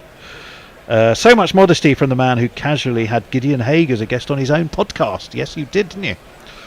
I did. That is true. I did. That's before Gideon slightly lost his mind recently and started slagging everybody off. Much in the way that Roots and Pope are catalysts for disastrous events. Do you think you might have tilted him onto the wrong path, Forthy? Kiwi by Day, love this Battle of the Generations too. Almost as good as the singing. Christ, that good. Oh yeah, nobody's insisted that I sing yet, and we're running out of time again. No, do you think there's a reason for that? Have you got a Taylor Swift song up your sleeve? Oh, there you go. I can't do Shake It Off. I can't do anything Tay-Tay really. I could do Shake It Off by The Fall, but that's not the same thing. Another band you won't have heard of, I expect, sadly. Do you know The Fall, Georgie? You big fan? Heard of them? We're not talking about Paradise Lost. No. John Milton, not that Fall. He'd have been a good umpire. I mean, let's face it, he was blind, and if Joel Wilson can do it, can you imagine John Milton at one end, maybe Geoffrey Chaucer at the other, and Marquis Smith at the other? Yeah, we're beginning to entertain ourselves now as India lead by 95. Well, the last time it worked because England took a couple of quick wickets soon after. Yeah, absolutely did. I think we've got another over up our sleeves. Sorry, Georgie, I'm afraid this old person's talk must come to a stop. It's a little self-indulgent. Tom Hartley round the wicket. A slip, a man under the lid, defended immaculately by Paddy Cow. Are you a fan of Hartley, would you say, Georgie? Yeah, I mean, it's nice to see the younger ones coming through, I guess. It's difficult, though, isn't it, with the spinners in England? Like they say, they're both sort of the second spinner at their own county, so it'll be interesting to see what happens over this summer for the development of these two. Ooh. Nathan Lyon and Jack Leach standing in both of theirs ways. In comes Hartley again. tiny bit of turn, but nothing to speak of. Defended off the back foot by Paddy Cullen. Manages to get it wide of the man. Another rather useless bit of fielding out there. Can't be Hartley because he's doing the bowling. Was it Jimmy returning the favour? They've come through for a single anyway, I think. Saras back on strike. Barrel chested. I was waiting for that one. He is, though, isn't he? He does not skip chest day. I might need a routine because he puts my chest to shame. Well, I'm glad you said that and not me. Already in enough trouble. Well, yeah. Lord above. Have you taken sort of Dave pills? Yeah, no, well, yes, I'm feeling a little giddy. Hombre Nuevo, very quickly, says, are the young people you know truly young or just comparatively young? Comparatively. I'm in a trivia team with some, and a cinema club with some 35-year-olds. I think of them as very young. Okay. That's defended by Saras, top ball. It's nice of them to have me along. Well, you're probably a font. Is it a font or a fount of wisdom? Never quite sure about that. I think I'm it's spelled never with sure. The thing about getting older is you do know loads of shit. You just have to be able to filter out the stuff that's not useful. And when you're young, you just spew it out, and if you say it with enough confidence, people believe you. That's what I do. Yeah. Well, boomers don't. They pull you up on it. Actually, it's font, not found, or whatever. Right, Hartley. And was that a reverse sweep? I think it was. No, it wasn't. It was a kind of. How would you describe it, Tony? Well, I'll ask Georgie. It looked like a conventional sweep Yeah, to it me. looked pretty conventional sweep to me. Yeah. I suppose it was a conventional sweep, but it wasn't a sort of horizontal sweep. He sort of swatted it behind him down to long leg. I think one thing you could say about both of these two is they do kind of like to get on with it. Safra's a little bit more cautious, I suppose. Yeah. Padikar's really steamed along. Well, that leads pushing up towards the 100 as well, just the 3 wickets down. Obviously, we had that excitement. I mean, it was originally very exciting with Ben Stokes just coming on to bowl 2 quick wickets, and these two already building along nicely. Padikar already on to 31, so no sign of nerves from the debutant. No, I mean, as you said, good time to come in, but nonetheless, he's grabbed the ball by the horns. So far, at least. On the font of knowledge, I have a theory. Yes. Okay. So if it's a fount of knowledge, I think it looked like we're having drinks. So I'm not just talking over them playing cricket. Marcus Trescothick is sort of, he's doing a turn as if he's on a model catwalk. You know, he did a turn. Look, I'm in my whites. They still fit. They're back on. Here we go. Look at me go. I can carry both drinks. Anyway, I think perhaps if it's a fount of knowledge, that implies that it's, you know, it's spurting out the knowledge itself. So maybe if you're a knowledge spurter, you're the fount, but a font is more when the vicar sort of spills it slightly over your head, so maybe it's delivered in a softer way, and that's a font of knowledge. Or so if you're one that just spews or it's the stuff, typeface that the knowledge is spouted in. Unless you're one of those You vicars. might want to see if Kat's waiting to get in. Change. Is she? Crikey, she is. Yeah. Here we go. Now I'm a bit confused because. So who's this doing was what Kat's now, ball. Tony? I'm just trying to think. Kat's joining. It should be Messi who's going to be social, and there's a bit to catch up on. Georgie's going to have a breather, but we'll be back to do some ball by ball. And Kat. My International Women's Day dream is falling apart here. Is it just your International Women's Day dream, or just you're on ball by ball? Tony, well, I'm supposed to be on ball by ball. on Kat's going to colour. summarise, yes, Georgie, do you want to take a I'm short here. break? Someone will have to pretend to be a woman if you want an all-woman crew. That's you. Well, I'll tell you what. Do you know what? I'll just stay here and press the controls. Georgie, you stay. Do you want to do social? You've got everything there. Messers, you summarise. You How were about on we do ball it that by way? ball. I don't mind. Tony Was I? But Kat missed her Oh, ball well. by ball. So if Kat does her ball by ball, I could potentially. yeah. Do you want? I'm Are you just, okay? Have you got where you are? Have you got enough? I've got a very good screen. I don't know how well in sync it'll be, but I have got the latest. Well, try and over. If usually it's a not pretty in good sync, I'll screen. just step back in again. Yeah. Georgie, you. Usually So I'll do it. Yeah. You might want to change the YouTube screen, Tony. I'll do a couple of socials actually, I while we're on can't. drinks. Mog says, I've already written 11 songs for the first album. Still working on getting Tony to guest vocal. Leah says, we're also not talking about the mediocre gothic band Paradise Lost. Kieran Roseblade's with us. He says, the irony is this is generational conversation. It's exactly what happens in the England dressing room. Old Jimmy walking around moaning about inflation, mortgage prices and prescriptions with Stokes. Brilliant. And Brown in Brisbane says, one more Northampton fact. Carolyn Chisholm is buried there. She helped hundreds of women in early Australia get out of poverty. She was also the first female on an Australian banknote. There you go. That's the best thing yet from Northampton, apart from Silverstone for Formula One fans. Very true. Right, I've created... Bobbin's making an appearance here as well, if anyone would like to see Bobbin. It's a girl. Bobbin's a woman as well. Oh, it's all dogs today. It's all dogs. We've got Tuffers here in the studio, who's fast asleep on the chair. No, he's not. He's woke up. He's still fast asleep. I'm wondering if I've confused things, because visually it's very hard to do the setup. If I'm pressing the controls, I end up having to be on the screen.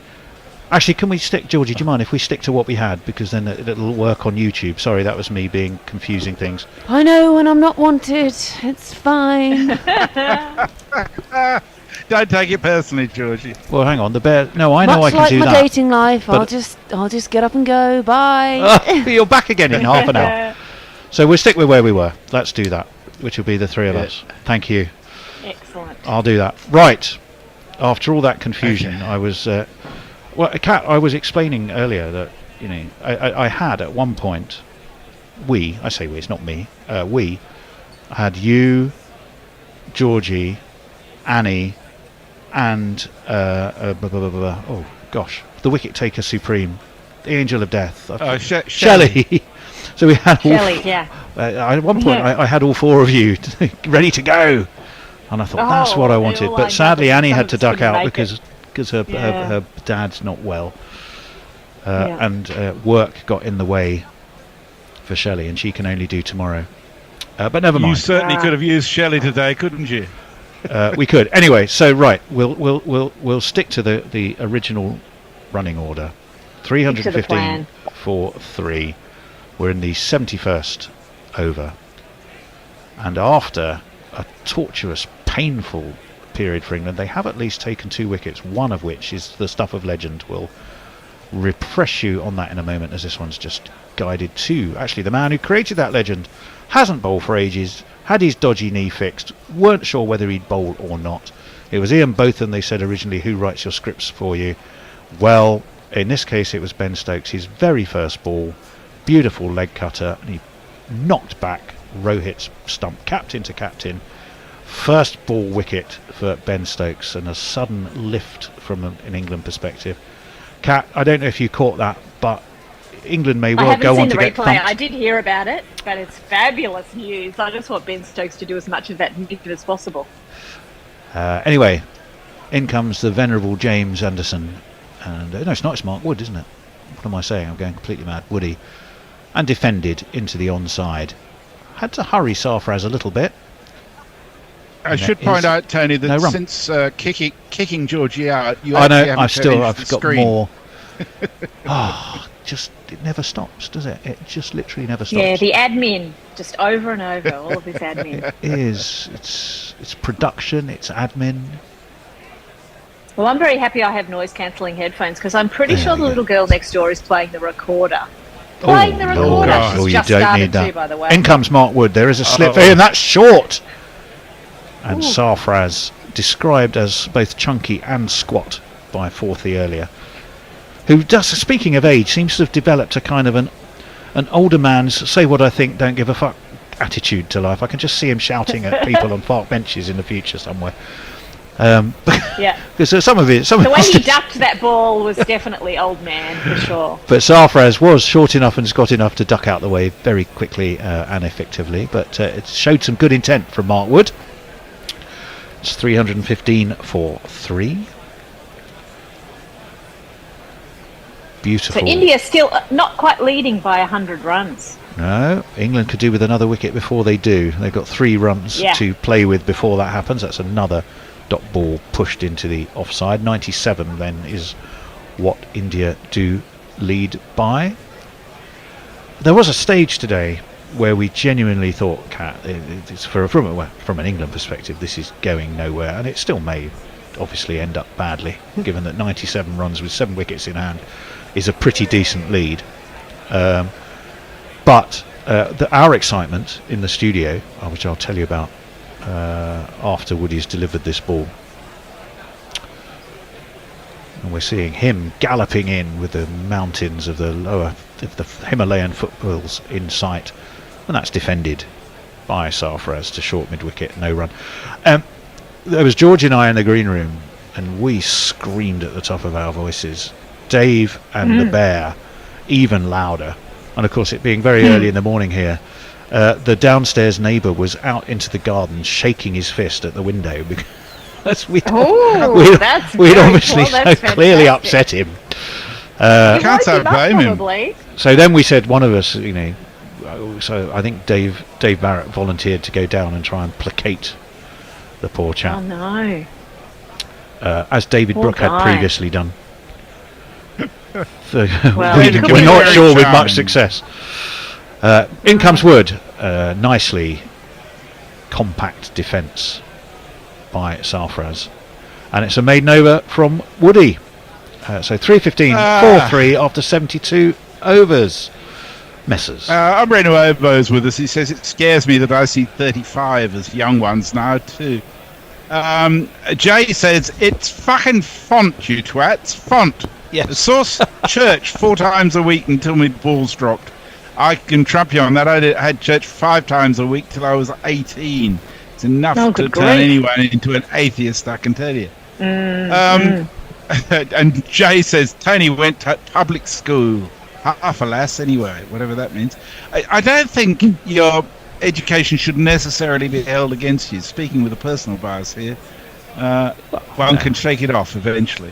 Armchair Cricket Podcast says Sage of Test 1 here with end of touritis symptoms on display. Hartley it is, who's in and is played off the back foot by Padikal, and there's no run. 87 odd miles an hour. Gave that a little bit of loop, some turn, but sort of slow and predictable turn. Yes, it's the sort of thing that, and he's bowling in the shades, which we always love, but the sort of thing that India can definitely negotiate. And he comes again, the Headley Verity lookalike. There is a slip, there is a forward short leg.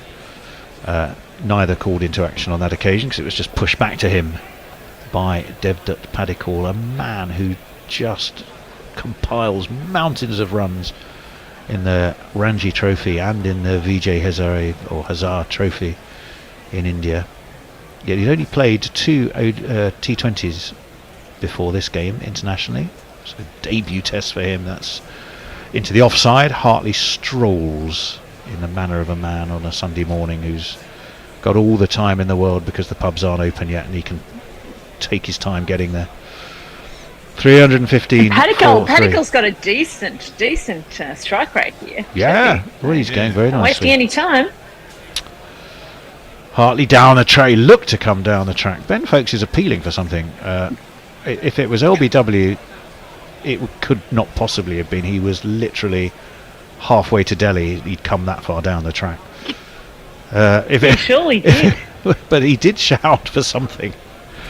I think it was one of those appeals, Cat, that is just keeping the fielding team on their toes. That's right. Rather than any belief that Definitely. there was something in it. That's nicely played. Just guided to mid-off, and they'll take an easy single. And the score will move on to 316. Still haven't got that 100 lead. No, Psychologically, that's right, a wicket now. England. We shall. So in the background here, I have the occasional dog barking, and still the recorder. And I'm pretty sure it's her first day of learning recorder. You've got years ahead of you. Yeah, pretty sure it's her first day, and she's trying all the notes at random. Yeah, I was about to say not necessarily in any kind of order, as that one is pushed to the left of Hartley by Saras, and Hartley who's had a pretty horrible morning in the field. He's been the guilty party on 2 occasions of the most shocking fielding cock-ups. Our view from up in the mountains that we're now looking at as the road snakes up towards the Himachal Pradesh Cricket Association ground is utterly striking and beautiful, Kat. Would you put it on your list of places I want to go? But there's so little, so few trees around the other cricket grounds in India, and this one is just surrounded by trees, surrounded by greenery, the odd building, but most of the time there's actually a fair bit of grass. It's just incredible. It looks so beautiful, and the sky is clear. There's no pollution. The buildings we're looking at have a sort of a look of multi-story ski chalets somehow in the way they look. Well, the Radisson Blue there looks extraordinarily luxurious. So there's clearly some luxury resorts there. You're getting the recorder in your ears. I'm getting my goose going absolutely batshit. Is it feeding time? Says, right, what have I missed? Has Forthy moved on to questions about gaming consoles? I doubt it. Doubt it very much. Sometimes Forthy sounds even older than me. He usually talks about book club, doesn't he? He does. He says, I think I'd burn if I stepped foot in a church. Yeah, it's possible. This one's pushed into the offside of the first delivery by Woody. He's bowling his 11th over. Still 98. Wonderful. That Nothing lead. better. I want Mark Wood from one end and Ben Stokes from the other end. That's what I would like to see. Yeah, actually we haven't seen that yet because Stokes and Anderson were bowling together. Then I think a bit of Stokes and Hartley, who has been sent to graze as Tom Hartley in his England cap. He's possibly having a little think about what he can do to try and haul England back here. Round the wicket comes Wood, and that's beaten the outside edge. That was an absolutely cracking delivery, and it was speed and angle of attack that had Padikkal fishing a little bit. Didn't move, So it just fast. cut I mean, away a he's at little bit. 144 is his lowest speed, I think. Yeah, well, it was a 143, 144. It was a leg cutter, but I mean, it wasn't a huge, but it moved just enough. And it was too good for Padikkal. Sadly, from an England perspective, too good for him to get an edge on, but it wasn't far off. 316, 4-3. And in thunders Wood, who will, I'm sure, have been buoyed by that. He's still around the wicket, and this one's short. And Padikkal ducks underneath it. Taken by Folkes, and there is no run. There's only been one single in about the last 5 overs, so it's wonderful to see that India still only lead by 98 runs. I mean, England could get them all out before they get to 100 lead. I've just had a coffee delivered. Was that a care package, David? That's delightful. David, if you could just let me know whilst I'm on air, was that a gift that's been delivered to the door? Word is in. Up on top of it gets Padikkal to get right over it and guide it to backward point root fields. There's no run. Is that from Brian in Brisbane? Right, we have just been delivered a package of goodies by Brian in Brisbane, and I wanted to say a huge thank you for that generosity. There are, I think there's bacon butties and croissants and coffees and a whole bunch of things have come our way, Kat. Not to make you feel jealous. That used to happen at the Sugar and Spice Cat Rescue too. Someone would deliver, a six-pack of bottles of wine, and it was lovely. Probably the same dude every time. Almost always Brian in Brisbane, who's actually in Northampton, who's listening to us right now. Well, the handcuffs are out. Thank you, Brian. That's not what's been going on here in the studio, I might point out. That is to check the status of the ball. I think it's gone through them okay, and Wood will continue with what he has. And he does that, and Padikkal works it off his legs out towards mid-wicket. And the score will advance to the tune of, did they take 2 or no, just the 1? 2, 3, 17, 4, 3. I think Ollie Pope with that cat, his form, the more mullety his hair has got, the more his form has suffered. I think I genuinely think a trip to the barber is in line. to get his form back. And he should get a bit of bleach in there while he's at it, just to match, some of the others that have bleached their hair. This is like I've now been dealt what I can only describe as a form of torture, because I got this fabulous cup of coffee, but it's all stuck down for its delivery, and I've only got one hand because of the microphone, and I can't actually open it. Well, and I'm worried if I do, I'm going to send coffee flying all over the laptop, which would be a disaster. That's all right. I'll wait to the end of the over, and then I'll have a free rein at trying to get inside it. Woody over the wicket to the right-hander, who he hurries Sarfraz a little bit, but Sarfraz tickles it just backward of square past the mighty Joel. It is the end of the over. I can open my coffee. It's 318 for 3, bang on the 100-run lead for India, and I'll go to Messrs for some messages, and I can get to my coffee. Paddy the Batty makes a good point. She says 62 people watching, only 18 likes. Smash that like button. The other thing I'd ask people to do if they are watching on YouTube, if you haven't subscribed, please do. We've got 14.8 thousand subscribers. I'd like to get up to 15 quickly. Kieran Roseblade says, discounting poaching from other countries, England's population is 55 million, of which half will be male, so 27.5 million. In fact, it's about 49% of male, 51% of women, both because they live longer and they're not so good at killing themselves young. Colin Curtis says, Bessie, if I couldn't see your faces, I'd agree that you were younger than 40. I'm not sure how 40 might take that. But your love of I hope statistics... 40's not listening. Well, he is. Said your love of statistics and spreadsheets doesn't help there. Yes, that's, can you imagine as your younger self sidling up, or sidling makes it sound dodgy, attempting to engage conversation in a disco by discussing cricket statistics from the 1930s. Possibly is not ideal, is it? Hauled away by Sarfraz. That was short and has been pulled meatily over mid-wicket for 4 runs, meatily by the meaty Sarfraz, who put most of that meat into that shot. It's one of these.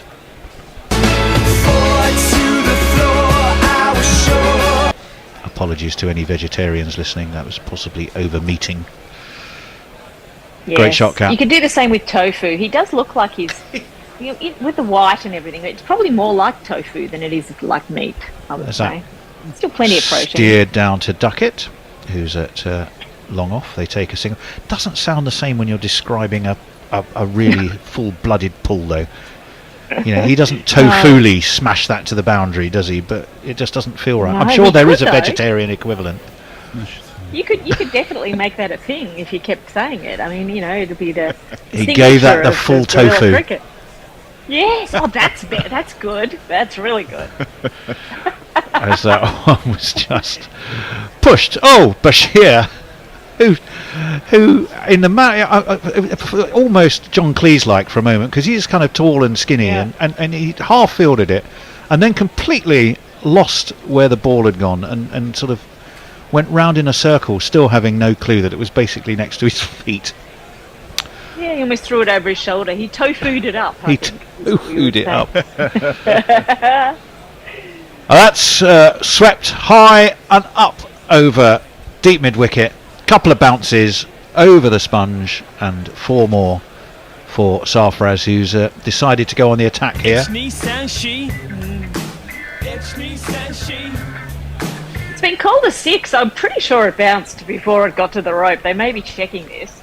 It was flat. It was super flat. And I guess Yes, well, sure. Yeah, it did. It bounced twice. It bounced twice. Bounced twice, Cat. They 1, called it a 6. 2. I think they've corrected their. Corrected their original recording there. Yes, it's still recording as a 6 on my screen. That's not our friend Joel. No, is it? they've changed it now to a 4. Yeah, that's not the first time they've got that captioning wrong. That's swept as well, but that's all the way along the ground. It should be fielded comfortably enough by, was that Crawley, I think it was, who came around to mid-wicket. It was. There are some tall players in this England team. You've got Crawley, you've got both Bashir, and you've got Hartley. And then, of course, at the opposite end of the scale, you've got Ben Duckett, who the poor lad isn't actually that short. I mean, he's not a giant. He's, 5'6", 5'7", Hartley. Ben Duckett.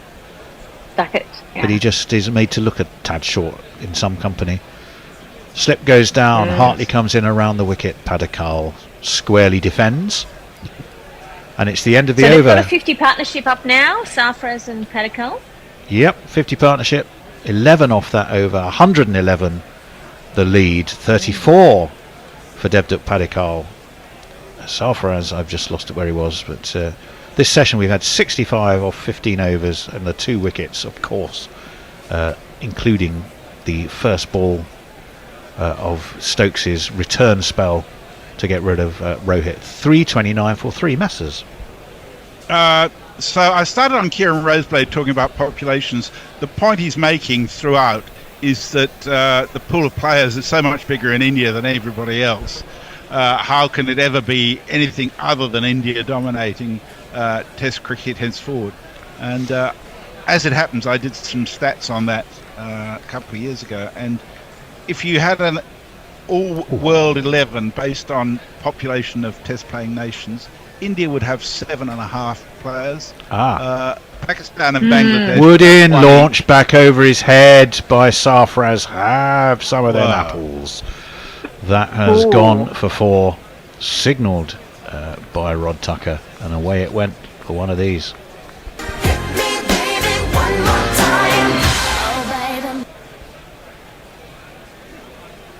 Sort of checked it a little bit. It wasn't a full-blooded. It wasn't the full tofu, was it? It was sort of a semi-tofu. No. Yeah, just a sprinkling of tofu in that shot there. He did seem to check it. He didn't have the full follow-through of his bat. Just lofted it slightly, but it was safe. Of course, there's no one there, and looks like they've gone up a pace here. In comes Wood. Up onto his toes goes Sarfraz to guide it away towards cover, and there's no run. And the glorious score, 3-3-3 for 3. Oh, it is. It's all of the 3s. Thank you both for not using an accent on that. Well, that only works on the attempted 2-2-2, when most English people just can't resist attempting the great man, even though we know we do it really badly. But it doesn't stop us trying. Anyway, what's Woody got here? Short. Oh! And I think it might go. It has gone. Sarfraz just went down onto his haunches, periscoped the bat, ramped it as he sort of squatted up and over Ben Folkes, and it's beaten the man who came round from long leg, and it's going to get 4 more. Did he actually mean that? I think he did. Actually, I mean he's ramped it. He's done it deliberately, but still, it could have gone anywhere. It could have gone anywhere. It was beautiful. He also sort of leant back as if he was an extra in the Matrix, or someone that taught the guys in the Matrix how to lean backwards on his haunches. Well, for good measure, he's shot. gone up to Devdutt Padikal and explained exactly how he did it. He's defended this one though.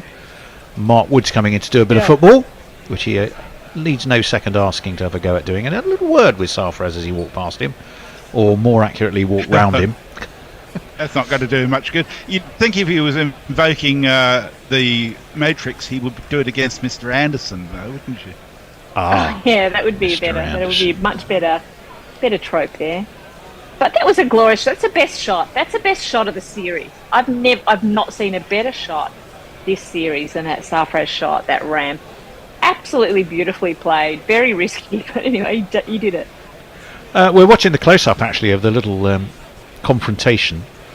Woody came running in. I think he'd taken it on the toe. Woody came running in to football it to try and kick it against the stumps. We'll just wait, and I'll finish that description in a second as Wood is in. That does rather hurry Sarfraz in front of his off stump, but he does defend successfully enough. 8 off this over. But having done that, as he turned to go back to his mark and had to walk around Sarfraz, there was words exchanged. Not quite sure what or why. Woody's normally easygoing, you think, isn't he? But there was something there, Kat, wasn't there? Any good at your lip reading? Yes. I think he said, "I'll teach you how to play tofu." 8 runs off the over, none for 70 for Woody. He's bowling with those beautiful foothills of the Himalayas in front of him and that lovely red roofed pavilion. And Saras digs this out and pushes it into the onside, and there's no run. 8 from the over, 3:37 for 3 after 76. England will have a new ball. You sense, Kat, they might well want to take it in 4 overs. Yeah, take it as quick as possible, I think, is the answer. Messers. Brian in Brisbane says that actually today I'm in Neufchâtel. Well, that's easy for you to say. In France. Yeah, absolutely. Neufchâtel, is that what you're trying to say? Neufchâtel, that's what I was trying to say, yes. Kieran Roseblade's making up some extra words for you. Quorned it for a 6. Oh, quorned it. That sounds quite good, Kat. We like quorned it. Yeah, yeah, that's good. That's a good vegetarian option for describing the ball. There's some discussion about language. Hartley. Oh, was going to be in. You can. He stopped mid-stride. It's all right. I'm actually in the process of posting a chart for Kieran's excitement. Well, thank you for the update on that. Hartley has now taken that extra time that he needed. He's going to come in around the wicket, waited for, dabbed into, well, sort of backward point by Padikkal, who I've been impressed with, Kat. He's carried his he's great domestic form into the international game with consummate ease from what we've seen so far. That's right. Just looking at Hartley's run up there or walk up, I'm just wondering, is there a slower walk up than Hartley's? Hartley's is very slow. It is. I'm trying to think. Messers will help me out. I remember spin bowlers of old who literally walk up was genuinely the easiest of strolls. The flags are fluttering a little, just gently. I mean, Lyon does a couple of steps, but then he sort of picks up the bit of a skip step. So Hartley barely has a skip step. He walks extremely slowly in that first few paces. Some spinners walk with purpose, like Jadeja. Onto the back foot, right in front of his stumps goes Padikkal, but he can push it to mid-on and take an easy single. 120 the lead Good question extends for to. the people listening.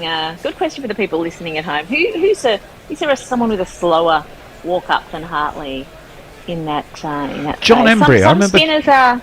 Yeah. I remember John Embry had something of a stroll about him, didn't he? Messers from memory. I can't remember, to be honest. Fairly, because he's also very tall. That's the trouble. It's sort of merge. Hartley in. Saras pushes towards point. Wanted a single, but Padikkal, quite rightly, said steady on, steady on. We want to bat once, we want to bat deep, we want to bat England right out this game. We don't need to go taking silly singles. No, the fielders are so close in there on the offside. That would have been a terrible run. We're going to possibly be due a change at the end of this over. Yeah, I end think. of this over, I think. Kat, I'm delighted you did make it, albeit a tad late. Whew. Yes, had a busy That day. one jumps a little bit, but is controlled nicely by Sarfraz Khan, who pushes it out towards square leg. And they will take wonderful one. to comment on International Women's Day. Fabulous. Yes. That we have several women commentating this shift and we over and over. Do, so and it could have been 4. It was so close. I thought I had it there, but as often happens with rotors, things crumble when you don't want them to. Round the wicket comes Hartley. Forward comes Padikkal this time, pushes to mid-off, and there is no run. It's the end of the 77th over. Oh, there we go. So it is time for us to It is 3:39 for 3. The Bear will be coming in with Georgie, and is it with Dave? Nope, it's me on social. Oh, it's 40. Fantastic. So stand by for some, well, who knows what with 40 in the current mood. And I shall go and take a wee break. So the next tweet for you, 40, is from Jay Grove from 12 minutes ago about his Masters of Diplomacy. Okay, and then. I have the tweets of the Facebook discussions really been fairly internal lately. Do you mean YouTube? YouTube, sorry, yeah. Okay then. Okay, well, just while we're waiting for a changeover. Morning, hello, Fulfie. Oh, hello there, Bear. How are you going? Ah, we're okay. How are the neighbours? Well, the neighbour got really upset with Dave and stood in the back garden waving his hands at me. So I just said, "Yes, I understand." You know, Right. it's the first trouble we've had with him for the Mark entire. Wood continues right arm over, and he's going to open up this. Nicely played by Saras with another 4 through the leg side. Lovely shot.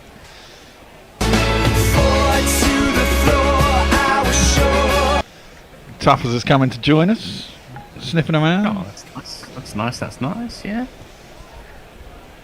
Yeah, it's well, you lot, since me and Dave were on, causing trouble to neighbours, have done bugger all. We took 2 wickets, and you know, none of you have followed up. Is all I can say. I know. Wood in again. He bangs it in. It's flicked away, up in the air, and that's gonna go for 6. All the way.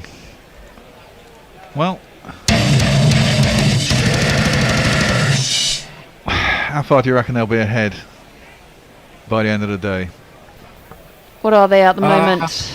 They're What are they now? 130, nearly 140 ahead of us, with half an hour Right. to go before tea. I don't know how many overs we've bowled actually. I think we bowled 30 Probably overs in the first session. I don't know if we bowled as many in the second because we've had a bit of pace on, but presumably there's about 35, 40 overs left in the day.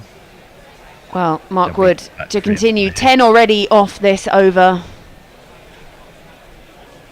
And that's just worked down to deep backward square, and they'll come through for the 1. Score moves on to 350 for 3. Sarfaz 39, and Padikal on his debut, a very comfortable 35.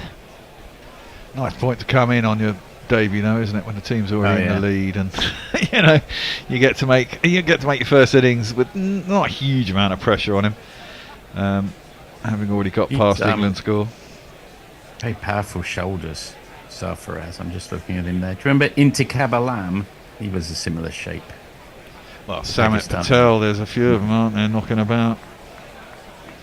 They seem to have in the modern age where everyone has to be hyper fit, they get limited opportunities. Wood round the wicket to the left-hander, and that's full and straight, and it's beaten him through to the keeper. Got him all tied up. And there's no run. That was a good shot, wasn't it? The little ramp that he did. Wonder if Padikal's saying to Sarfaraz, Christ, I wouldn't want to be batting last on this strip, and then thinking, oh, actually, we won't be batting last on this strip, will we? No, we'll only be Give him batting just second, and that'll be it. Yeah, that'll be it. Well, we're also seeing info, obviously, that the second new ball could be taken in just over 2 overs. So you wonder if England will be thinking about that one. As Wood is in again, round the wicket, and it's defended down to third man by Sarfaz, who moves on to 40. I would take the new ball. You might as well if you're going to get anything. Might get some movement. Got to take wickets. If they Can't take think of it, any reason why not. Well, exactly. And also, if they take the new ball in 2 overs, it'll be about 8-9 minutes. So it'll only be 20 minutes before lunch. It'll only be another 3 or 4 overs. So they get a little spell before tea and a little spell after with the new cherry. Sarfaz 39 from 45 to him, faces up to Mark Wood off that exceptionally long run, and not quite time played into the ground, and they'll scamper through for the 1. He moves on to 40. The end of 78 overs, India 352 for 3. An expensive over from Mark Wood, 13 coming from it. Yeah. Yes. Okay. Tell me if you might have heard 1 or 2 of those before. Well, I'll tell you what. I'll go from the top.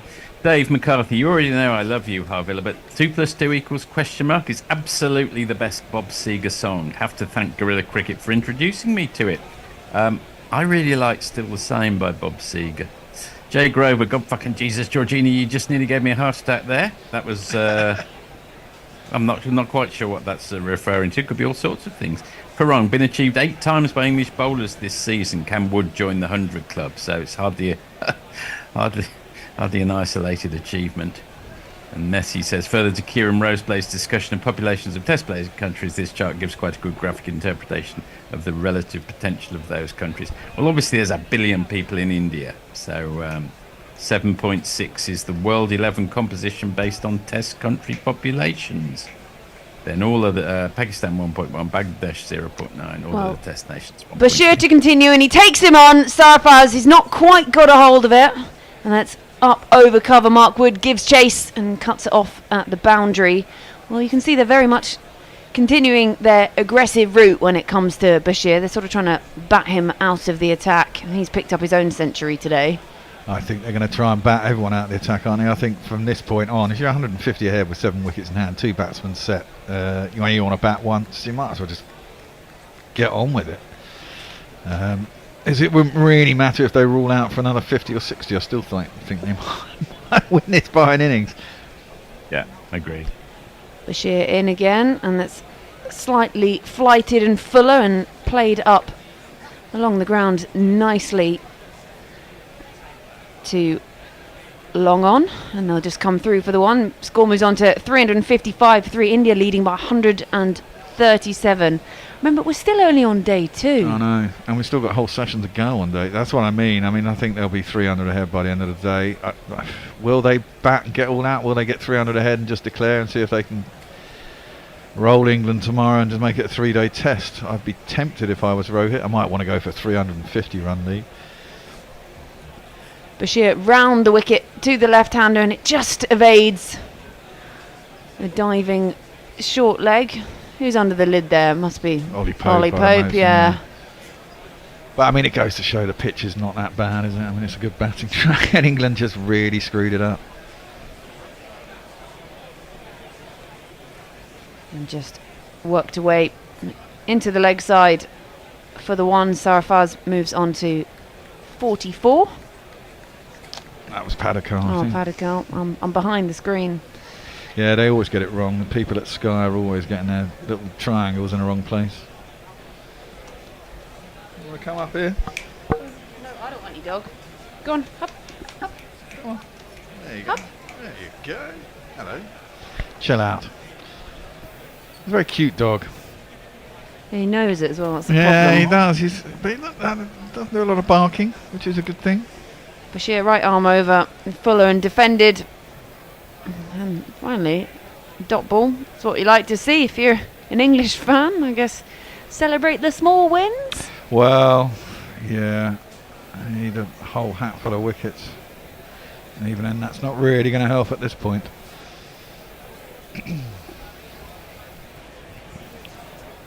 Well, very wide down the leg side, and Sarfaz looks to get down and sweep it away. Doesn't time it, just sort of finds a bottom edge and sort of just dies underneath him, and he leaves it for Ben Folkes to clean up.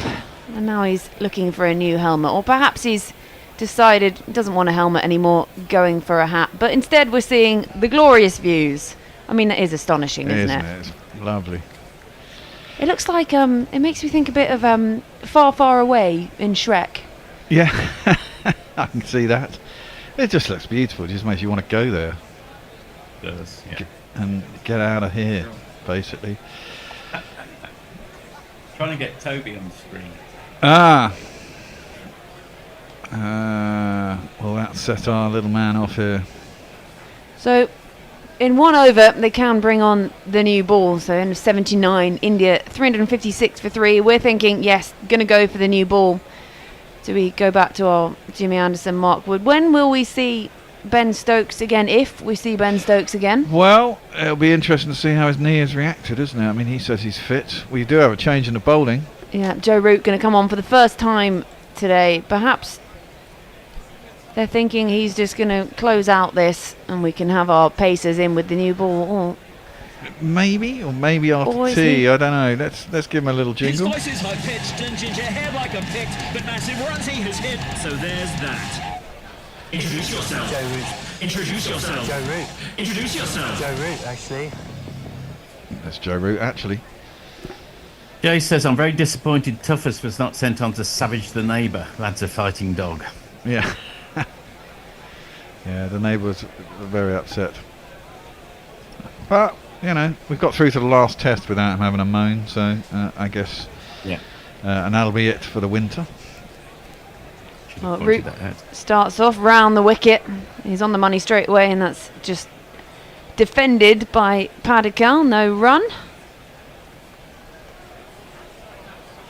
So Mark Wood just having a rest, so they're not going to use him with a new ball. And just clipped away into the offside along the ground. Fielder picks it up, and again, no run. And so Anderson could have a bowl, but he didn't bowl that long ago either, did he? Root round the wicket. Again defended. Little collision with Sarafaz at the non-strikers. Fields off his own bowling. So India leading by 138. New ball could be taken in just 3 deliveries time. Root into the left-hander, who just prods that nicely. Soft hands down to third, and they come through for the 1. Well, Sarfraz has overtaken Padikkal now as well, hasn't he, on scoring rate. And he's certainly pushing it on. Nice soft hands there to get it down there.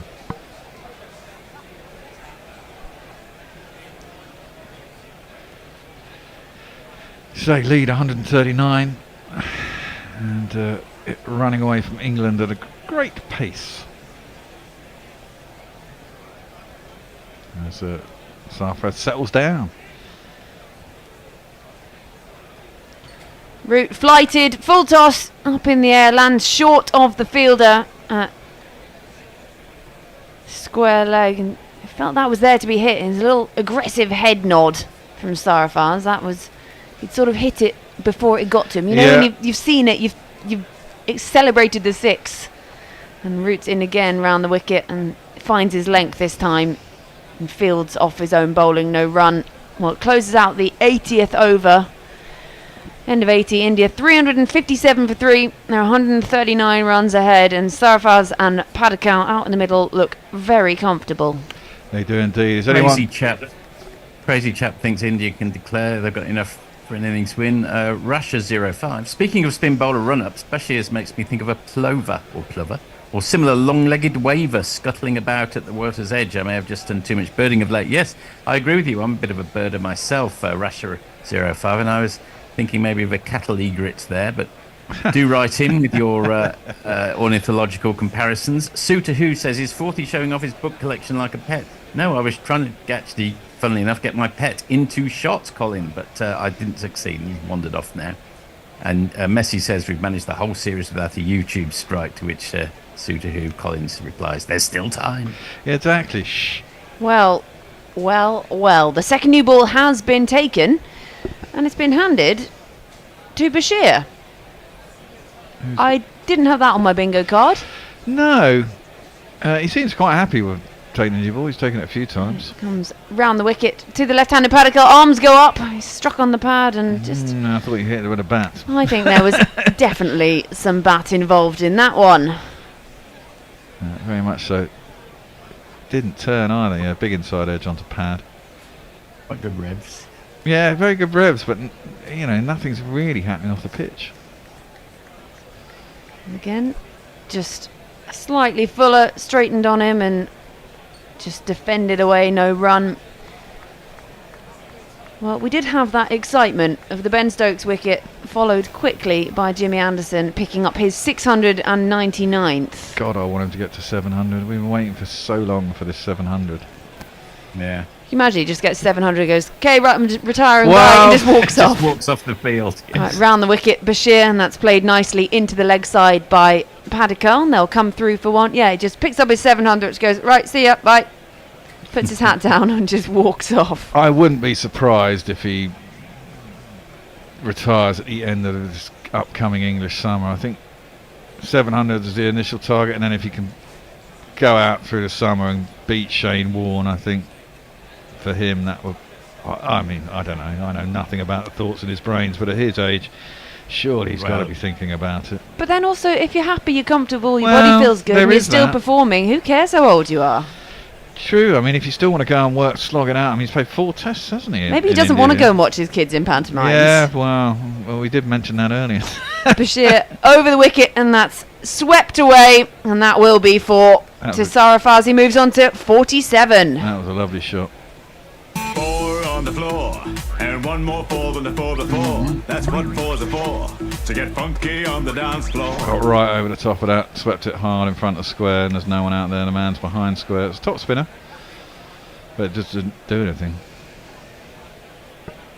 It's a nice little jingle, that one. Yeah. Get 4 on the dance floor. You could get a sweep shot on the dance floor. There's many cricket moves you could use on a dance floor. Well, yes. I went to a friend of the old guy who used to be on this after this. Bashir over the wicket and just defended by Sarafaz, and he sends Padikal back, who set off pretty quickly out the traps, had to scamper backwards, and there's no run. Sarafaz remains on 47 from just 54, going along at a nice strike rate. I think he's been told to keep off the centre of the wicket when he's running up and down. Yeah, so an old mucker on this, and he bet on Alistair Stewart would be England's top run scorer of all time after his first test. After this, Well, flicked away into the leg side. It's gone aerial, and I think it's 1 bounce 4, and that brings up the 50 for Sarafaz. He brings up 50 in just 55 deliveries, and India move on to 366 for 3. well, we've got one of these. 4 and 50, 50, 50, pretty nifty on a bowler's pitch. So Did you mean Alex Stewart or Alistair Cook? Alistair Cook, I meant, and he put Yeah, you he said put Alistair Stewart. I think oh, did the I? old newsreader. Okay, well, Alistair Stewart was a newsreader, so he put 100 quid on Alistair Cook to be England's top run scorer, 33 to 1 after his first innings in Test cricket, and of course he got there, and he after whatever he got his money, which was good, which paid for his 60th birthday. And he did a whole speech on his 60th birthday. He said, I just want to praise the one shot by Alistair Cook. You made us all stand up and do the leave outside the off stump. Does he have to give the money back again if I someone was overtakes? wondering just the same. No, obviously it was paid out 3 or 4 years ago. Well, sorry, you're the one who knows about betting.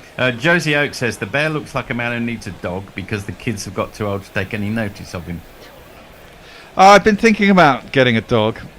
I even joined up with a website called Borrow My Doggy. Oh yeah, it's a good one. And I applied to someone because we were talking earlier, Rhodesian Ridgeback round the corner from me. But then they never got back to me. I thought they were quite unreliable. And I haven't chased any more dogs since then, and life got stressful, and I didn't think I had the time. Well, Jimmy Anderson with a new rock coming round the wicket to Padikal, and he defends that one, and it's dot ball to begin the over. Sarfraz's third 50 of this series. Of course, he had a very good debut, and then the second test was not so good. But he's come back. Averages over 70, doesn't he, in the Ranji Trophy? Which is pretty good, one would have to say. Played nicely off the back foot by Padikal, picks out the fielder. And again, no run, so 700 loading, please, Jimmy Anderson. Yes, please. That's what we want. Probably got about 2 or 3 more overs before tea.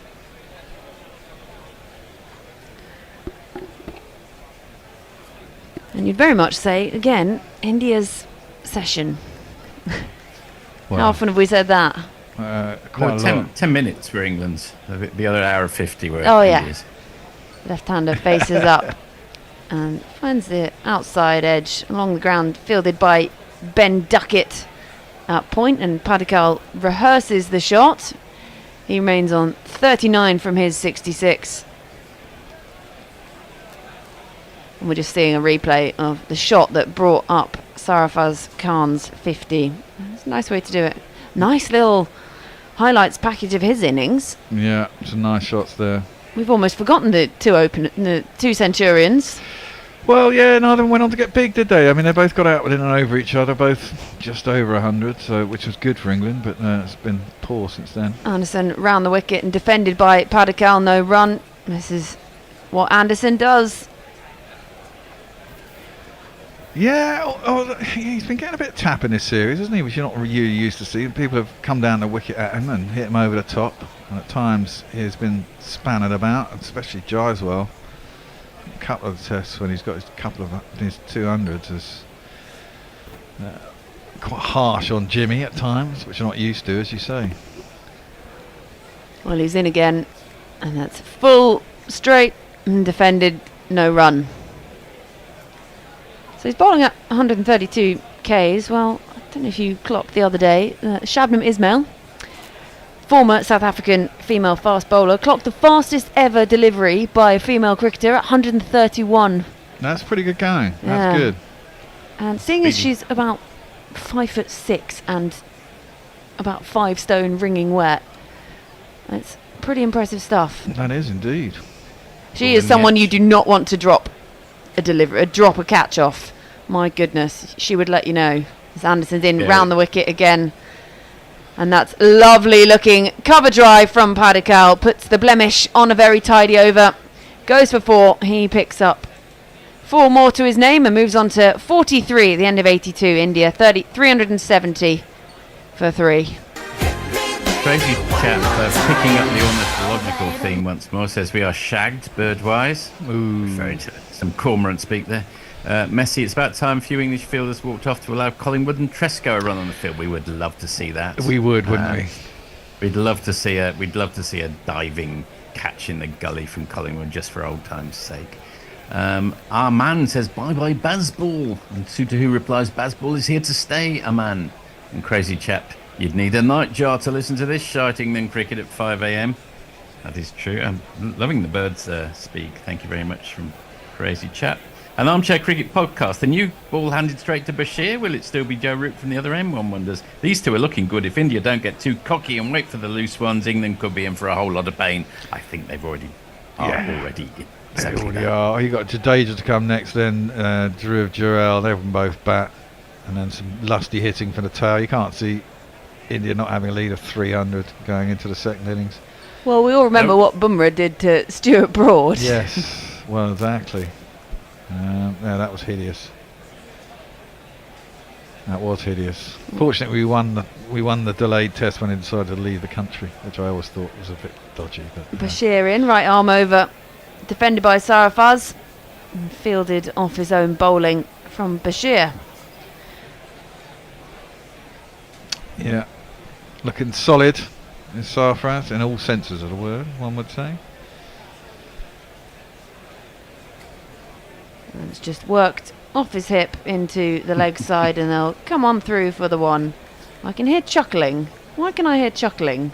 That's just chuckling. That's just Jay. What I do. I can see the takeover is my takeaway has arrived. My son is pulling. That's good news. What's your takeaway today? There's a local burger place that does more ethical burgers, if I can put it that way, called Gill. So it's not horse meat? It's not horse meat as far as I know. I mean, free range. All of that kind of thing, you know. Into the left-hander, and he tucks him up, and he's in a bit of a... leading edge, wasn't it? A bit of a strife there. Padikal's just rehearsing that shot. I might get Alex. Go on. Oh, have you got the grilled bag there? I might just. Oh no, you haven't. Well, no, they got to pay us Solid if you want to put a picture up. In defence. So we're just being shown a graphic. India debutants this season. We've had 5 of them. Yeah. Yes. And with the exception of Patidar, they've all done pretty well. Yeah, I think that's the equal highest since obviously the first series when all 11 were. Bashir round the wicket to the left-hander. He just works that into the leg side, easy as you like. And they'll come through for the 1 as Zach Crawley does the fielding in his floppy hat. There's false alarm. My son was jump starting his car because his battery was flat, so I'm going to have to wait a while longer. Could he do the same for the England team? Can you come around and fix my car? My car decided it's going to have a fit this morning. Oh, did it? Oh, no. Yeah. What's up with it? I don't know. So that's just worked away again into the onside for the one. Well, 83 overs, India 373 for 3. It was just okay. chugging. Not sounding Jay's right. just saying- Go on, sorry. No. Sorry. Car talk. If No, absolutely not at all. Armchair Cricket has forwarded a post from Arunabha Sengupta. It says, in spite of missing a test because of evil Indian visa manipulation, the only testing that ended up winning, Bashir has completed 500 runs in the series with 300s. He's young. He's young. We all Jay. knew this. I mean, England have got a very... two debutants in a side going to India. I mean, I think they've done pretty well as debutants, but I mean, this is the difference between the sides, isn't it? You've got 3 very experienced spinners. Well, I mean, I guess Kuldeep has only played 12 tests, but he's been around for a long time, playing in home conditions. It was always going to be a tough ask. And England's middle order have failed, whereas think also India's that- have succeeded. When there have been some of those awful Ashes series down under, the wheels fell off more or less around about the second test. Yeah. At least we got through to the 5th one this time. Precisely. I mean, actually... and Jay says, yeah, sorry. I would say, well, we were in it in the last test, wasn't we? We were only 2-1 down with 2 to play, so I mean, there was something on in the last test. So this is the only test that there's nothing on. Generally in Australia, we're 3-0 down after 3, having got 3 humpings, and that's as far as you need to go. Yeah, narrow. Jay says, nice to see Tuffers recognise Bear as the paterfamilias. Sarafaz on strike to Anderson, and it kicks up a bit, and they have to scamper through for the one, and it hits the stumps, and they're going to go through, and that's going to be buzzers, and they're going to add another 2 here. So what should have been 1 turns into 3, and England just, well, it just goes from bad to worse, really, doesn't it? Yep, often goes this way though, doesn't it? When you're on the receiving end of a humping, this is often the way it turns out. This is what I mean. I think in the last session, they will just try and go a bit ballistic. Oh, look, Sarfraz is hobbling there halfway down the track, and then he seems to pick it up again. Don't know. He was clearly in. Seems quite excited by his new surroundings, Tuffers. Curious dog. Good to see. Yeah, he's chilling on my legs. I kind of want to move them. You're not allowed to now. No, exactly. you can't. Well, it's the end of the over. It's tea. So. Anderson in, right arm over, and just defended by Padikal. Nice delivery from Anderson. Well, Padikal, he's on 44 from 73, and this partnership pushing up towards the 100. That terrible dilemma on the plane if a child falls asleep when they're, like a tiny little toddler. No, you can move if it's a child. If it's a dog, you can't. Well, but do I stay where I am because it's asleep, and then I don't want it to wake up, or does my arm get completely paralysed because it's pinned it to my chest? Yeah, That's some terrible things parents have. Anderson in, defended off the back foot by Padikal. So 376 for 3 the score. India leading by 158. Anderson wipes sweat off his brow and shining that ball. I just don't think he's a very sweaty person. You know how they always said that Roger Federer just didn't sweat? Well, that's the kind of image I get of James Anderson. Yeah, well, Alistair Cook famously didn't sweat, did he, either? Well, so there's a certain royal that apparently doesn't sweat too, but let's not touch on that. Anderson in again, and that's finds a leading edge into the ground and fielded at backward point. Padikal remains on 44. We're just seeing Jimmy Anderson's 187 tests, 699 wickets in that time. What, 12 different hair colours / styles? Oh, God, yeah. When was his test tube debut? 2003? Would that be about right? Yeah, that is correct. Yeah, I was 9. 21 I think years. Nasser Hussain was his first skipper. And he had about 2 or 3 years out, didn't he, as well? They famously tried to remodel his action and fucked his back up, didn't they? And well, no lunch break was complete in his early years without him having to bowl at a single stump to correct his action. It was Must have been somewhat humiliating for him. Well, he's corrected it nicely now, and that's defended again by Padikel. And there's no run. You'll remember Jimmy's. You remember Jimmy's debut, Georgie? I remember Jimmy's red hair. The red strip down the middle seemed to be a thing. He had a red hair strip down the middle when he started. I remember KP when he came into that 2005 had the white, and then he changed it to blue. Yeah. Which really bothered me. Well, KP bothered people in lots of different ways as well. Well, what's Jimmy's debut? Am I thinking I'm wrong here? South Africa, or was it in England? I can't even remember. I remember him bowling in South Africa just before. Yeah. That was, but 2003. The home series was against South Africa. You're right, with the 2-all series in 2003. I don't know whether that was when he debuted, but I do remember playing in the 5th Test at the Oval because I went off the back foot into the ground, fielded at point, closes out the 84th over. 3 coming from it off that first delivery. Those buzzers. India leading by 158. They're 376 for 3, and that is going to be tea. It is remember some of the other bowlers from that 2003 series: James Kirtley, Kabir Ali, Martin Bicknell, and Anthony McGrath. Wow. There's a rogues gallery. 1 or 2 tweets to finish off with. And India says, Bear mused about a 300-run India lead by the end of the day when we started the day's commentary, and I scoffed at the prospect. Bear still has a shot again. Oh, I think that's the game. John says, so as... Oh... Here comes John. So has Bazball run its course? It didn't win the Ashes and it's seen as thrashed in India. Is it time for a reset? Is there an alternative approach? And if so, what should it be? Well, he's definitely putting it out there. Well, no. I mean, the point was we got fucking hammered in India last time playing non-Bazball. And Bazball has been more effective and we still lost, admittedly. But, you know, that's the way it goes. And, yeah, I think all well and good. Well, Kieran Roseblade picks up the thought. As much as Bazball frustrates me, it's not going to disappear after a tough tour of India. It's actually made for a much better and closer series than the last time we were here. So there's exactly my point. Agreeing with you. And Crazy Chap says, not without reconstructive surgery, referring to some knees. And last from Nick Vickers says, morning all. Hello, Bear and Forthy. Welcome, Georgie. And come on, Jimmy. Skittle them. And Crazy Chap finishes with the Hound of the Baskervilles. I like it.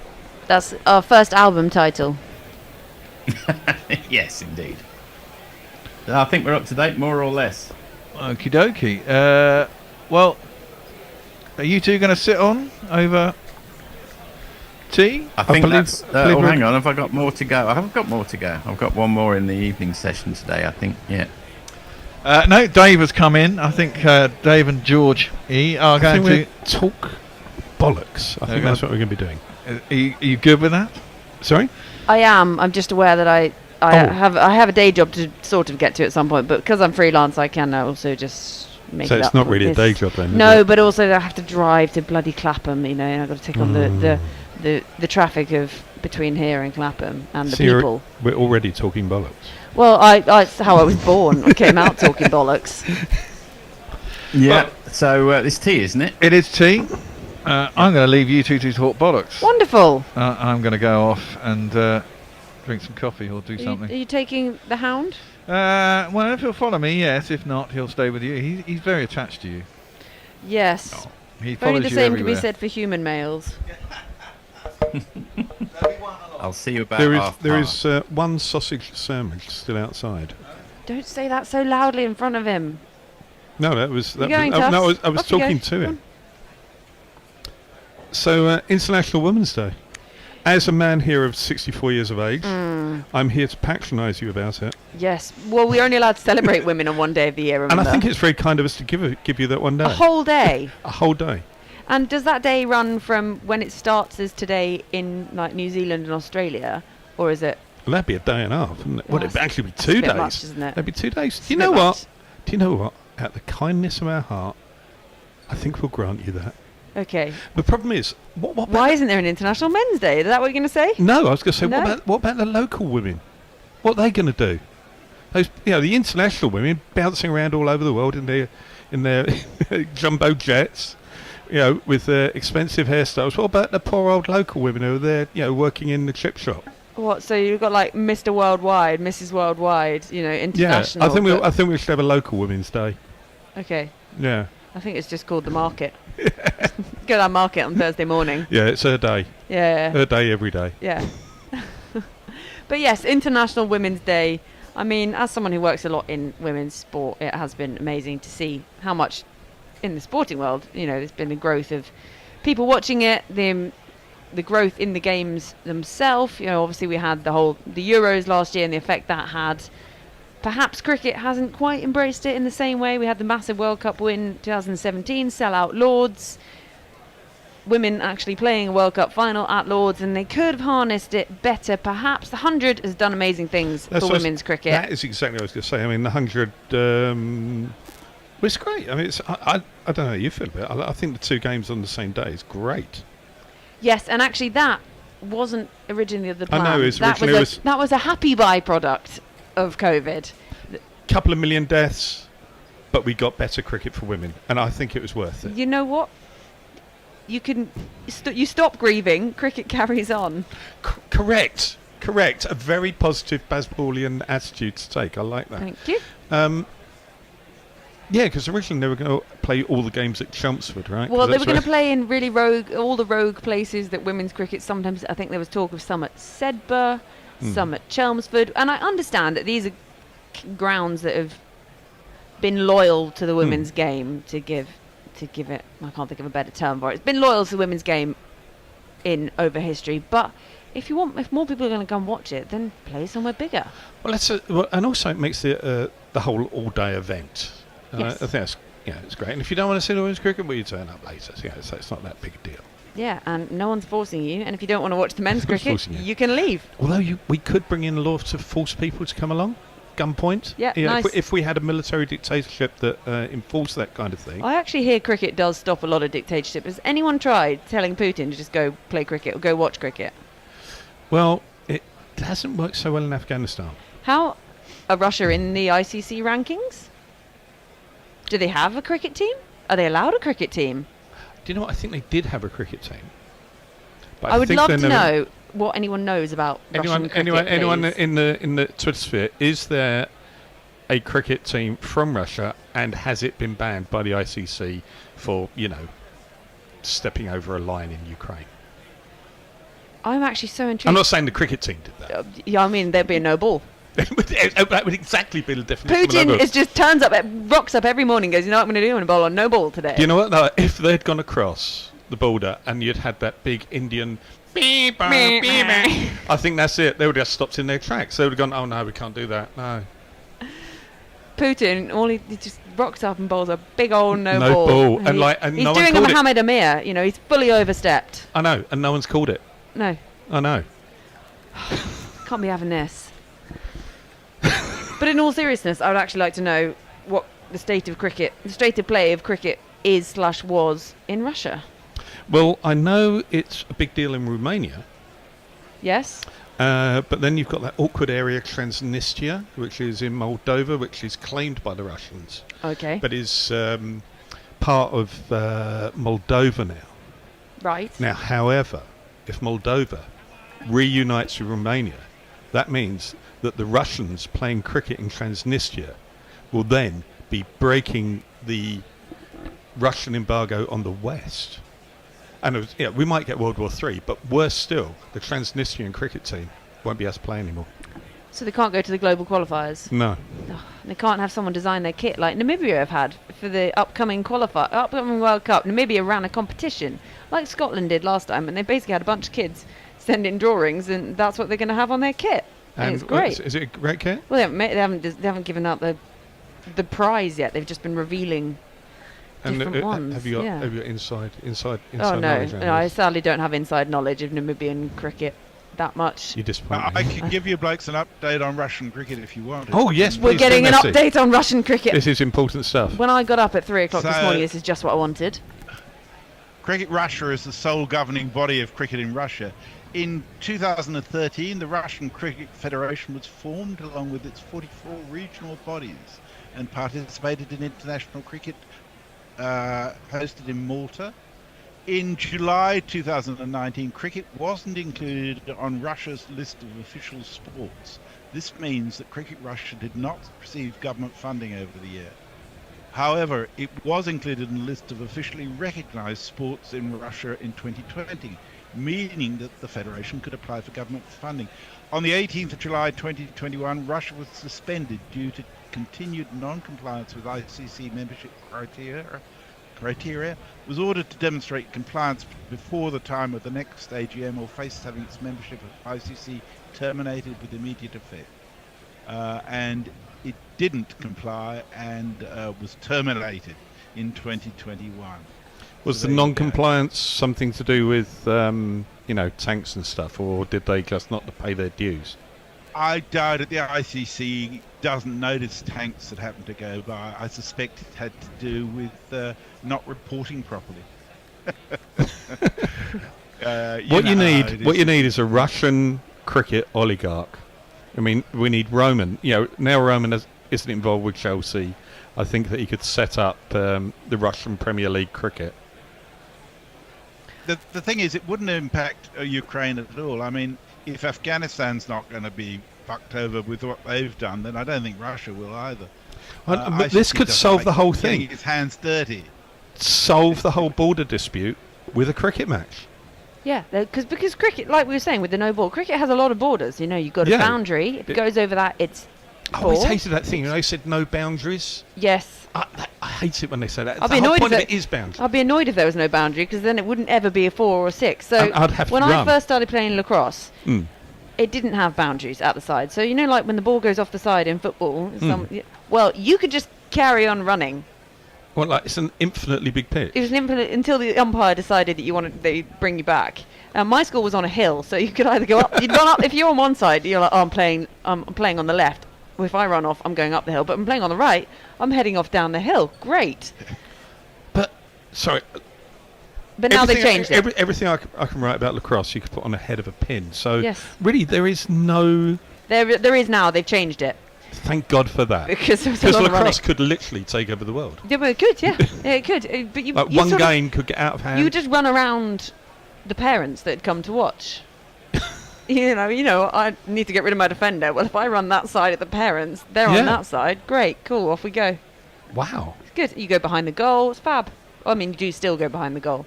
Yeah, we do that in ice hockey as well, right? You can do that. I quite like that. Yeah, but now they've brought in boundaries. How boring. No, we need order. We need order in this universe. It'll just be chaos and I mayhem. never thought I'd hear you say that, Dave. My God. We need some order. Not a lot. None of these lacrosse hooligans. No. Lacrosse hooliganism. You hear about it all the time. It's usually on the back page of the Sun. Global warfare, lacrosse styling. Yeah, we can't let the Russians play lacrosse. No, that'll get too out of hand. But in a strange way, they are. Well, because they just decided there's no boundaries, and off they go. They didn't recognise the border. Just went, no, we're just walking across. Yeah. Your parents push you over. Yes. Messi, do we have anything on the Russian Lacrosse Association? The Russian Lacrosse Association. Jesus Christ. I'll search Wikipedia for you. Yes, get on it, mate. Yes, on it. We need that. I do know this that is the information we need. Brazil have just started up their national side, so they've been recruiting this year, which is very exciting. So Brazil cricket is obviously something that's massively on the rise. I know Roberta Moretti-Avery, she captains the women's side, and they're massively on the rise. Brazil cricket, which is exciting, and now they have Brazil lacrosse too. So well, I mean, cricket now in Europe has gone bonkers. I mean, because the massive Indian and Pakistani diaspora. So I did some of the European qualifiers last year for the Women's World Cup, and Turkey were part of it, which was very exciting. But it was actually their first proper official ICC international event, so it was everyone's debut. And I commentated all the games, and I was like, I've commentated every single one of your games ever. And yeah, I know, exciting. Who else was part of that? So we had France, Germany, Jersey, Turkey, Sweden, and everyone's surname was Patel and Nawaz. well, actually not. There were a few, yes, quite a few. But yeah, it was quite exciting. No, I think it's great European cricket. Team definitely to watch out for. And a country improving their cricket is Jersey. Actually, their women's side. So all the girls playing, made me feel old. Half of them they'd play the match and then they'd go home revise for their GCSEs. Oh. That's kind of sweet. Those are O levels. If you. Yeah. Yeah. I remember O levels back in the day. So interesting bunch on the rise there, but yeah, it's nice the growth of cricket globally. And then there is a Russian lacrosse website, but it's blocked. Well, but they do have an Instagram page, and the photos of them, they look pretty fucking terrified, holding the what do you call that thing? A hoop stick in the hand? Is it just a stick? It's just called a lacrosse stick. Yeah. I mean, we all look terrifying. Even I look terrifying, and I'm not very scary. I'm scared. Yeah, but these guys look. Some of them look about 7'6" tall, and you know they don't even need the stick to pulverise you, but the stick makes it even worse. And have they? Yeah, so I don't think it's big in Russia. Put it like that. No, I can't imagine. What is the origins of lacrosse? Lacrosse. It's over in America, and there's this tribe, the Haudenosaunee. Anyway, they still. Tribe I've never heard of. Well, there you go. They wear purple, and they have a really cool logo. Anyway, they actually are allowed to. They can. No, they always have a cool logo on it. It's not a national thing. They always have a cool logo. I think you meant the tribe had a logo. So they actually do still. Sorry, rogue. That I mean, I do a lot of lacrosse. So everyone, you're learning a new sport today. No, I'm into it. They take part in the World Cup, even though they're not a nation as such, because it's them. It's their gig. It's their thing. They literally invented it. We literally invented this sport. You have to invite us, basically. So they always rock up. Brilliant. They're actually pretty good. Yeah. They got a good side. Yeah, and obviously lacrosse and cricket both going to be in the Olympics in 28, which is very exciting. Maybe there's not a lot of people out there who are as excited about both as I am. Do you know I could get into it? Yeah. Yeah, I think so. Yeah, it's a good game. And they created a shorter version. To you. Yes. They play lacrosse in Moscow, St. Petersburg, and somewhere else, Golden Ring Warriors. But they play for a thing called the Zombies Cup. I think that's a bit of a warning. They kill you. I love that. The Zombies Cup. There are about 200 What does the trophy look like? in the country. Would the trophy challenge the Moose? Was it the Moose Trophy? The England-West Indies one that has the antlers? No, I think that was Sri Lanka. The Moose Cup, because that was possibly the best trophy I've ever seen in my life. Yeah. And now I'm wondering what the Zombie Trophy looks like. One would think as a Native American sport, it would be something moose-like. I just want a Zombie Trophy now. Zombie Can Trophy. we start the Guerrilla Cricket Zombie Trophy? Well, it basically is at 4 a.m. here. Well, yeah, perfect. Yeah. I think Mogul wrote us heaps of jingles around zombies too. As could you, Dave. Yeah. The cricket should be about to start, shouldn't it? Is there cricket going on? No, there's no cricket yet. Alistair Cook is just waving his hands around, talking about it. He's not wearing his black silk shirt today, though. No. Which was quite a talking point, actually, last week. Finney is just about to fall asleep, isn't he? He's just like... Yeah. His eyes are dead. There's nothing going on behind there. He's 50. Because Alistair Cook's talking about farming. He's saying, and then I got the sheep and I just had to herd them that way, but then the dog, then went for it, so I managed to get the gate closed. And that is why I decided to carry on being a farmer. Yeah. Anyway, cricket. Bloody Ben Stokes. Yes, Ben Stokes. I mean, I say you can't write it, but it was one of those things. It was just always going to happen, wasn't it? We've all spent this whole series going, he better not bloody dare. I did. I kept saying. I had this image of the physio taking him down. You wanted him on. I wanted him on. And then suddenly I look up and there's this roar from in here and I think, I've missed a wicket. And actually it's just because Ben Stokes is giving himself the ball. Actually, the roar came from the downstairs neighbour. Oh, the neighbours, they're so noisy. Those bloody neighbours. We should go and complain. I know. I'm going to set my dog on them. He's terrifying. You go for it. He's actually just eyeing up the cigarette. He's taking after his namesake. Does he smoke? He looks a smoker. Do you look a smoker? Hey, Tuffers, where'd you get that chunk out of your ear? Got in a fight. He's a geezer, isn't he? He is a geezer. That big protruding... We're just talking about a dog that no one else can see right now.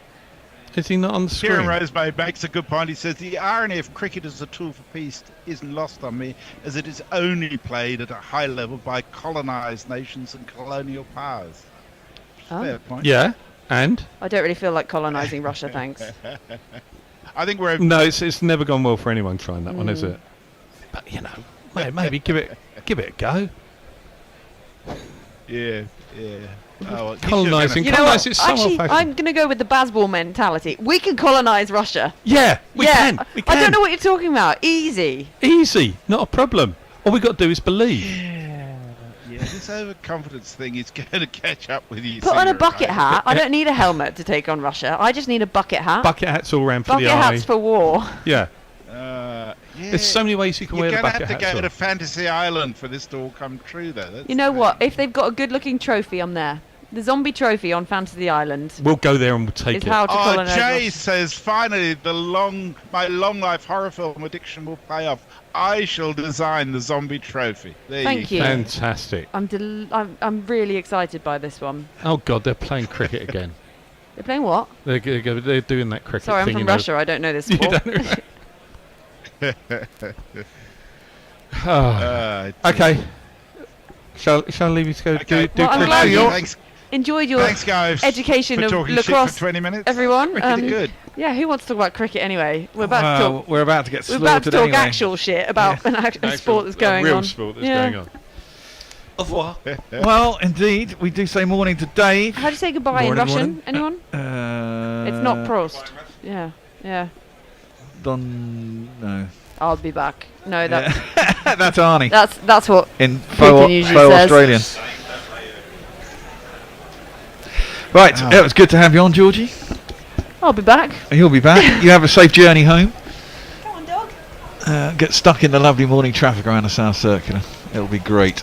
But we have a game of cricket. Well, do we have a game of cricket? We have a massacre on, don't we? Is cricket being played? Is it a game? Is it an even contest? I don't know. Remains to be seen. Not a very even contest. It would be at the moment. It's a ritual in India, though, isn't it? That, this happens at least once on the tour. That you sacrifice a foreign side. Yeah. Well, it's happened for the last 17 series. Holy shit! We got a wicket first ball. Did I miss that? Yeah. Okay, I'm gonna have to watch the default. Saras first ball has got a wicket, which I missed. Fucking hell. But I will tell you when I see a replay. I just turn my head to find that I have no ashtray for my morning reefer. Oh, bullshit. Yep, he's gone to guide it down to third man. Instead, he's guided it straight into Root's hands at slip. And we have a wicket, finally. Hey, 4 down now. And, well, let's give him a jingle. The crowd says, the crowd says, the crowd says you're out. And Saras has to go, having got 56 off just 60 deliveries. And India are now 376 for 4 with a lead of nearly 150. First ball off tee, that was a pretty good ball, actually. It turned and it bounced. So in a way, you can't blame Saras. But yeah, wow, he was looking set to really go big too. Yeah, he was looking really good. He just looked very comfortable, as he has done so far. He just looked like, I think there was one bit I saw earlier where Mark Wood was kind of bumping into him, was trying to like start something, and he's just like, nah, I'm here to score runs. Yeah, he ramped it. He did a ramp shot over the slips, which was glorious. Anyway, we have a new batsman, and it is this man. Rough introduction. Who's that spinning on the field? And he's done pretty well this series with bat and ball. And I'm sure with a lead of already 150, pretty much. I don't think they're going to hang around that much, are they? No, unless, I suppose, what would be the thing to do? Just grind England down? Well, So grind us into the hope. dust, but I think you can Yeah. grind us into the dust with relative ease and Yeah. at a reasonable pace would be my bet. He props forward now and defends for his first ball into the onside. There ain't no run. Ollie Pope at short leg picks it up. The sun is out in Sydenham, which is good to see. Temperatures are rising, not much. A little bit. Defended again. Show has come around around the wicket to Jadeja. 2 left-handers to bowl that, so that'll please him. Did turn a little bit, did get a little bit of bounce, and he just cut it straight to root and slip. Oh, If that was an England player, they'd get loads of abuse for doing that stupid shot. But when you're 150 runs ahead and you got a 50, I suppose it doesn't really matter that much. That was tipped down to mid-on by Jadeja. Scoots through for a quick single, gets himself off the mark. And he's off and running. Bashir has 2 for 128 in those 26.4 overs, so he's going at nearly 5 and over. Yeah, they're going at a rate of knots. I wonder what the tea chat was. What, Maybe for it's best India not to- or England? For England. England. Maybe it's best not to have a chat. Maybe it's just best to just switch off. Take some bloody wickets, you fucking idiots. No. Where's the big cakes? That's what. That's Gatting's era. Round the wicket, Bashir is in, and Padikkal just defends it out into the covers, and there's no run. I mean, Padikkal's not going to throw it away, is he?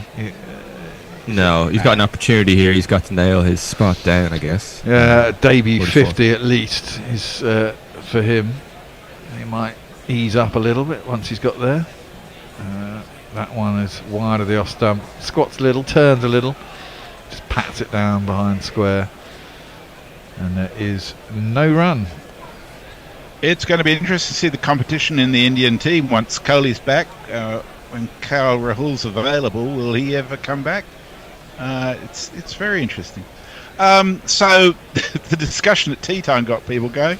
Dave Wood says to colonise Russia, we just need to go harder. Jay points out that every sport is played by colonised or colonising powers, isn't it? But he says, I want to watch lacrosse now. Yeah, I do too. And Leah points out you don't want to colonise Russia, as you would then have to deal with Russians as colonial subjects, and no one wants to deal with Russians in any way. They're an odd lot, the Russians. More trouble than they're worth. They are a very odd lot.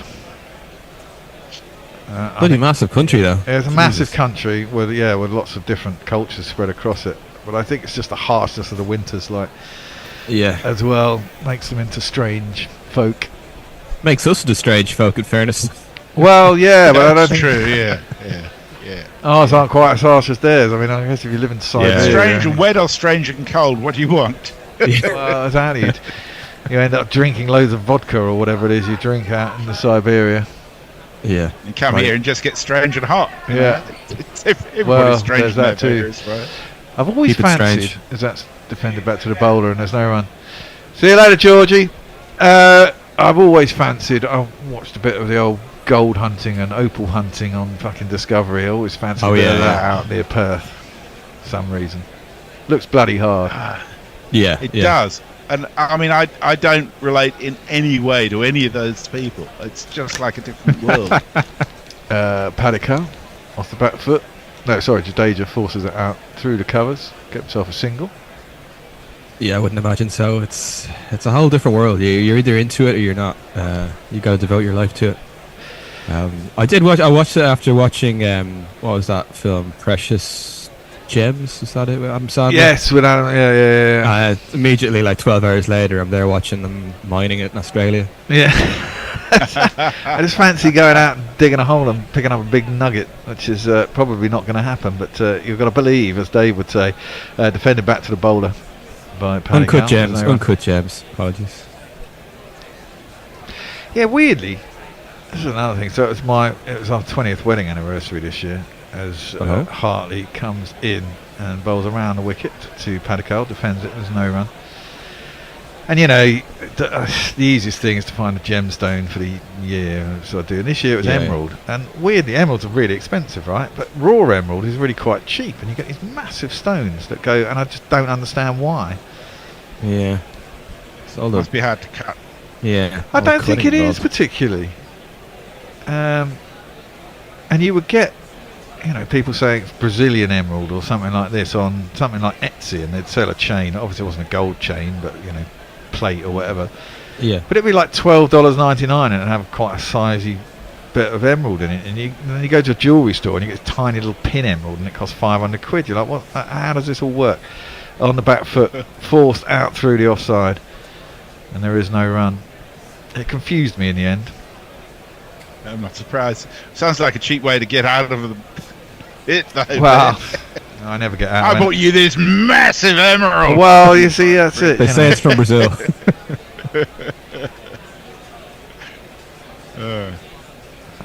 It's always the way with wives. No, fuck off. There's a big appeal by Hartley. It's pitched outside leg. It's turning. way It's down. probably not even going on to Outside hit the stumps. Go on, review it. Don't review it. Total waste. So, is it election there today in Ireland?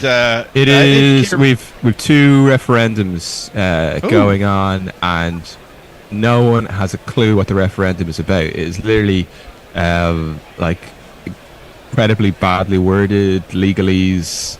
No one understands it. No one knows what they're doing. So we'll find out on Saturday how that goes. Oh, What's it ostensibly for?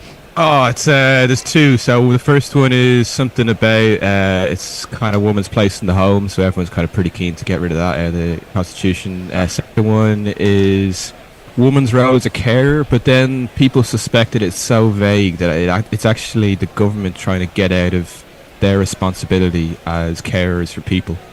Padikal has picked up Bashir, planted him a long way back into the stands over Long Bloody Arm. And that's his 50. Well done, yeah, I thought so. And it moves him on to 51. Gets there with a 6. What a shot. And we'll give it this. You know you lift me with your 50. Well done him. 51 off 83, not bad. Not bad. Not bad at all. And a good way to get there with a 6. Look, Bashir, 134 off 27 overs. That's pretty big pasting. He's got a couple of wickets though. That's defended off the outside edge down towards third man. It's no one. It shows you how England really fucked it up though, doesn't it? Really. Yeah. Because it's pretty untroubled. India getting to 350. Most batsmen have really got themselves out. I guess the 2 balls that got Rohit and Gill were pretty good, and they have to be because they were both on tons. But other than that, wickets have been given away, really. It's a lovely pitch to bat on, let's face it. Yeah, exactly. Defended out into the covers, and there's no run. What about Stokesy? How did he do? I missed his spell. Well, he got a wicket with his first ball, which was amazing. Yes, beauty. But did he stick around for long, and that was it? That was just. He bowled about the 5-6 overs. I can't remember how many he Take bowled, that. but he had a spell. He looked all right. Defended by Jadeja, back to the bowler, no run. Yeah, I saw that this morning as soon as I woke up, and I was thinking, geez, it's going to be one of those days where he bowls 15 overs or something on the trot. Yeah. England get back in the game somehow, and then who knows what happens after that. I noticed he was practicing bowling during the lunch break before he'd bowled on field. And I noticed him holding his knee at one stage, and I thought, don't do it. Just don't do it. Not worth it. Well, worked into the leg side and there's no run. Well, he clearly feels he's all right. And if it's the only spell he bowls, probably bowling in the nets. Much different, not really. Around the wicket, Bashir. Defended by Jadeja. Dragged him forward, no run. And that's the end of the 87th over, 386 for 4. Kieran Roseblade was asking if you'd voted today, and you could have brought us to Ireland, Bear. It is the Emerald Isle. Fed up now of waking up to England getting battered, says Kavir. Leah says it's the purity and quality of the cut and fakes. There's a lot of fakes. Well, that's what I assumed, but that's it, yeah. The ones on Etsy, just, Yeah. Abhishek Tiwari says very good batting for India, and Kieran says Dave's on the money. One is about removing the word woman from a specific phrase in the Constitution. The other, I think, is about removing the word marriage and replacing it with durable relationship. Oh yeah, durable relationships. What? Yeah. That's way too fucking complicated precise for Constitution. Exactly. Clipped off the legs by... Is that Hartley again? No, I don't think it was this time. No, it's still 4 runs. Anyway. So it's clipped off the legs, not particularly... Well, with enough force by Padikal to beat the man at square leg who tried to get a hand on it and missed it. And then it went down, just trickled to the boundary. Crawley came out for deep mid-wicket, couldn't quite stop it. And it trickled into the boundary and went for 4 runs. 1, 2, 3, 4.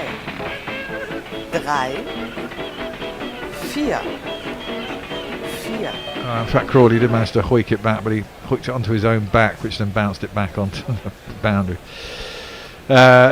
Defended by Padicott, back to the bowler, no run. I mean, it must be quite nice coming in on debut when your team's already ahead in the game. Yeah. Makes it Not a quite bad way to easy. start. Hartley around the wicket. Cut. And cut well behind square. I don't think there's anyone there. There isn't. And it's going to be 4 more. 4.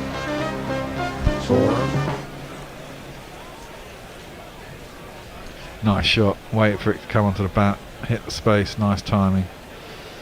Just a little bit short. Not even that short, really. It's just it's a very good pitch to bat on. It's nothing against Hartley, but I'd love to see his pitch map. See how It's he's not been very doing this consistent. series. Yeah. And I think that's his problem.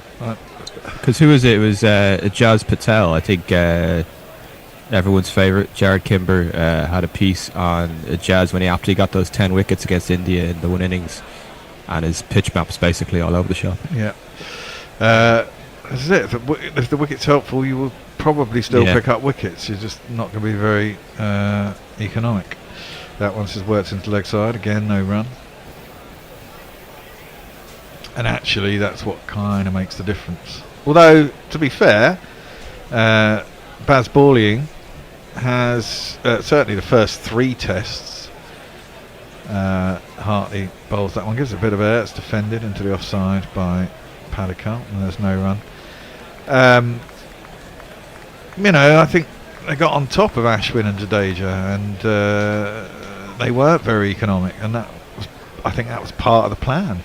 To be honest, I mean don't let them just sit on you, because that's when everything goes wrong. You know what I mean? Yeah. You got to take them out of their comfort zone, and it worked reasonably well. But they just ran out of steam and had the collapses at the wrong time. And let's be honest, India have bowled better. They've got more consistent spinners, and have,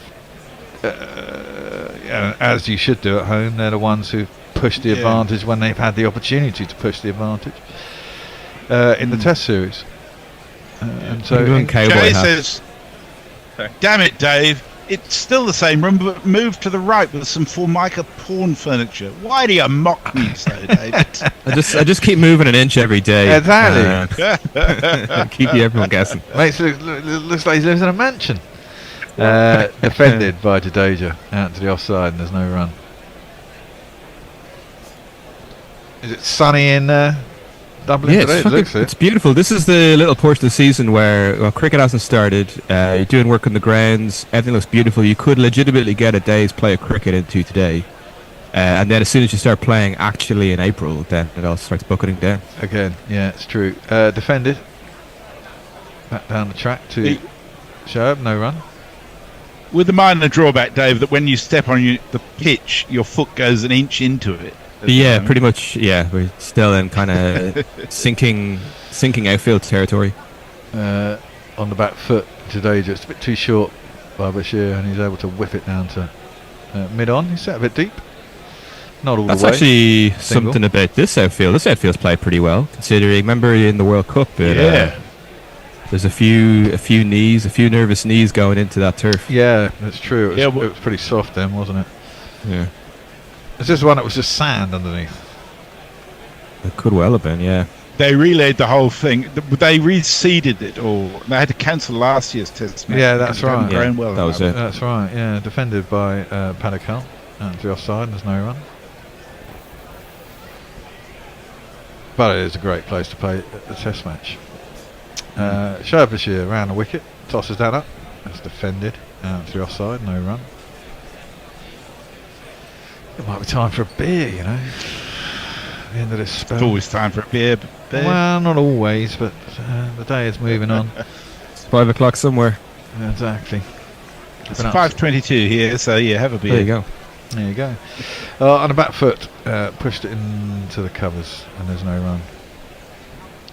Mind you, when I was a kid, that was not drinking time. My first job was as a barman, and the pub closed at 2:30 and reopened at 6. 2:30 in the morning. No, it was open from 10 in the morning till 2:30, then closed. This was all pubs. Oh yeah. And then reopened at 6 o'clock and closed at 10 or 10:30. That's right. Yeah, it used to be the same here. Opening time, there was never, you couldn't go through the day. That was here. That was when I worked in Eastbourne at the age of 18. Yeah. The princely sum of 15 quid a week for a 5.5 day week on split shifts. Wow. That was probably was it a reasonable amount of money in those days? It was. I mean, it was my first full-time job, so I thought I was fucking laughing. Yeah. Because I was living at home, no expenses. I was saving up to go to Australia. Yeah.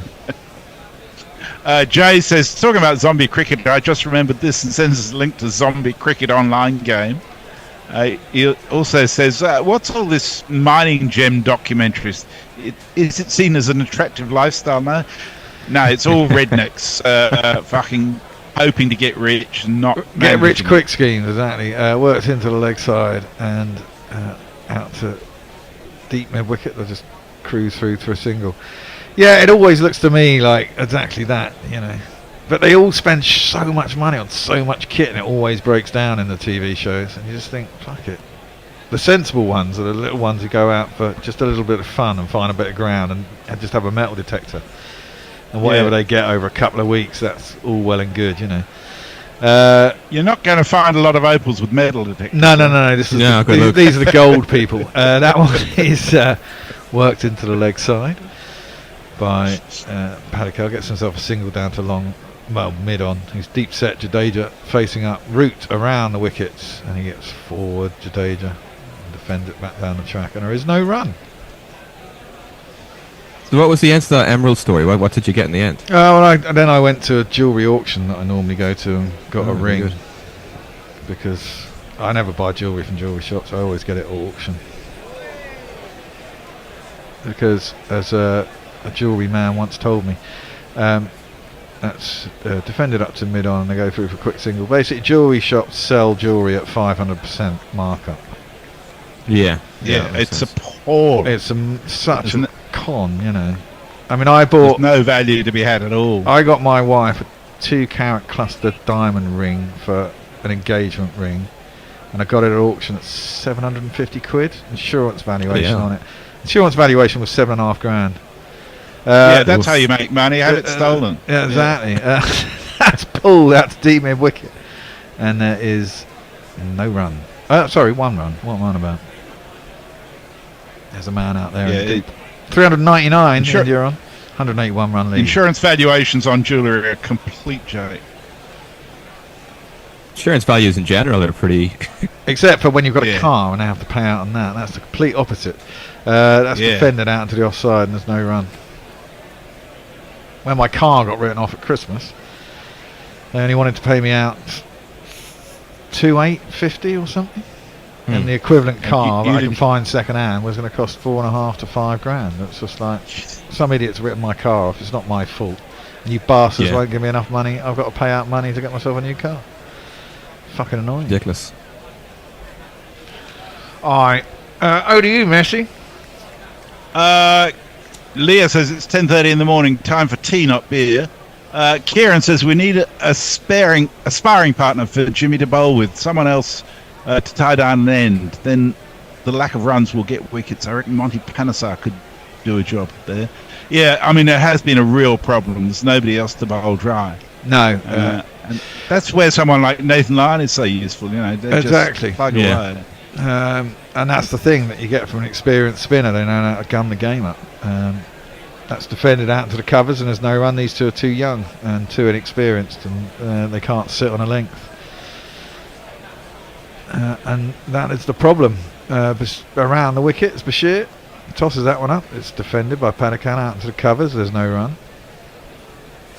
It's the end of a long tour for them. Yes. It's always going to be long. How the hell did New Zealand get skittled out for Skittles? New Zealand and Australia, they got a mental block against them. Yeah. Oh, that one spins past the outside edge of Padikal's bat. Folks takes the bails, but no edge, foot didn't move, not out, get on. Oh, it did grip. Yeah. New Zealand, Australia, it's absolutely dumbfounding. Need to go into therapy together or something. Yeah, or wait for the next team, I suppose. Much like we were talking about earlier with England's Ashes sides when it changed in 2005, as that's defended square and they get a single. You need a whole bunch of new players who have no scars of losing, and then can get in the right psychological mindset to be winners, as it were. Yeah, but they've also got to have some talent. And I think that's what people forget about baseball. They think it's going to make up for lack of talent, and when it doesn't, they're surprised. Yeah, defended into the covers and there's no run. And well, isn't it the fact that the right talent isn't there, so you've got to make use of the talent you have? And make, I agree. And make the talent that you have do the things that work for that talent. And, you know, that's kind of where England have landed. I think that's exactly right, yeah. That's just defended into the onside and there's no run. I mean, Duckett is never going to be Alistair Cook, right? He's just not. Yeah. And Crawley is quite an attacking batsman. The problem is it's got into someone like Joe Root who doesn't need to do that, to head a little bit. Yeah. And the players who play more like that, it's detrimental to a certain degree to them. Yeah. And I do think also that for English batters, it's the lack of spin in England has been a real problem in terms of them getting used to learning how to play it. Well, and yeah, I think a lot of them play a lot of spin in a lot of leagues, and I've seen a lot of these bowlers before. But not at test level, and not. Yeah. You know, someone like Kuldeep, for example, they haven't got a clue how to play it because they've never played anything like it in the past. Well, they played Kuldeep many times, actually. Yeah, I was going to say, they've seen a lot of Kuldeep, a lot of these players. They should have. Well, I think, in fairness, Kuldeep has changed. He's improved his pace, and he seems to be getting a lot more drift, and he's improved a lot as a bowler. But and they certainly can't pick his Googly.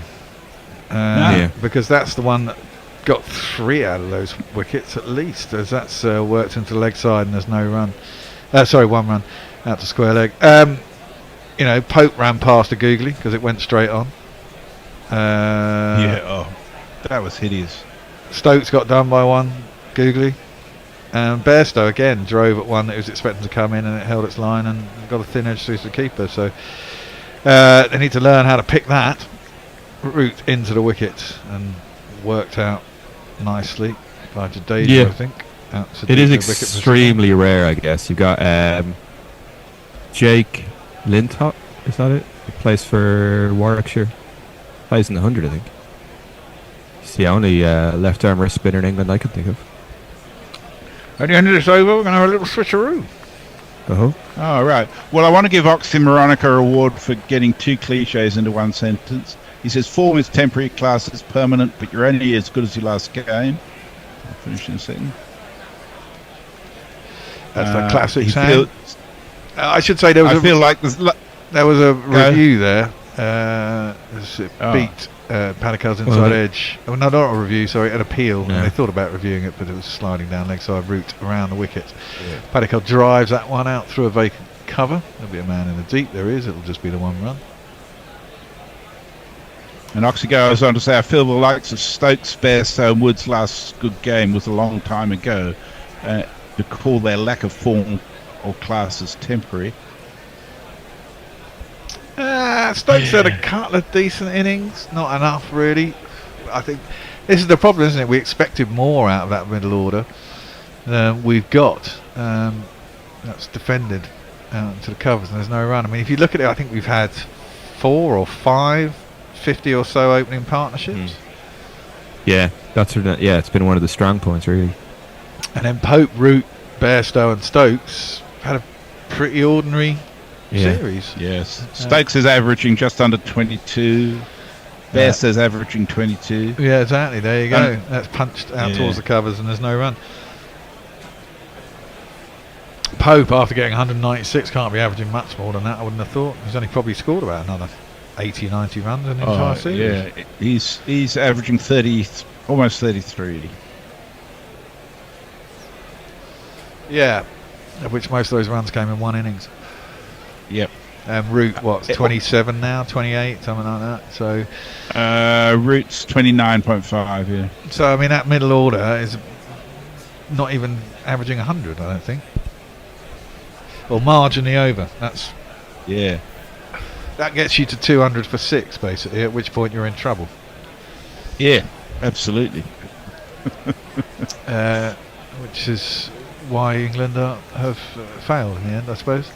That's the end of the over. We should have a switcheroo. Dave, you're going to do some ball by ball. I'm staying around doing some. Me and you are switching places. Forthy is going to come in and join us and do some social media. I am here. 40. See you later, mate. Ooh, that is a beauty. Round the wicket. Has he bowled him? I think he has, mate. He certainly has. 403 for 5. Wow. Here we go. That's what happens till I show up. Oh, well, you know. Let's have this one. I won't look back. Just by the time that I do, you'll be gone. Classic left up, right arm round the wicket to a left-hander, isn't it? Yeah, that was a beauty. He's bowling wide, round the wicket to the lefty, curls it in, just turns enough. I thought when he first bowled it, I thought he'd just beaten everything, and he was just so thrilled with it. But there he goes. Padikal falls for 65 off his 103 in his debut test. Not too bad, but yeah, good wicket. Yeah, indeed. But I can't imagine that will upset India that much, really. As if the pitch is going to do that, they'll be quite happy with a lead of nearly 200 already. Yeah, it's a bit of what could have been, I guess. But as the pitch changes, the lead is now what it was in the first test, which England won. But two things to say: there's still 5 wickets in hand. Yeah, and those kind of turnarounds only come, once every few years, every 10 years maybe. So we can't expect the lightning to strike twice. No. And this fella's a pretty handy bat as well. Yeah. I forgot about him. He's got a jingle that goes like this. Oh, have you heard of Jurel? Oh, he's the dude behind the stumps. And he also sometimes bats. And that's the tale of Jurel. Yeah, I'll be keeping an eye on him. Sorry, 40? The Jurel in the crowd. The uncut Jurel. Yeah, we'll see what he does now. He was what we saw in that final innings chase was just a lot of energy, a lot of good energy anyway. Got things moving. He's not going to hang about. He's not going to get tied down. Let's see what he does now. It's a good position to come in. 403 for 5. Yeah, he did exactly the right thing, didn't he, in that innings, because they were looking in a little bit of trouble, weren't they? They were 80 odd adrift. With only 5 wickets left, and he came back. He sorted it all out. Shirian over the wicket to the right hander. He comes down the wicket immediately. It's a bit of a dance, not really coming down the crease. Plays it to the man on the onside. Oh, what a lovely delivery. That was a last dismissal. Just the amount of curl and turn. Yeah. He loved that to Bashir. And do enjoy it. It's been a big tour for him. On the offside turn, centre leg, which just turned across his pad to the man, and the sweeper boundary in the leg side for 1.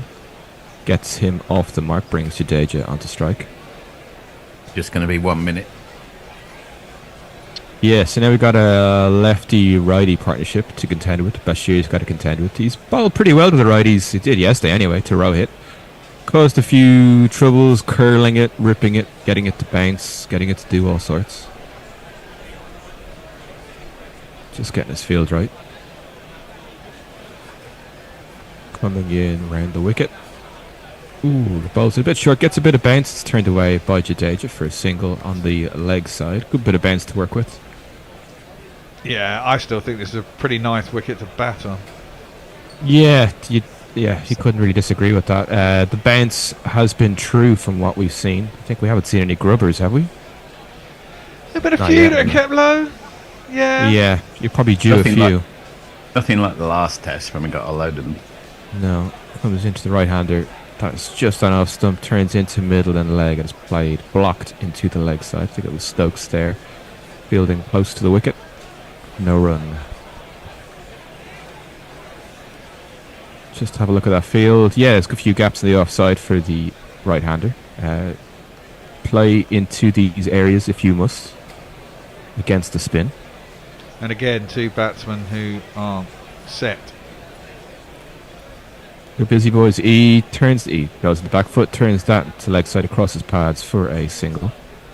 So 2 off 4 for Jarrell, and that is the over 406 for 5 after 93. Oh, hang on. I was just been asked by Jay Grover, first shelf on the left, book 4, please. I'll do that after I've read another post from Jay Grover saying still trying to figure out the referendum. It is a semantic and legal clusterfuck. Farong, yes, Farong is not hanging around. Utter bollocks. No bowler in the team capable of tying down an end. Very poor captaincy. Hasn't won a series since Pakistan. Could have if the lad that coined the bucket. Hang on, show more. Angry Bun will never be able to get a rickshaw in Bangladesh or Chingford. I'm not sure if I'll all of that post. Was that all the one tweet? That was all on the one tweet. Yeah, I'm not sure. Thought maybe it exceeded the number of characters. But there you are. Yeah. I've got more. You carry on. Hartley in. Short outside the off stump. That is cut by Jarrell. Looks like, well, no, it's not going to 4. It's covered. Oh, it has gone for 4. It's gone through Zach Crawley. Not sure how it did that. Well, they've had quite a few misfields, haven't they, throughout this day. And if you kids can't listen, then you bound to see the way you get shot for crossing a boundary. Yeah, very poor ball. Outside off stump, curled in a little bit. Didn't matter. It was all outside, and a lot of room for Jarrell to swing his hands. Big Zach Crawley got over it, but he couldn't get his hands down. That is a much better delivery on middle and leg. Curled in is blocked to point. Not much you can do with those ones. No, well, Hartley's done it to a couple of people today, so. Yeah, so it's probably fair, I guess. But it's not. Yeah, it's usually a very bad sign when you see heads drooping and misfields happen.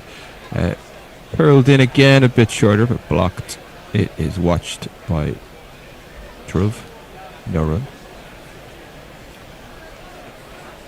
The book that Jay asked me to get is The Archers. Oh. The changing face of radio's longest running drama. There you go. That is full on the off stump. Just outside the off stump. Played blocked into the offside.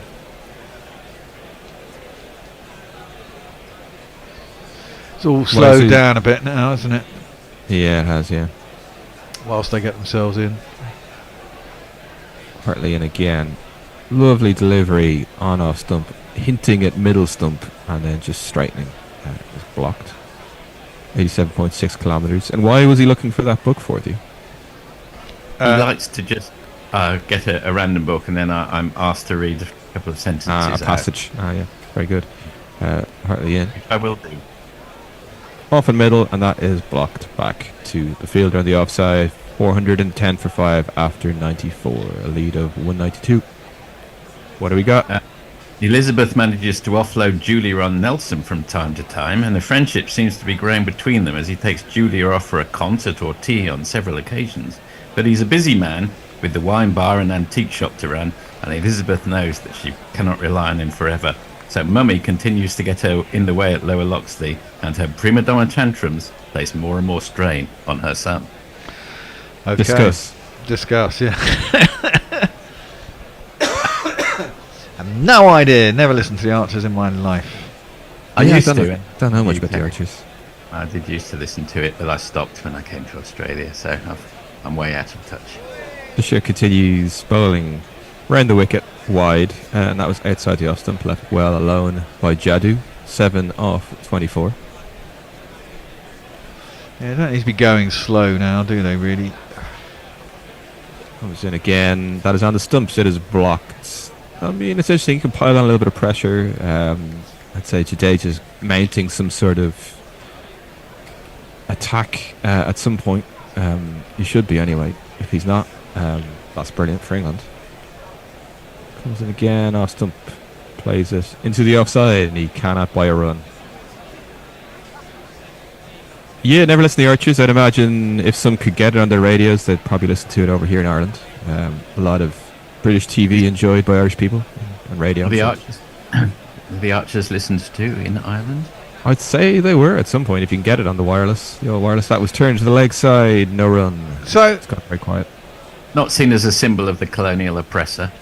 No, this is the thing. Well, I mean, like we're so close. Like there's so much British culture that's been consumed in Ireland over the years. It's not really. It's just there to be consumed. There was no Irish culture to consume. There wasn't much from the state broadcaster. There was some. Oh, that is TV, you mean? Yes, I mean there was James Joyce and. Oh yeah. But I mean, in terms of British television shows, British football, obviously, all that stuff, British theatre, it all kind of drips over here at some point. Do you have 411.5. Do you have to pay the license fee, or do you not have to? No, we just get it on the. No. Yeah, that's a good question. No, we get, as far as I remember, we always had BBC Channel 4. Channel 4 is how we got the cricket back in the day. We don't get BBC radio, though. You have to get kind of, on a good day, you might get it on long wave. You can probably get it on digital, unless it's blocked.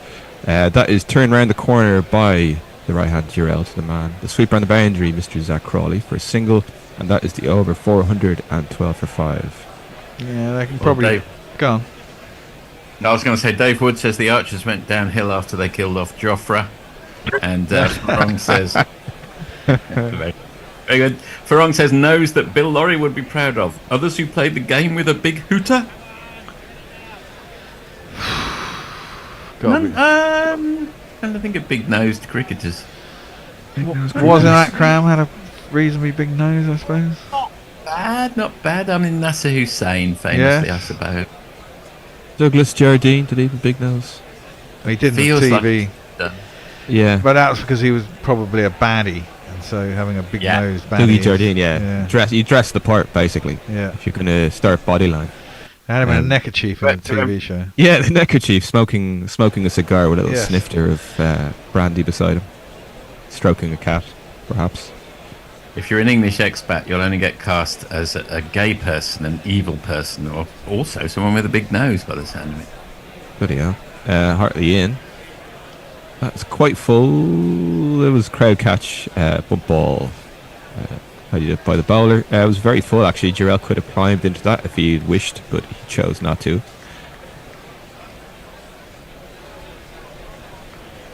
Oh, this is one for you, Dave. Oh, yeah, Over the last 8 months, Ireland have a better test win ratio than England and are hence a more successful. That is in on the off stump. Don't ask me about Irish cricket. It's a love-hate relationship. It's becoming a toxic relationship with the Australian series being shelved by Cricket Ireland. Yeah. Not much to say about it, really. Well, Messi thinks that that's a ruse. Yeah, and I hope so. That is blocked by Durrell to the offside. I hope so, but it feels like it's a big bet, I think, by Holdsworth. If that's the game he's playing.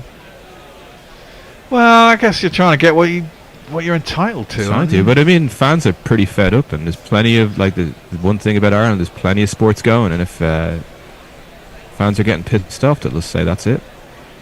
Bad enough of this. Well, that is curled in. It was a bit wider, perhaps. He went wider the crease, slightly lower. Sorry, 40. You go ahead. Does it cost $2 million to put on a test in Ireland? Is that how much? Yeah, that's what's been. A lot of WhatsApps, a lot of tweets questioning that. But yeah, it's $2 million has been quoted, and people are thinking maybe if you got rid of the temporary stands, that could be $1 million cut down off that bill. That was a bit wider again from Hartley. Curls it in, block it back. But there's the question. Sorry, Bear, go on. But then there's no natural bank, then people can't see at the back, can they? I mean, you can only have a small amount of people. I mean, I suppose you could play it with play it like a park game, where I suppose you need cameras and shit, so you've got to have some security, and some people get paid a fair bit of cash, isn't there, a setup. Yeah, depends on the setup. People are just infuriated. Just a lack of communication, really. Is what it feels like. That is turned into the leg side, fielded by the man at mid-on, who I think is Mr. Jimmy Anderson. The very lithe Jimmy.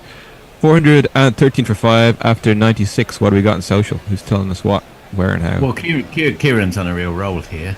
He says, you would in Luton, Messi. I'm not sure what that's referring to. So. I think they have a factory there, and Wirral too. I think they make Astras and Mockers and Grandlands. Who's that referring to? Some previous post. Finding opals with metal detectors. This interesting. And job 10:30 is Whiskey O'Clock. What else? Stephen Kelk escaped the teaching and says, I saw 5 wickets and had fallen and I thought Jimmy, but no. Oh, good one from Suter, who James Taylor has a fair beak. And did Jacques Rudolph have a red nose? He inquired. Well, yeah. Maybe on a cold day. Yeah, maybe.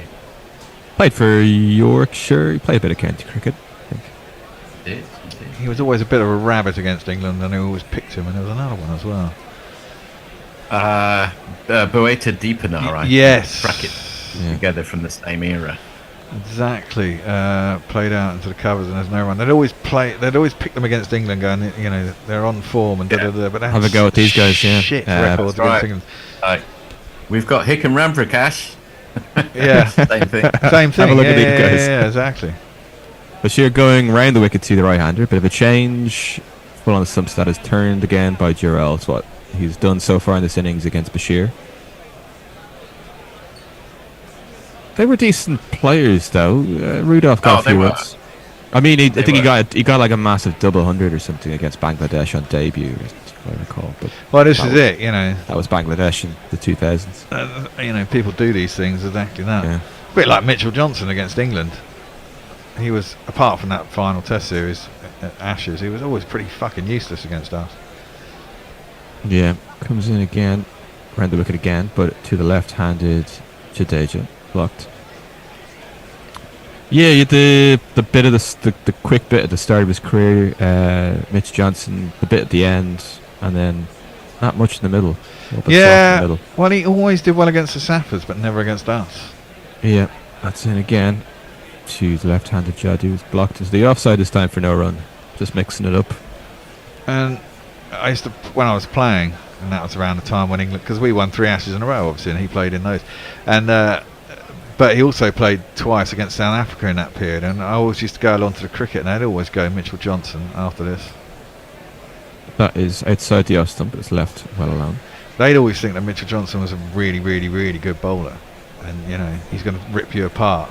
But it's what you experience when you watch it, and he was always crap against us, and obviously really good against the Saffers in South Africa. So I always thought he was shit, and they always thought he was really good. Bowled on the stumps, and that is blocked back to the bowler. Is that over? No, I think we've got... Oh, it is the over. 414 for 5 after 97. The lead creeps up to 196. And then he duffed us up in that final Ashes series before he retired, and properly duffed us up. Leah quite correctly says, stop moaning, just remember what Germans get cast as in Anglophones. Yeah. Very good point, well made. Oxymoronica said Merv Hughes had big nostrils. And again, one for you, Dave. You're proving popular. Jay says, Dave, just binged a show called Hardy Bucks. Was that popular in Ireland? Oh, that was really good. Yeah, Hardy Bucks is basically, well, like, really when you get down to it, it was an Irish version of Trailer Park Boys. Okay. It had its points, but it was kind of very much to type of that. That is outside the off stump. It is cut away by the right hander and disappears through the 2 men. Square on the offside. That goes for 4. There's not one boy for me. I must have 2 or 3. I need 4. I often wonder, did Irish people see the funny side of Father Ted, or did they regard it as patronising?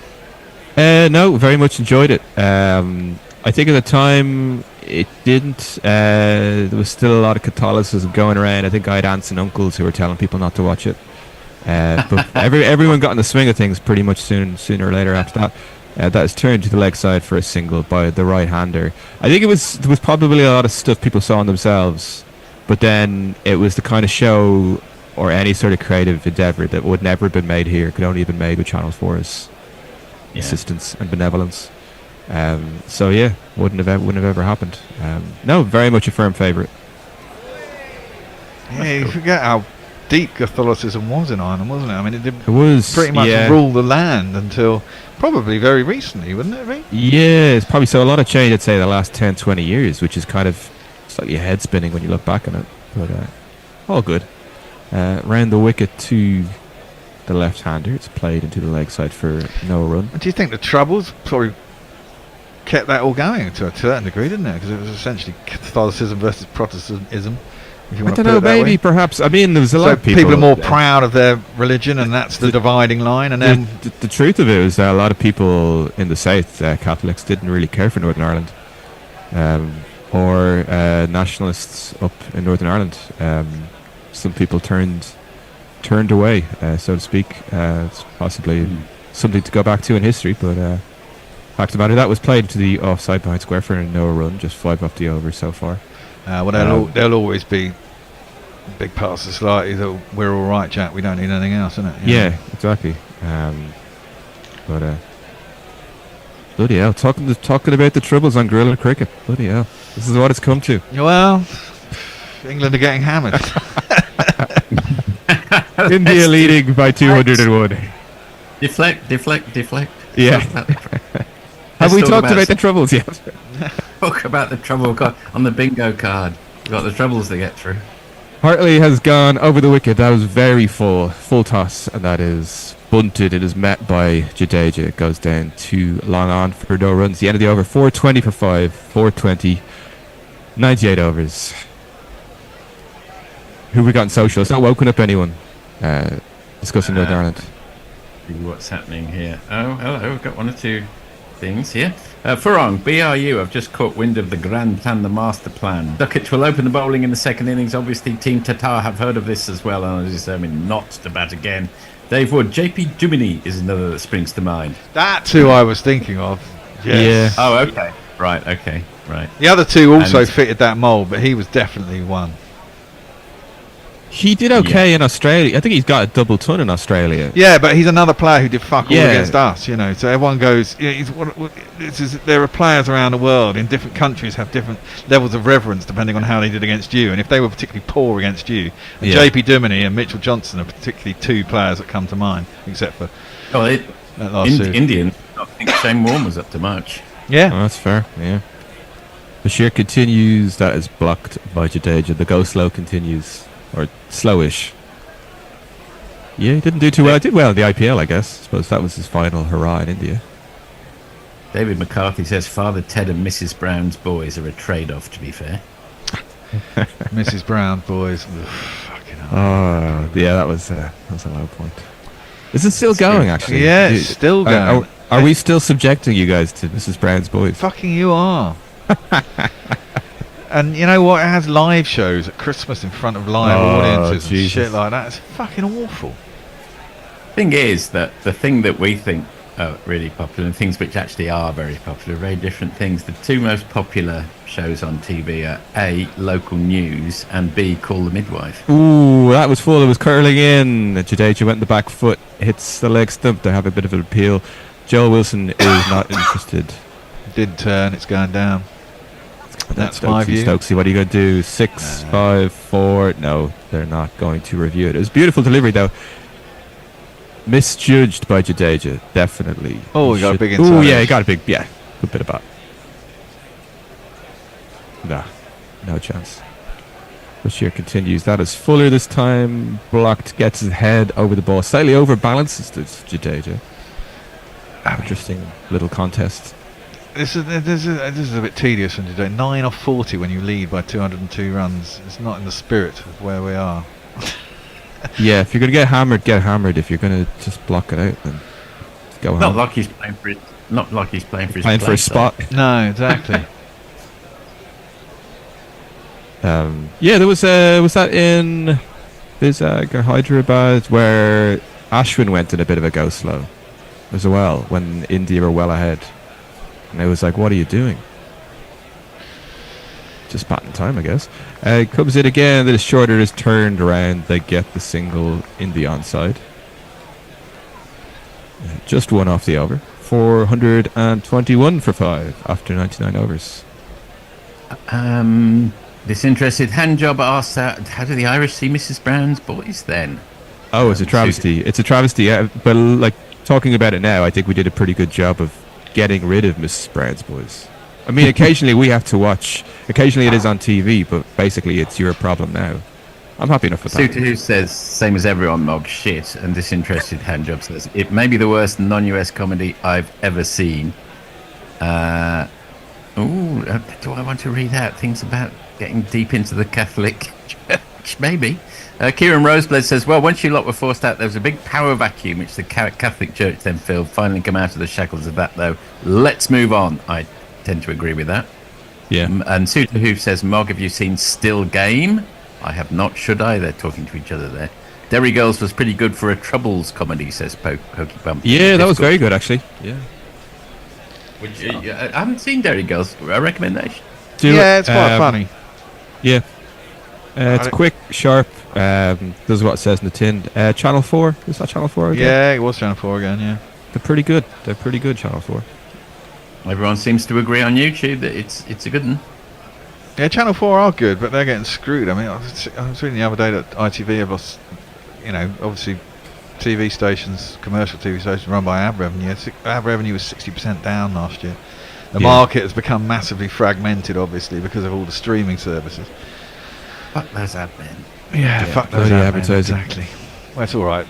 You're out of it now, aren't you? Partly outside the off stump. It is full. Jadeja drives that down to long on for a single. You were golden. You were golden era, Adman. I was. Well, I joined right at the tail end of the golden era. In 1987, I landed. I couldn't believe what I was witnessing when I arrived in London. It was amazing. What did you witness? What did you witness, Forty? Tell us all. People would disappear about 11 o'clock, and that was the last we'd see. There'd be creatives who wrote one campaign in February and then put their feet up for the rest of the year. That's me. That's us.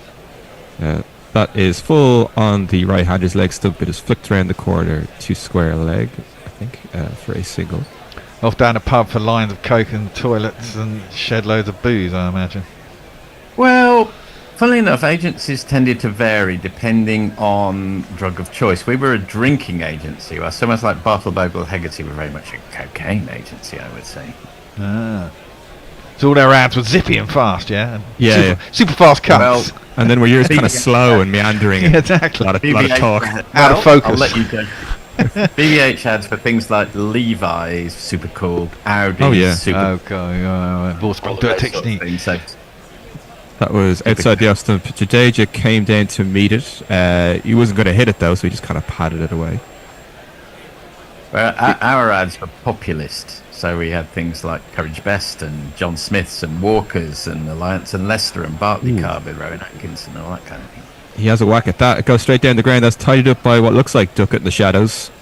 He ties it up, pulls it in, flings it back. Looks like they got 2. Was an almighty hoik, but was straight down the wicket. Jadeja's decided perhaps flicked a switch, or someone else has flicked a switch. Let's see if Duckett got that in just inside. It looks like he did. That was smart work in the shadows. The wee Duckett. He's done a reasonable series as well, hasn't he, without doing... I suppose he got that big ton, didn't he? Hartley continues. That is short. Jadeja came down the wicket to a short ball. Don't know why he was doing that. But they played to the offside for a single. So Jadeja suddenly decided this is it. This is the time. Time to strike. After years of not knowing who our openers were, at least we know our openers are now. I just don't know who the middle order is so much. Yeah, you lost your middle order, but you gained openers. Well, I think Harry Brook comes back, doesn't he? Harry Brook makes everything good. Harry Brook. Yeah, it's the question. How would have Harry Brook gone? I mean, this is it. Ollie Pope has had some great innings, but a lot of crap in between, and it's a question of how long. Do they keep progressing with that? That's it. That's the end of our stint. India, 100 overs down. Your tens machine is making that hum. Oh, am I humming? Only when it was on there. It won't be when you're up there. Okay. Anyway, yeah, 100 overs done. We're having a switcheroo. Good to see you, Dave. Are you back later? Cheers, lads. Yeah, I'm on with you at the end. The very end. Yeah, I'm with you. See you later, Forthy. And we should welcome Gary for the first time today. All right, mate. How are you? I'm okay. I'm okay. England rather less okay. Yeah, very much so. I'm going to hand over to Tone here. But it's all right. I'm here now. We're going to clean up the tail in no time. We're going to take those fuckers apart. Let's go. Well, I was thinking, particularly given the setting of kind of earth, wind, and fire, and as usual for India in the latter half of this series, they're singing "Let's Droove Tonight" because I think this lad is a real find for them, Dhruv Jurel. I really do. I think Rishabh Pant's going to have a job getting in as keeper batsman. He may get in as batsman, but not keeper batsman, as he goes back. Does Jadeja this time, and he can't get it through the infield. The little dab, square of the wicket on the offside. It's round the wicket, and I think it's Joe Root bowling. No, it's Shoaib Bashir, who's in, and decent ball. He goes onto the back foot, does Jadeja. There was probably a single there on the leg side as Ben Folkes ran round to tidy up, but they're not quite at the stage of running tight singles. Jadeja on 14, Jurel on 15, India 426 for 5. That's short enough to go back and not exactly cut from Jadeja, but more steer it square on the offside to deep point where I think it's Zach Crawley who does the tidying up. And we're seeing a montage here of Shoaib's wickets. He's been expensive, but the lad's there to pick up wickets, and he's picked up 3 of them. I love when he does the chicken head thing. Yeah, it's a bit Richarlison at Goodison 4 or 5 years ago, but yeah, we know why, don't we? Surely. Yeah, because he's got a big pecker. That's it. Well, it's one way of putting it. That's a big shot. But yes! Is it carrying? It's not carrying because Ben Duckett is at long on, and I'm claiming that wicket. I was bigging up Dhruv Jurel, and the first ball he faces, he hits Shoaib Bashir. He didn't get all of it, as they say. He got plenty, but not all of it. It's Ben Duckett, who wouldn't be my first choice as a boundary fielder, given he's about 4'10", but he didn't need to be 6'4". He just put his hands in front of his face, and he caught a skyer. So India are getting on with it, but so are England. Mind you, if I had a face like Ben Duckett, I'd definitely put my hands in front of it. Yeah. Yeah, I think they're thinking in terms of getting on with it. They've got a lead of over 200, don't forget, of India. I mean, it's the classic question. You're 6 down now. How many do you think is enough? But there's so much time in the game, and England will chase anything, won't they, Dave? I'm being positive for you. Yeah, oh, definitely. I mean, like Suang, what's that? That's one good knock from one good bat. And we've got so many people that are due that I reckon it's the game's about even now. I don't want to upset anybody, but India do have a second innings in hand. Don't worry about it. More in the argument. Don't worry, they're going to be all cleaned up when Ben starts bowling again. And also, remember, Klimmy's got to go past Warne in this game. He has. That's quite the ask. I think he needs one more to get to 700. So and then another 9. Warne would be all 9. Yeah, another 9. Another 9. So that's it. The game's basically won now. Here's the new man. Milestone test for him. Here he is.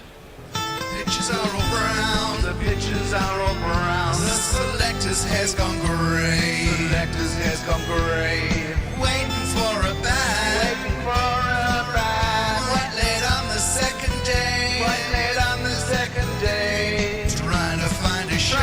Trying to find a shot. That it's safe to play. That it's safe to play. Ravichandran Ashwin. Turning on the second day. Well, he's not quite the papa of the match. That would be Jimmy Anderson, but he is, I think, of this India team. It's not often you can play the "You Are a Centurion" jingle before he's even taken strike, but it is his 100th test, and he comes forward to this ball round the wicket from Shoaib. It's just defended, and there is near run. I've got a question for listeners on Twitter, which I'll give after the next delivery. It's a speculative one. I've got questions on my mind because I'm going to spend the rest of the day writing a quiz and the evening delivering it tonight. Ooh. Yeah, as this is defended by Ashwin, it's the end of the over. India are 427 for 6. And before we go to your tweets, I'll give a question for tweeters.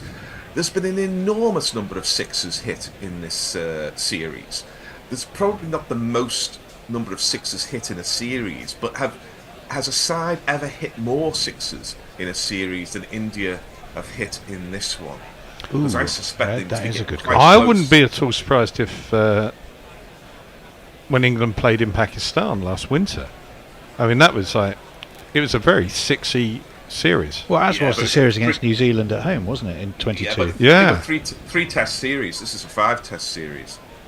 Oh, fair point. Good point, well made. And a lot of spin, which tends to get hit more, even though it's also taken a lot of wickets.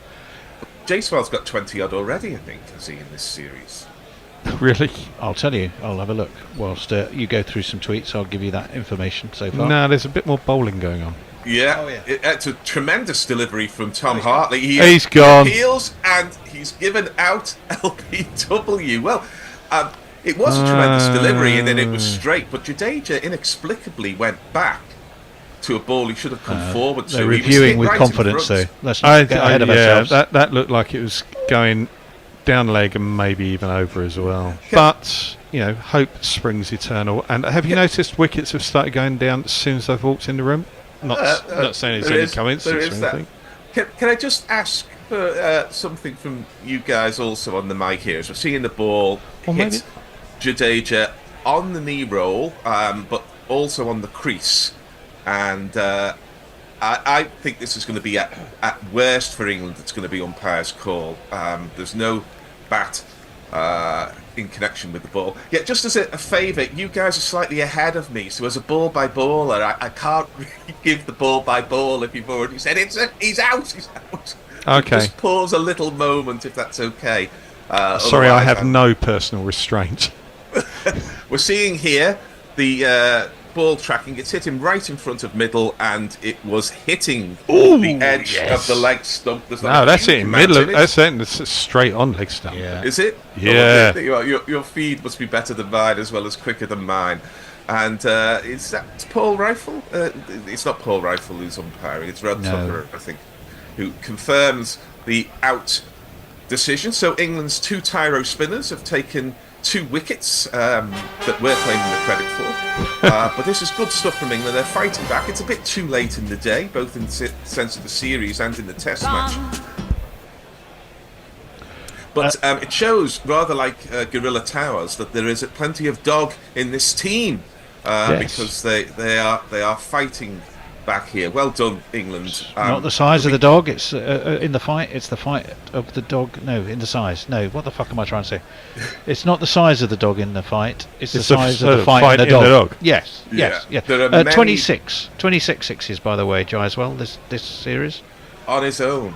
On his own. That's pretty impressive, I've got to say. Well, I suspect India might not be far off the most number of sixes hit in a series. Because remember, up until about 10 years ago, or certainly 30 years ago, someone hit a 6 in a test match. You know, it was big news. It was, yeah. It was second item on Radio 2's news broadcast. But no more. We've seen the influence of positive cricket, and I love to see the influence of positive cricket here because, again, through most of my lifetime, it's a dead rubber. England are right up against it. England would have been on the plane now, mentally, if not physically, and England are not. They're doing their best to fight back. Outclassed, certainly, in the latter part of this series, but they're not giving in, and I very much appreciate that, and I think much of that is down to the Stokes-McCullum axis. Yeah, well, I think a lot of it's down to the magic ball from Stokes on his very first delivery. Yeah. That was a fantastic leg cutter and pinned back fellow captain Rohit's off stump, and suddenly England thought, well, okay, maybe this game's not fully cooked, and we are in it. I think it really created a change. Yes, India have got back on top in spells since then, but it's been a very different shape of game since that wicket. There's also the spiritual delusion that persists through the team that you can win from anywhere, which I'm totally down with. And they're just not beaten. They are just not beaten. There is a way that this game can be won. And the if thing there is about a way delusion is, you don't think of it as delusion. No. Well, I mean, in the first test, there was a huge first innings deficit, wasn't there? Am I right in thinking that? I think Yeah, it was. That was only 190 runs. It's nothing. I mean, I think it would be a lot to win from here. But what England are going to do, and it's a bit of a corollary alongside, we're going to entertain, is that they're going to fight. And they're going to let the opposition know that things are not just going to be handed to them. Yeah, I agree. And why would you not play like that? Well, plenty don't, do they? I mean, we've seen it over and over But again. why do anything in your life like that? Well, there's a massive life lesson from this team. Just go 100% all the time. What's the worst thing that could possibly happen? You lose. Big deal. Well, one of the things that can happen, especially in the collective, especially when there's a kind of mental fatigue that comes towards the end of tours with, there has been a little bit of respite in this tour, and they have got... I was about to say, they spent a lot of this tour playing golf in Abu Dhabi, so I wouldn't sure I'd want to hear that excuse. As this ball is defended, there's no run. No, it's not so much an excuse, but in the past, as I've said before, especially in the COVID years, looking at the inside of a hotel room and playing Call of Duty on the Xbox can tire anyone after sort of 5 or 6, 7, 8 weeks of it. But England have mixed it up. I'd rather they played a bit more cricket, but they have mixed it up, and perhaps we're seeing the benefit here. Hartley 1 for 111, more even than Nelson, as he gets off Nelson by Kuldeep getting off the mark with a single. 428 for 7. Here is Kuldeep, by the way. I thought that Kuldeep was science fiction until I saw him today. Now that your death is my addiction, I've thrown all that Virat junk away. So here's Tom Hartley, the forehead getting ever larger as this ball is defended back to him, and there is no run. So Kuldeep's on 1, Ashwin yet to get off the mark. England have got a chance to attack, and to be fair to them, they are attacking. There's men around the bat for the left armour with a short leg and a slip. Ooh.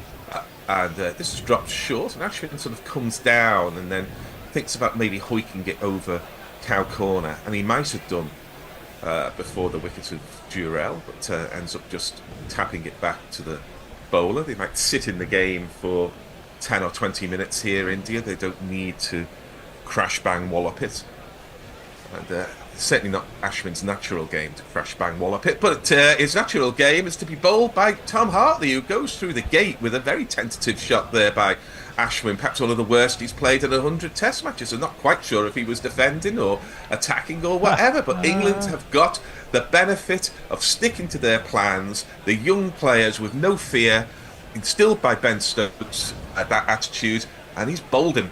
Do you believe me now? Yeah. Yeah. Well, Are you with me? Absolutely has. Yeah. Do you want the bucket hat?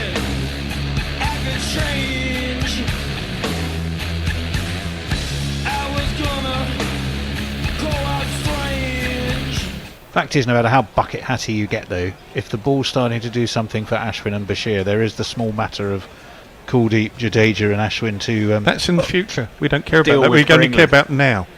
In the now, England are fighting commendably. In fact, it could also be argued that there is no now. It's already gone. Well, by the time you said it, by the time it gets to me, it's a different time. There is no now. You've gone all a bit Schrödinger there, but yes, I'm with you, yes.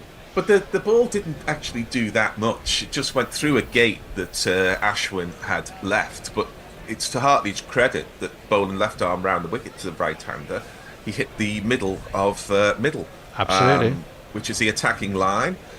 For years and years, England have bowled 2 lines, I think, as spinners, outside, off stump, or fired into the toes. And what we've seen with these 2 spinners throughout is that they've been leaking runs, yes, but part of the reason why they've been doing that is they bowled attacking lines. And that's the reward for bowling an attacking line. Well, here's a new man at the crease.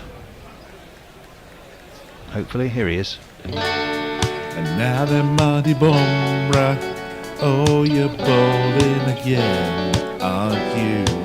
Oh, I thought as much. Well, I never thought it, but Tom Hartley is now the leading wicket taker in the series with 22, which will be 22 more wickets than you get for Lancashire next season. But this ball is defended by Kuldeep. Round the wicket goes Shoaib to the left-hander. I'm sure he'll get a few for the twos. Yeah, he'll get a few for the twos, for sure. And he'll get a few in one-day cricket, but I don't know how he's going to get past Nathan Lyon in the championship side. So Kuldeep just defends there, just a one slip and the short leg for Kuldeep. I'd be very inclined to put another man in there, but I'm not going to be complaining about Ben Stokes' captaincy, because yet again it shows that it may have its flaws, and this team may have their inexperience and flaws, but by God, they're fighting for the cause. As a missed run-out chance there. It was just knocked into the leg side. And the fielder running in there, who is, I think, Joe Root, is showing now that he missed it by an inch. He would have been out, not even in the frame there with Bumrah, had Joe Root thrown down the stumps. But in the end, it went for one overthrow. Just knocked into the offside. Not really sure why they were going for a run there. Bumrah didn't even bother grounding his bat. He knew he was that far out. But Root missed it. And hands on head for England. Shoaib's in again, and this is taking the inner portion of Kuldeep's bat. And there is no run. 430 for 8 with that dodgy couple for Kuldeep.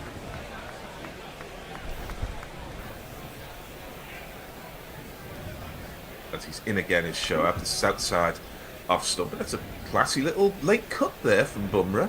Beautiful. Goes down to the deep third man boundary, where they get back for, I think, 3 there. Yes. Quick question for you, Gary. Go on. Because I know you like this sort of thing. 4 for 149, which is actually pretty good from Bashir, but that 149 doesn't look good. Do you know what the worst ever bowling figures in a test match were in an innings? Chuck Fleetwood-Smith. Yes. 1 for 293. Well done. Very close. Shoaib's in, and this is defended into the leg side, but they do take a quick single. It was Kuldeep who played the late cut, which makes more sense than Bumrah playing it. And Kuldeep steals the strike. 433 for 8, and we have your tweets. Well, it was close, but no cigar. It was 1 for 298. 298. Obviously, in that game at the Oval, out. when England rattled up 900 and something in 1938. At the Oval, 903 for 7 declared. Exactly right. Dave. Yeah, why did they declare? Should have gone harder. He should have gone harder. They should have scored quicker. Jay Grover, I feel warm and happy that after the first 2 inevitabilities of life, Naylor beautifully illustrates an eternal third. Gary always talks utter bobbins. Armchair Cricket Podcast. Not sure why. Why did he do that territory? But a brain fade from Drevell was one of when he was looking fluent while still finding his rhythm. Well, yes. Well, the first ball is defended, and there is no run. Why did he do that? Why did he do that? That's was it Fazal Muhammad who was on commentary? Yeah, but he did it because he wanted to, smash it out the ground. Yeah. Tom Hartley's in again, and this is punched, but straight to the man, fielding 3/4 of the way back. A little deep at mid-on, and there's no run. In a one-day cricket, they would have taken that. Hartley has 2 for 112 now. Left armour to left-hander. They'd probably rather have the off-spinner than the left-hander bowling to the Kuldeep, who has 2 men close in on the leg side, threads the ball between the 2 of them to get it to long leg, and he's through for a single, which will bring Bumrah on strike for his first ball. Taking guard. Back from a break, he was given some time off to recuperate. He did have a fair old bit of bowling in intense circumstances in the first 3 tests, and he is the strike weapon for India, so it kind of makes sense to give him a mid-season break in these very compressed 5 test seasons.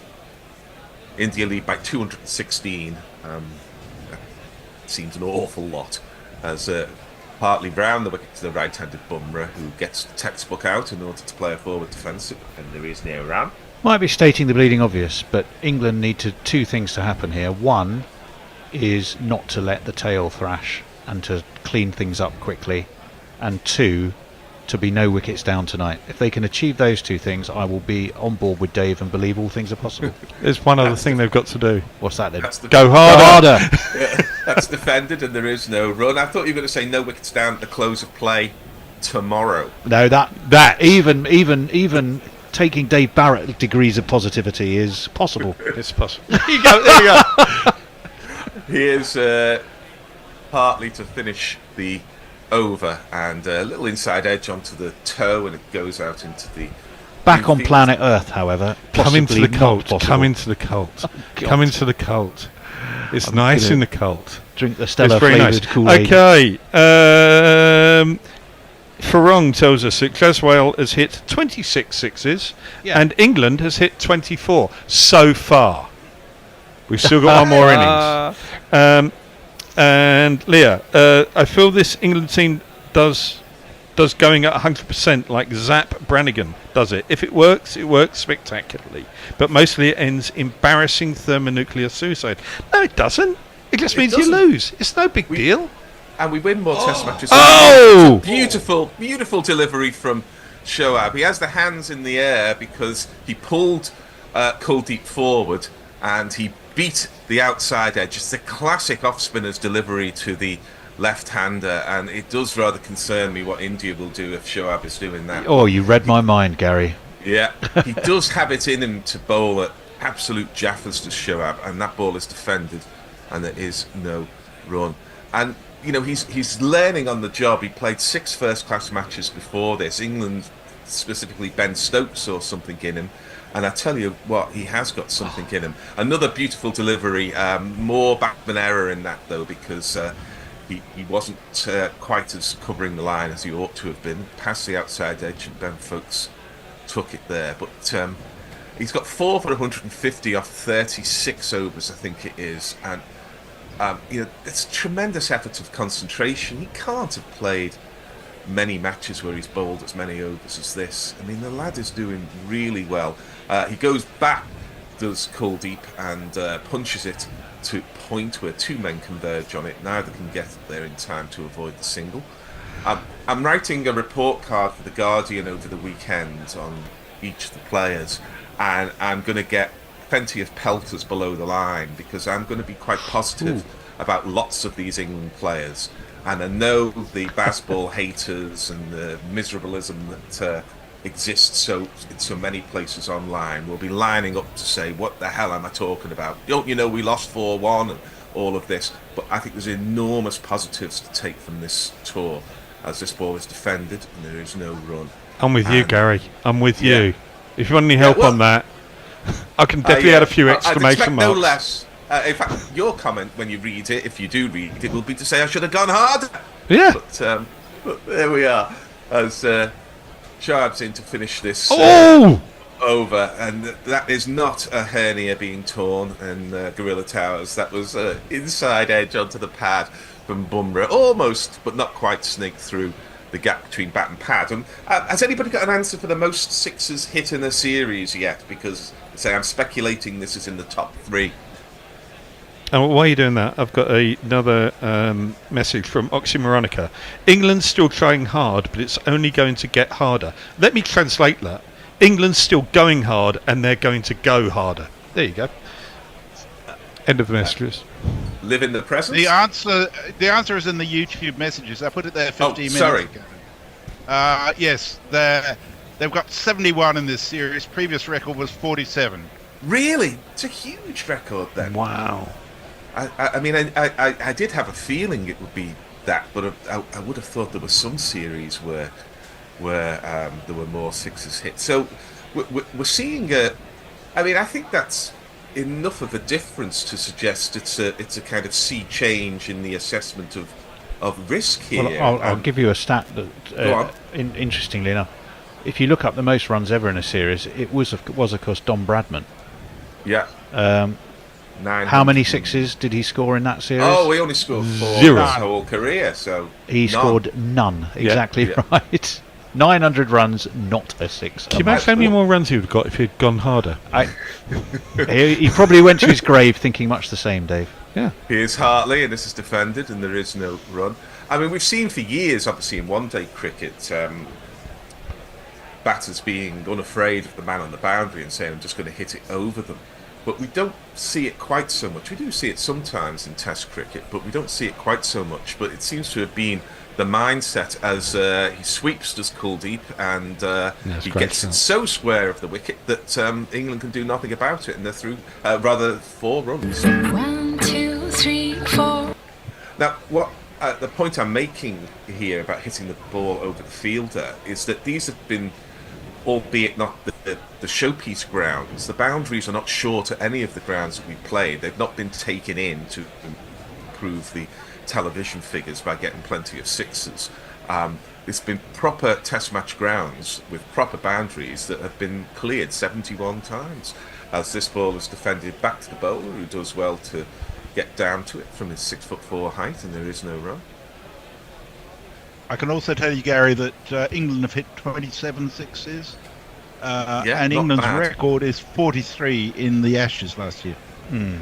This ball is pushed into the offside, and they're through for a single. Kuldeep batting as well as he has done throughout the series, really. Yeah, and this is the danger for England. They're on a high now, and I will say they're probably not thinking about the deficit. They're simply thinking that we've got ourselves just back in with a sniff here. It would be crushing if they were to let that slip away by not getting these last 2 wickets. I'm not at all sure we're in with a sniff even, but this is Oh, defended. but There is of no course run. it's a sniff.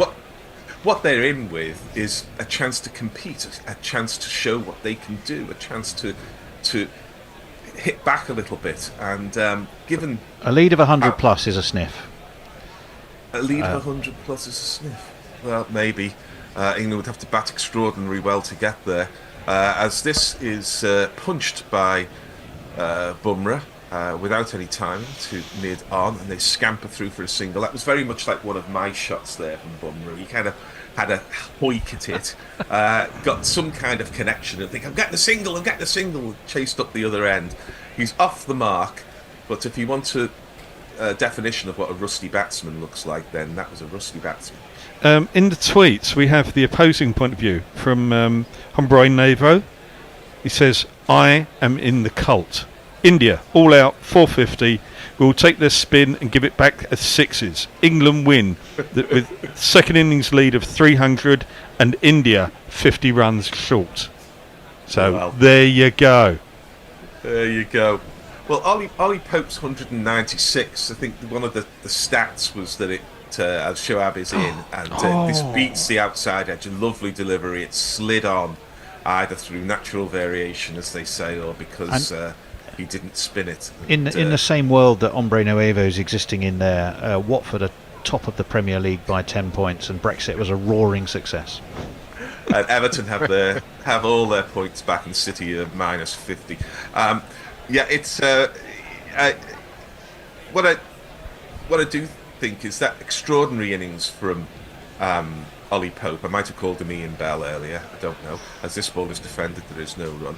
There was a stat that said something that it had this enormous number of false strokes, and it does seem, looking back on it, to be a bit of an aberration in that somehow he wasn't caught, somehow he wasn't hit in front, and he made that brilliant 196. But he might never bat with such fortune again, as this is turned to long leg, where I think that's Jimmy Anderson doing the fielding, and they're through for a single. So I think Bumrah goes to 2, India 442 for 8. At least the third time this series they've crossed 400. It might be more than that. Again, I'm not certain. You're not going to lose many series where you cross 400 3 times. As Shoaib is in and is defended, and there is no run. I think we're due a change at the end of this. No, we're all right. Yes, we are. So we're on the half hours now, aren't we? Yes, we are. Yeah. Gary, well spotted. Doing my job so for me. Thank you. I think I walk around the chairs in order to go into the summariser's seat, but this ball is defended, and there is no run. So then I turn my mind to writing 80 questions for tonight's quiz at Sellencourt School. At least you don't have far to travel to get there, Gary. No, I absolutely don't. In fact, I could shout the questions out the window, I think, and they'd still hear me. As this is tossed up by Shoaib onto the leg stump, and a decent shot from Kuldeep, who's come into his own in this series with bat and ball, and takes a single to mid-wicket. He goes to 14, India goes to 443 for 8, and we go to another set of gorillas. Thank you. We do indeed. Dave, do you want to read some final messages? Yeah, there's just one more tweet, and it is the perfect tweet, really, from Jay Grover. He says, "It just remains to be said, go harder." Then he writes something so disgusting that I cannot do it on air, even me. Even you. Who's on? So I'm on. I'm taking over from you, Dave. I've got a question for you. The top 10 series where the most sixes have been hit have all been in this century except for one. Who do you think that might have been? Probably something to do with the West Indies, I'm guessing. It was West Indies in 74-75 in India. They hit 32 sixes. Yeah. All of the other ones in this century. Yeah, that's nothing. It's nothing. Nothing. Dude, that's for lunch. Did Big Clive make a big double 100 in that series? I don't know. I'm just looking at some figures that India TV published, actually. Strange enough. Well, we're into Hartley's 35th over, I think, and it's just been worked for a single by Kuldeep into the onside. 444, all the fours for 8 are India. Remember at tea they were at lunch they were 264 for 1, and things could hardly have been going better. I mean, they're still going very well, let's not get overly carried away. By tea though, it was only just 2 wickets to fall, 376 for 3, but that extraordinary Stokes wicket, as this one is defended by Bumrah very solidly. At tea, they went to tea with a lead of 158, 376 for 3 since then. So 5 wickets have fallen since tea, but still for about 70 or 80 runs, as this one is defended by Bumrah, but they have lost those 5 wickets. Their lead is 226, as that was just nudged into the onside. Just the one close fielder for Hartley to Bumrah, the slip. I'd be very inclined to get the short leg in, but well, I think now it really is about getting these wickets for England. They can't be thinking, well, it'd be nice to be batting fresh tomorrow, as that one's nicely defended. I mean, I suppose psychologically, if we're in, how many overs have we actually got left in the day? If we had them all down, 12 apart from this one, so England have to be thinking we need to be batting tonight. They can't afford to give away runs and extend that lead, as that's defended nicely by Bumrah. Skips around to do the fielding from behind the stumps. I think what they're trying to do is just box him up a little bit to Bumrah. They'll be telling him he wants to hit a 6. You want to hit a 6, mate? You want to hit a 6? They're trying to tempt him, frustrate him into it, are they? Hit one up in the air. I think it is. Is it Ben Stokes who's at slip? I think it is, as that one's nicely defended by Jasprit Bumrah into the offside. No run. I tell you what, you mentioned that brilliant first delivery of the series from Ben Stokes, and what impressed me is you see the seam coming down the wicket there. Yeah. Technically, Ben Stokes is a fantastic bowler, and I point out that I once claimed that he was a bowler who batted and really should bat at 8 because he was a frontline fast bowler, and when he broke into the side, he was a 90-mile-an-hour bowler as well. Don't forget, but technically he's a superb bowler, and you never lose that. And he showed it with that. Well, to that end, now you've said all of those. Hold on, we have a super chat. Oh, fantastic! Can we just wait for Bashir to bowl? Swept. Yeah. But swept only as far as Mid-wicket in lumbers a chunky Johnny Bairstow, and they just take a single. Bumrah back onto strike. Yes, Messrs. Sagir Pakar has very kindly sent us $5 Australian for all our hard work and efforts, and Wonderful. says, "Evening, gentlemen. I've had a busy day at work, just dogging and amazed to see the England fight back and digging back this Indian innings. Thank you so Bashir much." again. Sagir. Onto the back foot, muscled by Jasprit Bumrah, out to long on. And, well, Farong's man of the series anyway. The lovely Benjamin Duquet comes in and puts in the throw, and they take a single. There is a slip, a leg slip, and a forward short leg. But he played that very nicely, did Bumrah. Got onto the back foot, punched it really. Slightly agricultural. Oh, you're being unkind, Gary. You're being Maybe I too am. much of a purist. Everything was in the right place, and it was played in the right order. That one's tossed up onto leg. Not the best ball he'll bowl. You can forgive him possibly because he's bowled so many overs. And Bumrah just works it away towards mid-wicket. We'll keep the strike. No, he won't, because we're only halfway through the over.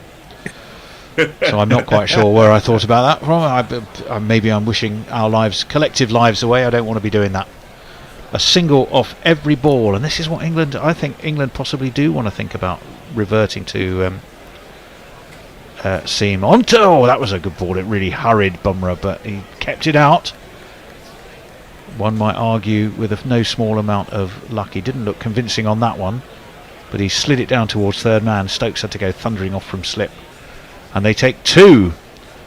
So the fact is, this over has gone for 6 so far. 2, 3. No, it's not. It's gone for 5. But it's extending that Indian lead all the time. And when you're 8 down, it frustrates, it niggles, it plays on your thinking. You know you should be getting through them now. That's well defended by Bumrah, who's come out with a they shall not pass mentality, I think, and seems to be enjoying it in the process too. Yeah, it's more a case of gets harder rather than go harder at the moment, because with every run, England's challenge gets more and more difficult. Played that beautifully, actually. Got a big old front foot forward. Yeah. Solid defence. Nothing wrong with that. If Stokes was captain in India, he'd be declaring very shortly. In Bashir again, he's trying to force this through a little bit, one feels, at the moment. And it's telegraphed by Bumrah, and he can work that away for another single. Who'll keep the strike, even though the scoreboard hasn't kept up with it. Or was it Kuldeep? No, it was Bumrah, yes. He would. 450 is up.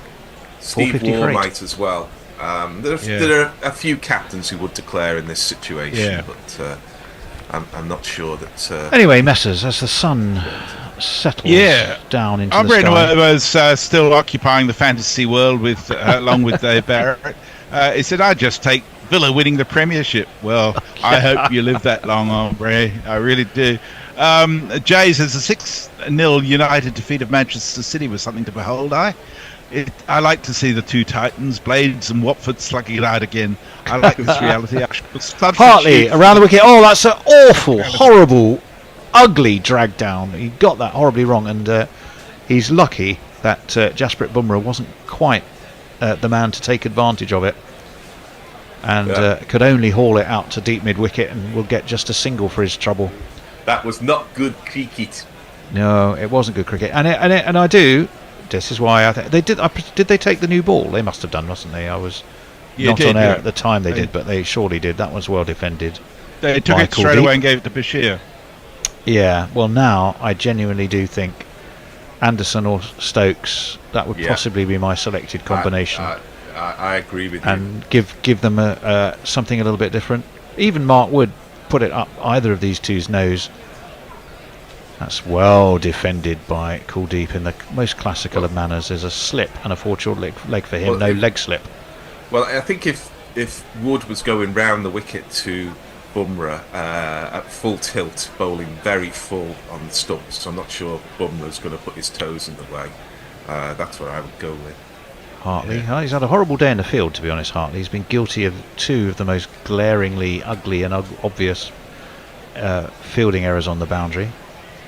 But you can forgive him again, given the workload of his bowling. That's nicely worked away to leg, but no run.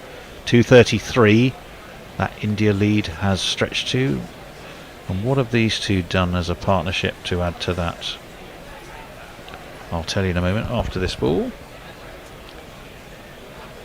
which is defended towards short mid-wicket. This partnership is worth... where is it? Come on. 23. 23 runs so far, this partnership, which is annoying from an England perspective. Better ball tossed up a little bit more by Hartley, and Kuldeep defends again. As ever, the overs rattle by. Just 1 run from that over. 451 for 8, India. Messers. Leah says Kuldeep has massively improved his red ball bowling this series, and he also started his transition into gun all-rounder. He has always been deep down inside. And over on YouTube, Sagir says that Benjamin Duque from Tony was so reminiscent of Hyacinth Bouquet. Well, that was what was in my mind when I said it. Yeah, it was very much Hyacinth Bouquet I had in my mind. The wonderful Stephen Patricia Kelp Routledge. says we need scene because we need Jimmy's 700 wicket. Well, yes, he's on 699, isn't he, at the moment? Yeah. Well, that would be something Get it I'd out of like the to way. be on air for. Yeah. And he says Jimmy to knock York Bumrah for his 700. In comes Bashir. Symbolic moment. And now that Dave's not sat next to me, glaring at me if I ever dare to doubt England, the reality is, poor old Jimmy, if he doesn't bowl it in this innings, there is a chance he might not get a second innings, and then it would be the way round until the summer that he's come to glare at me. And he's waving his stick at me. That's even more. He's like a angry headmaster waving his walking stick at me as that's pushed away into the offside. War in the retirement home. It genuinely, honestly, it is feel.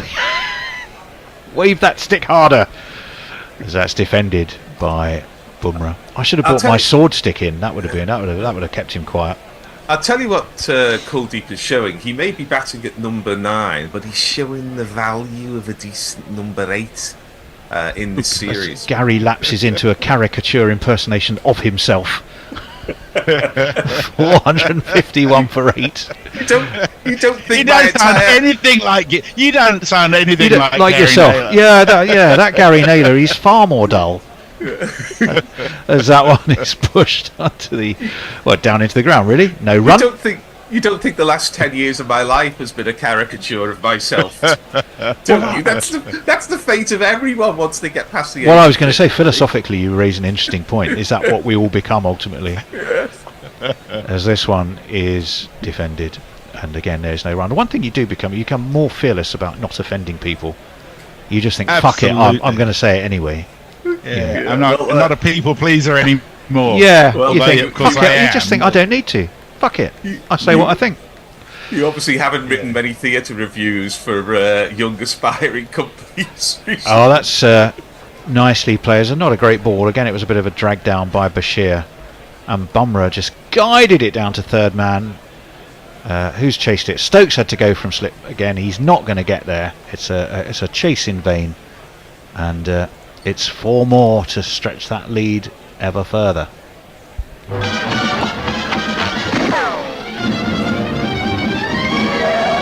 Of course, Tony, you say you don't care what anybody. You say you don't care what anybody thinks of you, but then you meet a young woman on a train and end up chatting to her instead of reading the book. I did. You did. Well, it was all innocent. It was the lovely Beverly, who was on her way to Clandon, I think, as I trundled my way towards Claygate. She was genuinely quite taken with Kit's book, From Lords to the Fjords. So we had an entertaining conversation about Icelandic cricket in general, and all sorts of things. Well, but it meant my homework was somewhat interrupted because I was reading the book because I was interviewing Kit the next morning in the Bishop and Bear. We're missing an important development. It's an old school one as well because there's been an unscheduled drinks waiter coming on. Is that a message? 1 over, lads, and we're going to declare. I don't see why. Why would you, Gary? Other than the other fact that you want to have a dart at England tonight. That's what used to happen. Oh, that's it. Well, that is true. That swept. You could be right, Gary, because Cool Deep. Oh, it hasn't gone all the way because there's Crawley, I think, who's down at deep square, and it will only get a single for Cool Deep. India's batsmen don't generally sweep, except Kuldeep, who sweeps quite a lot. But back in the day, coming on like that with unnecessary drinks, unnecessary gloves, is you got 6 balls, lads, and then India would have about 4 at England, would they? 9 left, so take off 2. They'd have it's perfect. 7, 6. Then I think you might be right. I think they'd like to have day 4 and 5 off. Yeah, go and see a bit of skiing or whatever. Dalai Lama, go and do some meditation. Could be. In comes Hartley. Forward comes Bumrah, who's worked his way to 11. Kuldeep 18. These really are niggly runs from an English perspective, but it's amazing how niggly runs can suddenly turn into 70 or 80, and you go, how did that happen? Yeah. Or have I just watched too much Middlesex? It often brings the early wicket of an opener as well, because their concentration. Yeah, because they're tired. They should be buoyed up at the moment. That's nicely defended by Bumrah, who is possibly making a point here. Yeah, I'm not any old. Is he number 8 or number 9? He's number 9, isn't he? If he's with 8 down. It's 10. He's a 10. Well, he's playing like a good number 8, Gary, which I think was the point you were making. Well, Kuldeep's in at 9, but he is a number 8. Kuldeep, he's filled the role of night watchman commendably this series, that's for sure, as that one's well defended again by Jasprit Bumrah, who's enjoying his batting work, whilst at the same time possibly just allowing a part of his brain to think maybe he's about to get some bowling work as well. Maybe that message to hit out, because we're going to declare, was only given to Kuldeep and not Bumrah. Yeah, I was wondering get the message. Defended again. Back to the Headley Verity look-alike with the Bobby Charlton wrap over. The embryonic Bobby Charlton wrap over. He's not fully there with that yet. We had Georgie on this morning, who, to be fair, is a younger generation, shall we say, as this one's nicely defended. And she just looked at Forthy and I, or Forthy, she looked virtually at Forthy and I, and she thought, Headley who? What? Oh, right. Well, so we said, look him up, and she went, oh, I see exactly what you mean, when she saw pictures of Headley Verity. Yeah, there's a beautiful article that was in the Cricketer, I think, and it is available online by John Holland, I think, about Headley Verity in wartime, which if you have tears, prepare to shed them now. Yeah, it's very sad. It was very, very Leah sad. says they should promote Kuldeep. He's a better number 8 than Ashwin. I'm sure Gary agrees. Yes. And Josie Oak says if Gary entered a Gary impersonating competition with that impression, he wouldn't get in the top 3. No, I was about to say he wouldn't win. He wouldn't win doing an impression of himself. like the Berkovitzes in the Woody Allen short story where they go dressed as a moose to the party. Well, it's the moose that goes to the party, isn't it? And, Bashir is going to continue. He's not thinking of moose. Mice's moose. What's the plural of moose? Moose. As that one's defended. Some thought that possibly LBW, but Kuldeep goes. That was nearly all bat. Surely England aren't going to burn a review on this. The think tank is convening, which is folks Pope. Does it matter? They've got 2 left. No. Ben Stokes is going, I'm daft but I'm not stupid, and just walks away. And says, no thank you, we'll have a look. Oh, yeah, I mean, inside edge. Well, that's what I said, it's massive inside edge. I thought it might have been where they jammed the 2 of them together at the same time, but it wasn't. Bashir will come around the wicket to the left-handed Kuldeep, who's back to stoutly defend. And again, there is no run. Yeah, that was... Is the plural of moose moose? I think it might be a bit like fish. We're a collective group of moose. You would call a herd of moose, but if there are 2 of them, you might call them 2 mooses, as you would say 2 fishes. Oh, okay. It might be. I'm not sure. As that one is guided to square leg. I know that in Sweden, I always used to find it quite funny because there are elks everywhere, which in my mind's eye are a moose, but moose in Swedish is mash, as in potatis mousse, which is mashed potato. So I get those mixed up, particularly because you can buy elk in most supermarkets as a meat. That one It's is moose. full and tossed up, and not the prettiest shot, but an effective one. But it will not get him any runs. It's straight to mid-off by Jasper. It's moose, is it? After all that, Yeah. the plural So, of moose, as I said, is moose. Jazz, as ever, with the news. The news. Sorry. It's also Scottish for mouse. Oh, yeah, very good. Round the wicket comes Bashir. He defended into the offside, and there's a moose loose about this house. That's a very convincing Scottish accent, Tony. Have you spent Well, time it won't over convince the Suter Who world? if he's listening. Yeah, well, there is that. Yeah. No. And it's, of course, a myth to talk about a Scottish accent because there are so many different ones. There are, mostly unintelligible. As this one is guided into the offside again, and there is no run. Just the one run from that over. 239. This lead has stretched to England. Need to break this partnership. It's 4:57. I always like for Gavin 8. Hastings sort of whispering Edinburgh accent. Will he be on like this? And he'd be always whispering down the microphone with his posh Edinburgh accent. Yeah. Who was the wonderful Scottish rugby commentator? You'll be thinking of Bill McLaren. Bill McLaren. They'll be dancing in the streets of wherever it is tonight. That's a stramash in there. God.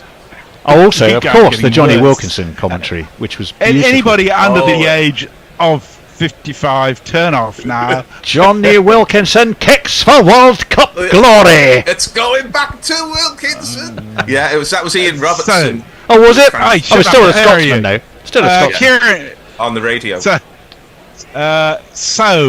you've got to support us. Gear says, well said, Tony. These bowling Hartley are a bit baffling. is in and whipped away backward a square. They'll take a single, stretch that lead to 240. I beg your pardon. Cricket had the temerity to break out during that tweet. What was it, Messrs? So yes, as well said, Tony, these bowling tactics are baffling. One would think that Bumrah and Kuldeep are of the same calibre as Sachin and Lara. Yeah, no, I do think, as much as I love Ben Stokes, and I'm with Gary, he doesn't always get it right most of the time. Just the whole attitude and ethos and approach. He's always trying is something, good. though. That's what I like about him. But here he's failed to try something, and I think that a trick's being missed. That's worked away towards mid-wicket again. No run. Or he doesn't actually want to bowl India out tonight. Doesn't want to expose his openers late on. That is not. that's Ben Stokes' totally approach. un-Stokesian. Yeah, it's un-Stokesian, very much un-Stokesian. As that's pushed out towards short cover by Jasprit, who doesn't seem in much of a mood to really hammer. We're getting a close-up of rather glum-looking Ben Duckett, possibly wondering, A, why haven't I been given the chance to bowl, and B, am I going to bat tonight? Oh, that's nicely played. That's beautifully dabbed by Bumrah. Played it late. There is a man, sort of a very either a short third or a very sort of deeply set backward point, and it will only be a single. I'm just trying to identify. This is one for all you under 50s as well. Who all you under 50s? Jasprit Bumrah's walk. What it reminds me of, and I'll come to it in a moment. Hartley gets some turn, but easy for the left-handed Kuldeep to whip away to backward square. Bashir jogs in and fields. Hartley it is who's had a horrible fit day in the field. I mean, 2 of his fielding things today were just awful. I mean, it was a complete tangle he got himself in and nutmegged himself, and then wandered round looking to where the ball was as it plopped against the sponge. And he did it not We've once all but been twice. there. Well, we all have. We've all indeed. been there. That's nicely defended as well by Bumrah. Well, Bumrah's No run. walk, because he has the shoulders rolling, doesn't he, when he walks? He's got a bit of aggression in it. And it reminds me a bit of Robert De Niro in Mean Streets when he plays Johnny Boy, who's always got that kind of cocky walk with the shoulders rolling, refusing to pay his debts. So, if anybody remembers Mean Streets, early Martin Scorsese, then the Robert De Niro character's got a bit of Jasprit You see Jasprit Bumrah sort of meandering into a Bermondsey pub. All right. I want to know. Tony, I want to know what you got up to in Melbourne with Mog. He says, I remember that sword stick of yours, Tony. I did a video one night. See Tony walking through the park, picking up litter with it. Well, yes, to quote John Arlott, or I think probably Neville Cardus before him, of a man swiping dandelions with his walking stick. That's worked into the offside. That wasn't in Melbourne.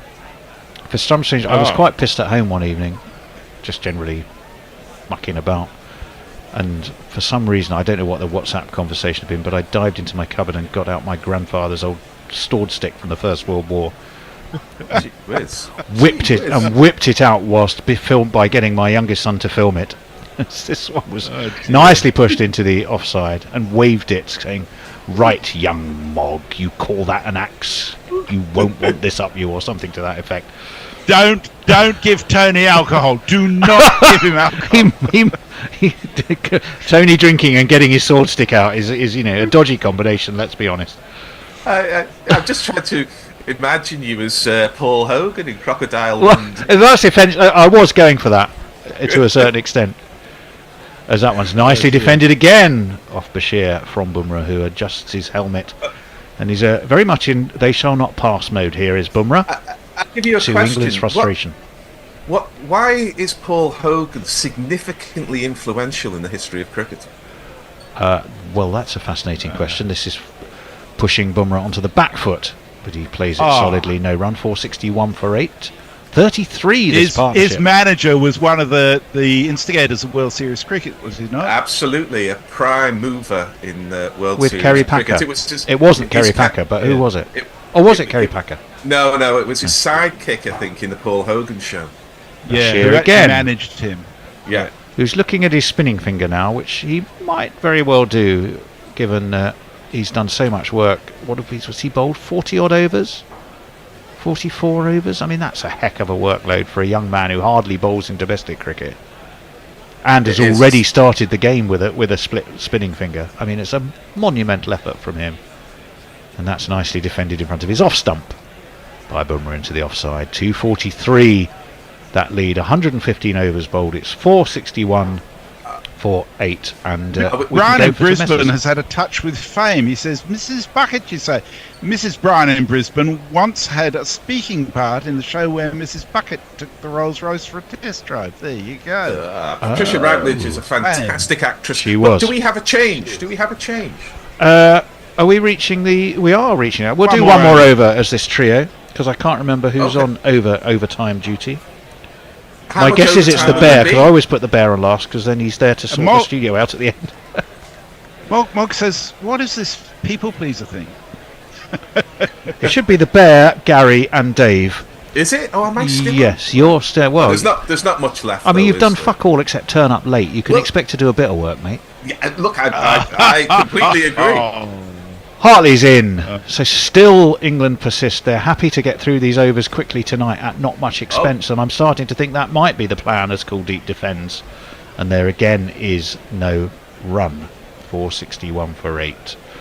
Bear, you're going to be in the studio.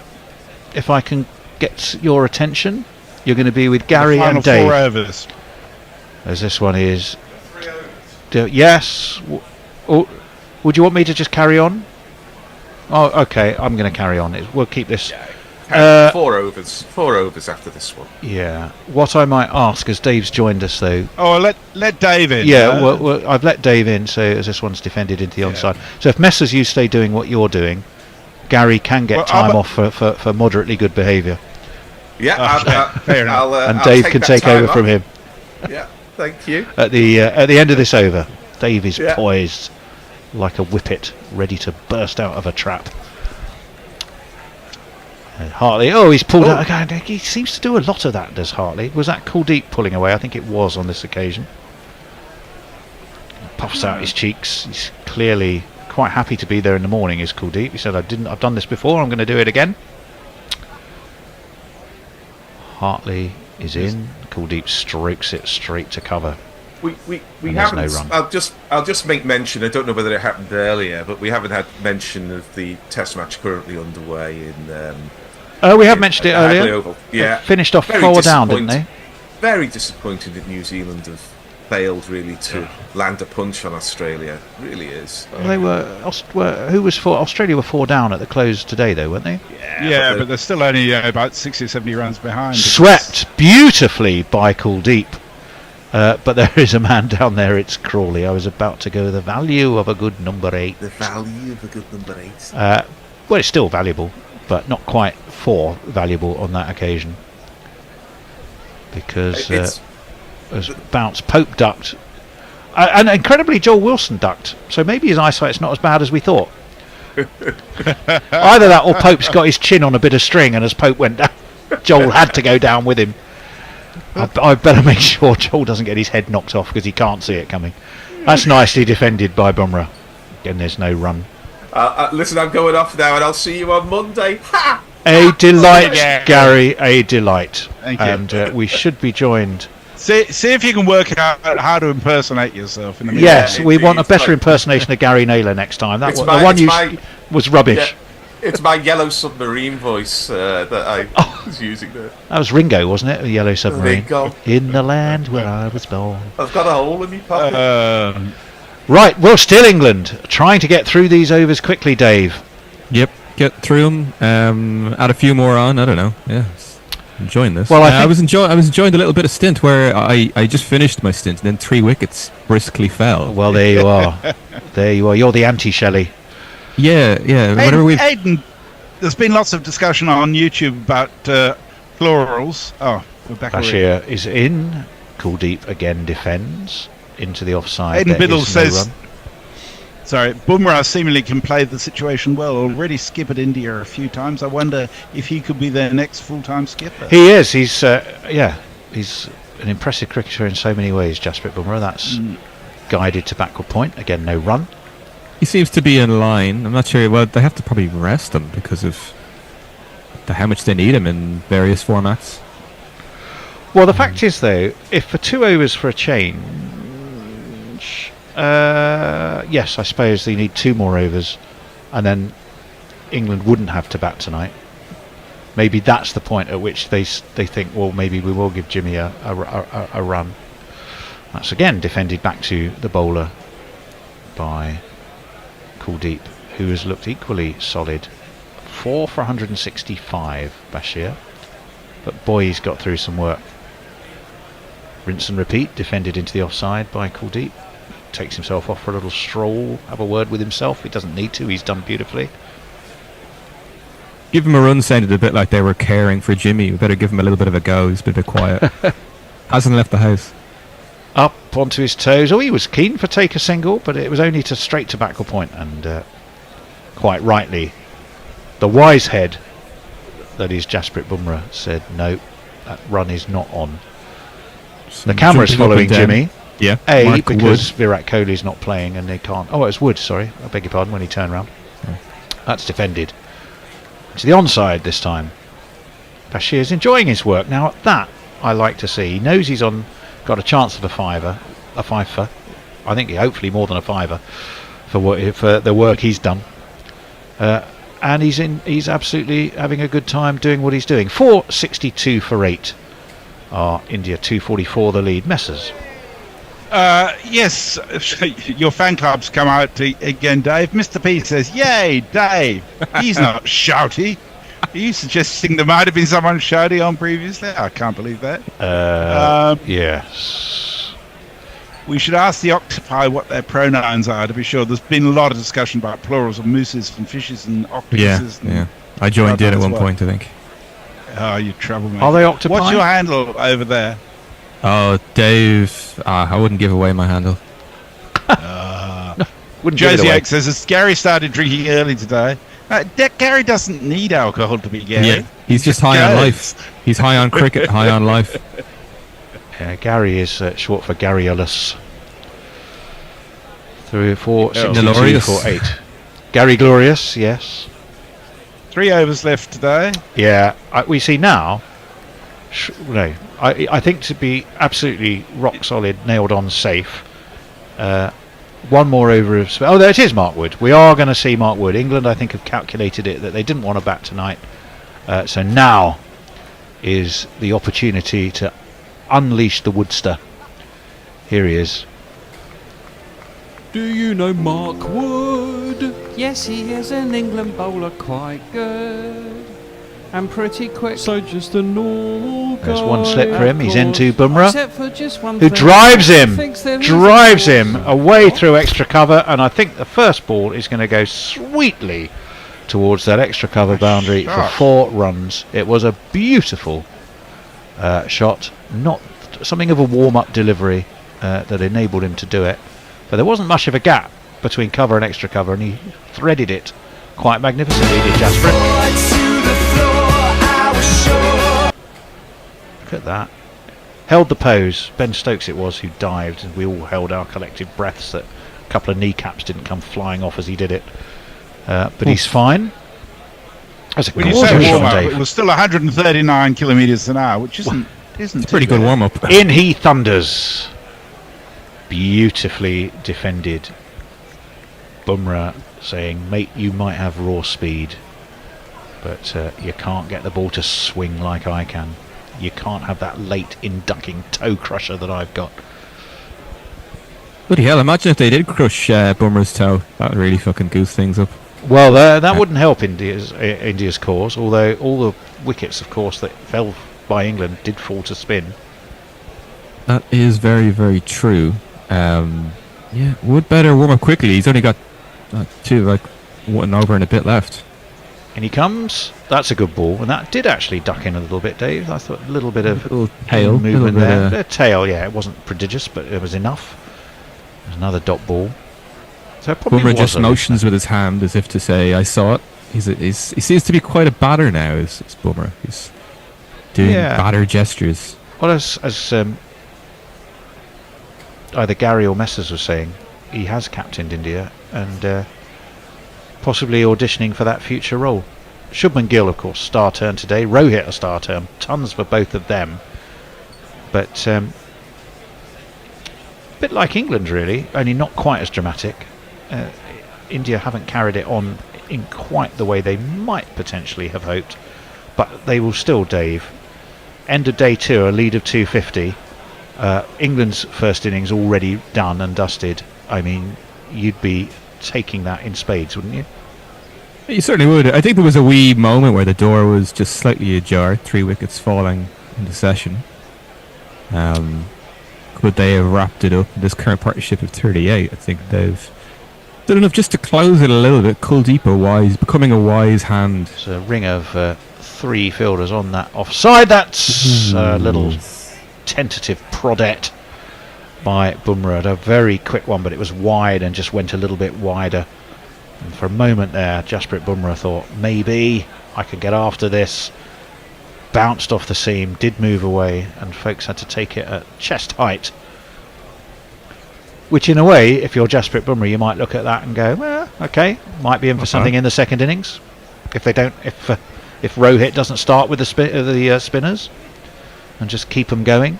Hands on heads all round for England. Wood in. Defended. Oh, quick run. Beautifully taken quick single. Very conscious of keeping the scoreboard ticking, and they're doing it well, these two. This partnership, a real thorn in the side of England, who really thought maybe we're in. But it could have been a double-edged sword if England had to bat tonight. You know, if you go in 3 down, having had to only face about 6 or 7 overs, suddenly it wouldn't have seemed such a good thing, would it? Maybe England are happy to pay the price of just a few extra runs to start afresh in the morning. Messers. Stephen Kelk says against England, Bumrah either seems to edge to slip for 0 or 1 or hit an infinitely irritating 20 to 30 runs. You know, and I know, Stephen, that is not a good use of the word infinitely. Kieran Roseblade says, can some kind soul rid me of ignorance in relation to why is Bumrah referred to as Bra and Kuldeep referred to as Kuldeep? But the former's name is second when written down. Bashir is in. Letters isn't. Bat is angled by Jasprit Bumrah, and they'll take a single as it slides off that bat. This is something that I don't think we have an answer to. We've had this discussion before. Because What was the question? very ad hoc. I missed the question. Well, what the names that they put up on the screen for people? So they. Oh, right, I'm with you. Kuldeep and Yeah, Kuldeep Bra- puts up his first name, whereas Jasprit puts Yeah. up his second name. I suppose there's so many Yadavs, you got to put up Kuldeep. Yeah, I'm sure there is a reason. There's so many Khans, you got to go Sarfaraz, Bumrah and Jasprit. I'm not sure. I suppose a lot of Jasprit. 250 the lead. It's pretty. It's edged and it's up in the air. And if there'd been a short gully or a silly point, you think that was, well, a dolly. There wasn't, and it nets one more run. But actually, did they take? I don't think they took a run. Let's have another look. It does turn. It's a legitimate edge off the top of the sort of bat and glove. Yeah, bat and glove. Silly point. Ooh. I mean, you could not have dropped that unless Get a you man in. Get a man in. Well, it's kind of ball chasing if you do that now. But yes, you'd think at this stage of the proceedings, and indeed that now is what they've done as Pope is in there. And the slips have come in a lot closer to give a ring of 3. That's taken edged and dropped. Ben Stokes was the man at second slip, dived across first slip. Either of them could have had it. They got in a tangle. And if that's a chance, and I need to see it again to be sure it was bat. England's reaction, Dave, suggests it probably was bat, and that's a chance missed. Let's have a look.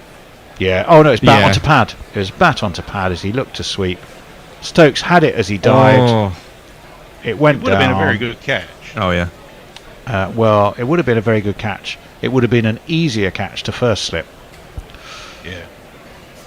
And that's what he meant to do the first time. And just as the law of sod would always dictate, Kuldeep sweeps, he gets 4 runs, and England are made to pay a heavy price for that drop.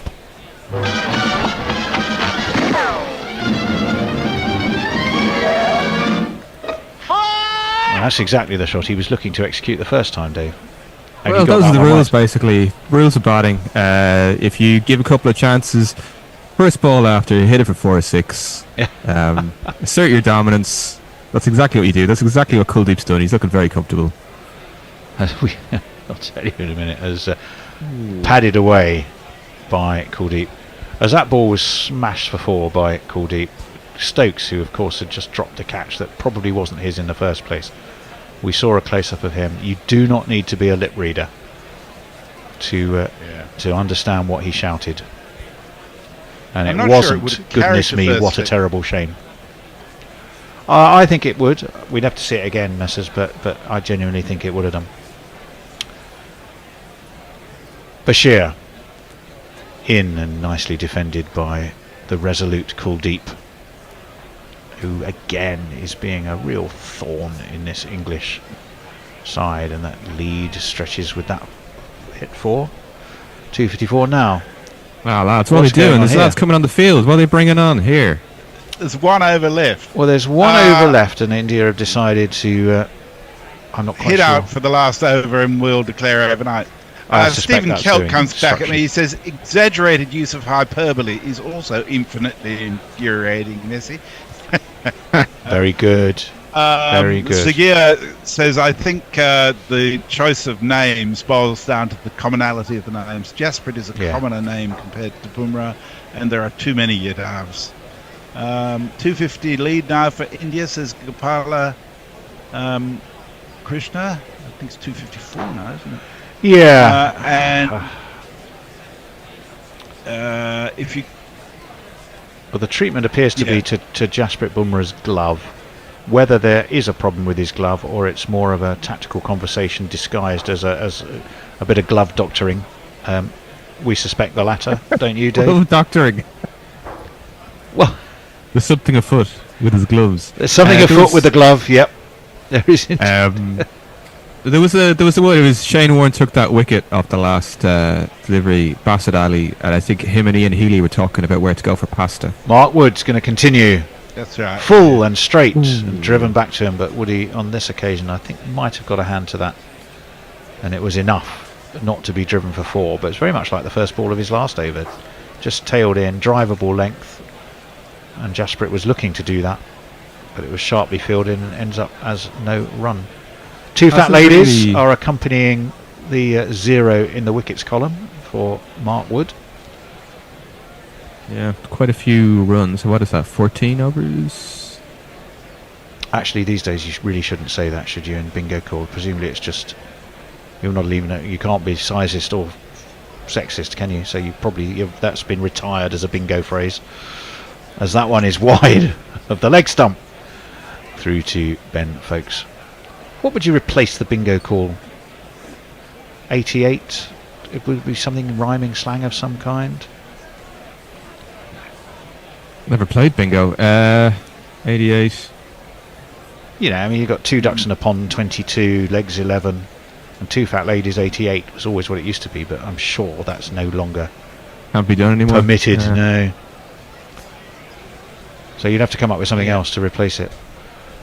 None of which is troubling Mark Wood, who's in, and that one is pushed to backward point. There is no run by Bumrah. A round of applause from Ben Stokes for Woody. Oh, we just watched a replay of, I think if you have to put in a candidate for the ball of the series, that one, just by dint of it being the Stokes comeback ball, has to be up there. Arguably Jimmy's delivery that got the next wicket was a better ball, but the ball of the series was Bumrah's Yorker to Pope. Yeah. In the context of the grand scheme of overall things. results, I would agree. That one's full and tails in, but it's played nicely by Jasprit Bumrah. None of this tail ender nonsense. He says, I'm very capable of dealing with those. You bring on the fastest you've got, I will just bat him away. There's been nothing short though, nothing kind of at the head. There was that like loopy bouncer earlier. Bumrah seemed to motion to say I could have got a bit of that. Whether he could have, I don't know, but test them out a bit. Yeah. Well, it's quite interesting that England have decided that raw pace is the best way to do this. I genuinely would have thought that Jimmy might have been a better option, but they've chosen to rest the old fellow. Bumrah pulls it to backward point. Johnny Bairstow tumbles, and as he does, the whole of Dharamsala quakes. and there is just a single. Poor old Johnny's not put on that much timber. I think it's mainly muscle. Jim created muscle. It's all muscle, yeah.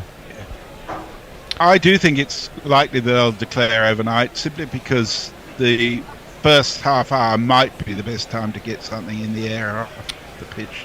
Yeah. They don't want it to dry out. They didn't manage it in the first innings, but obviously it'll be a third day wicket, not a first day wicket.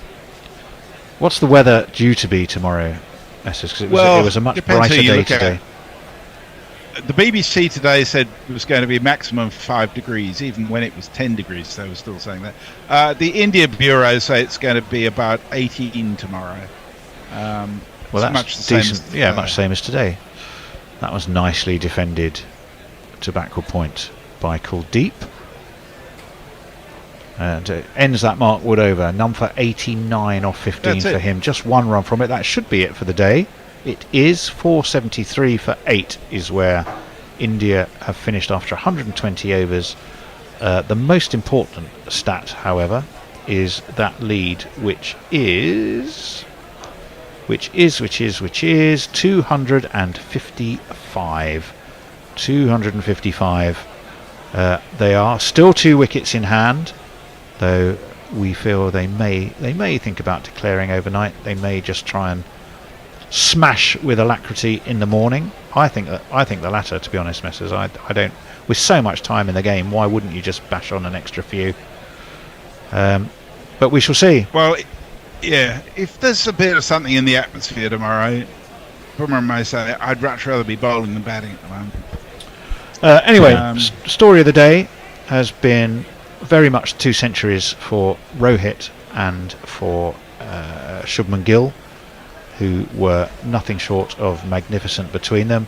An extraordinary comeback from Ben Stokes as a bowler, as Dave's in waving his stick at me again like a grumpy old man on a walk who's trying. He looks like someone going, get off my land. Go hard. Go harder. You threaten him with your Zimmer frame, Tony. You Oh, go on. I'm there. going to my sword stick. I might well bring my sword stick. Obviously, I'm not in tomorrow, am I? So I can't. I've seen threaten that him with sword my stick, actually. Yeah. Right. Where was I? I was by this strange old man waving a walking stick at me, and I completely thrown off my stride. Yes, Rohit and Shubman Gill, stories of the day. Extraordinary comeback to bowling by Ben Stokes to remove Rohit. 103 for Rohit Sharma, 110 for Shubman Gill. A very lively, sprightly 65 off 103 from Devdutt Padikkal before he was bowled. 52 for Sarfraz Khan. A bit of a tumbling away after that as Jadeja went for 15. Juv Jarrell, uncharacteristically for him this series, just 15. Ashwin, a duck, bowled by Hartley after just 5 balls. But Kuldeep and Jasprit Bumrah are currently in a partnership of over 50, I think now, isn't it? This partnership? 45. Yeah. And it's frustrating England to get that lead up to 255. Needless to say, come tomorrow morning, either early wickets if India do choose to bat on, if not, steady nerves. And what do we think, Dave? Realistically, England would need 500, possibly 450, and that's a massive ask in a third innings against this India attack. It's a massive ask, but I think it's a good wicket. It's still, it's beginning to turn. There's a bit of trouble there, but I don't think it's something England should fear overwhelmingly. I mean, I think Bashir bowled very well. The spinners bowled very well. They got a few breakthroughs, but I don't think it's something England should be afraid of. I think 450 could be doable. Whether it happens is quite another thing. Did you watch yesterday? Yeah, it was on. No, I'm drinking Kool-Aid. You're drinking something. You've been mixing with Dave Barrett too much. Yes, Okay. yes. The distorted world of Dave Barrett positivity has found its way to Dublin, I suspect. Right, I think some very quick messages just to tidy up the day. The bear has lurched into place to try and hurry us up, I think. Okay. No, I haven't lurched, but I do want to say this. I disagree with Messi. I don't think they'll declare overnight, just because it's one of those things, isn't it? If you come out, even if you bat for an over, it puts off the opening batsman. Yeah. So I think they would come out, even if they're going to declare, they come out and bat for 20 minutes or 10 minutes just to annoy England. I'm with you. I'm with you, Bear. Right. They don't want to final make them see messages, how Messers. easy it is. Some of us have got homes to go Kieran to. Roseblade having asked we should ask the number 88 what its pronouns are. Says thank you for the great chat and commentary, guys. Pokey Delighted. says another damp squib of a day, or possibly squids. Yes. Stephen Cox says I won't be following tomorrow because I'm playing cricket. Oh, good one. Well, good luck with that, Brilliant. Stephen. Let us know how you go. He said I'll check later to hear about England's inevitable victory. Ever the optimist. Moral, at least. And Armchair Cricket Podcast says the scoring rate may have been dropping through the day, but a run rate of plus or minus 4 after 120 overs isn't something to sniff at. By lasting through the day, India have got to a lead of 250 plus runs, which they will want to convert into a match-winning one. Indeed, they will. You should just check the and Were there any that's- GPL? GPL. What's the GPL deal? What were? There How was many only runs one. was- It was for me. It was for 403, which was way off. So There we no are. winners today, unlike yesterday. I think we need to push it harder in the morning. 135. Whoever's on, Go harder. Yeah. go harder on pushing the GPL. 35 and 38, isn't it? That's about right. So it's 338 runs today. Anyway, I need to make a move because I have commitments for the rest of the day. It's been a delight as ever.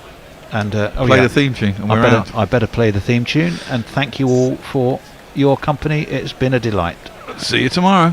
Thank you. Bye-bye. Bye. Bye.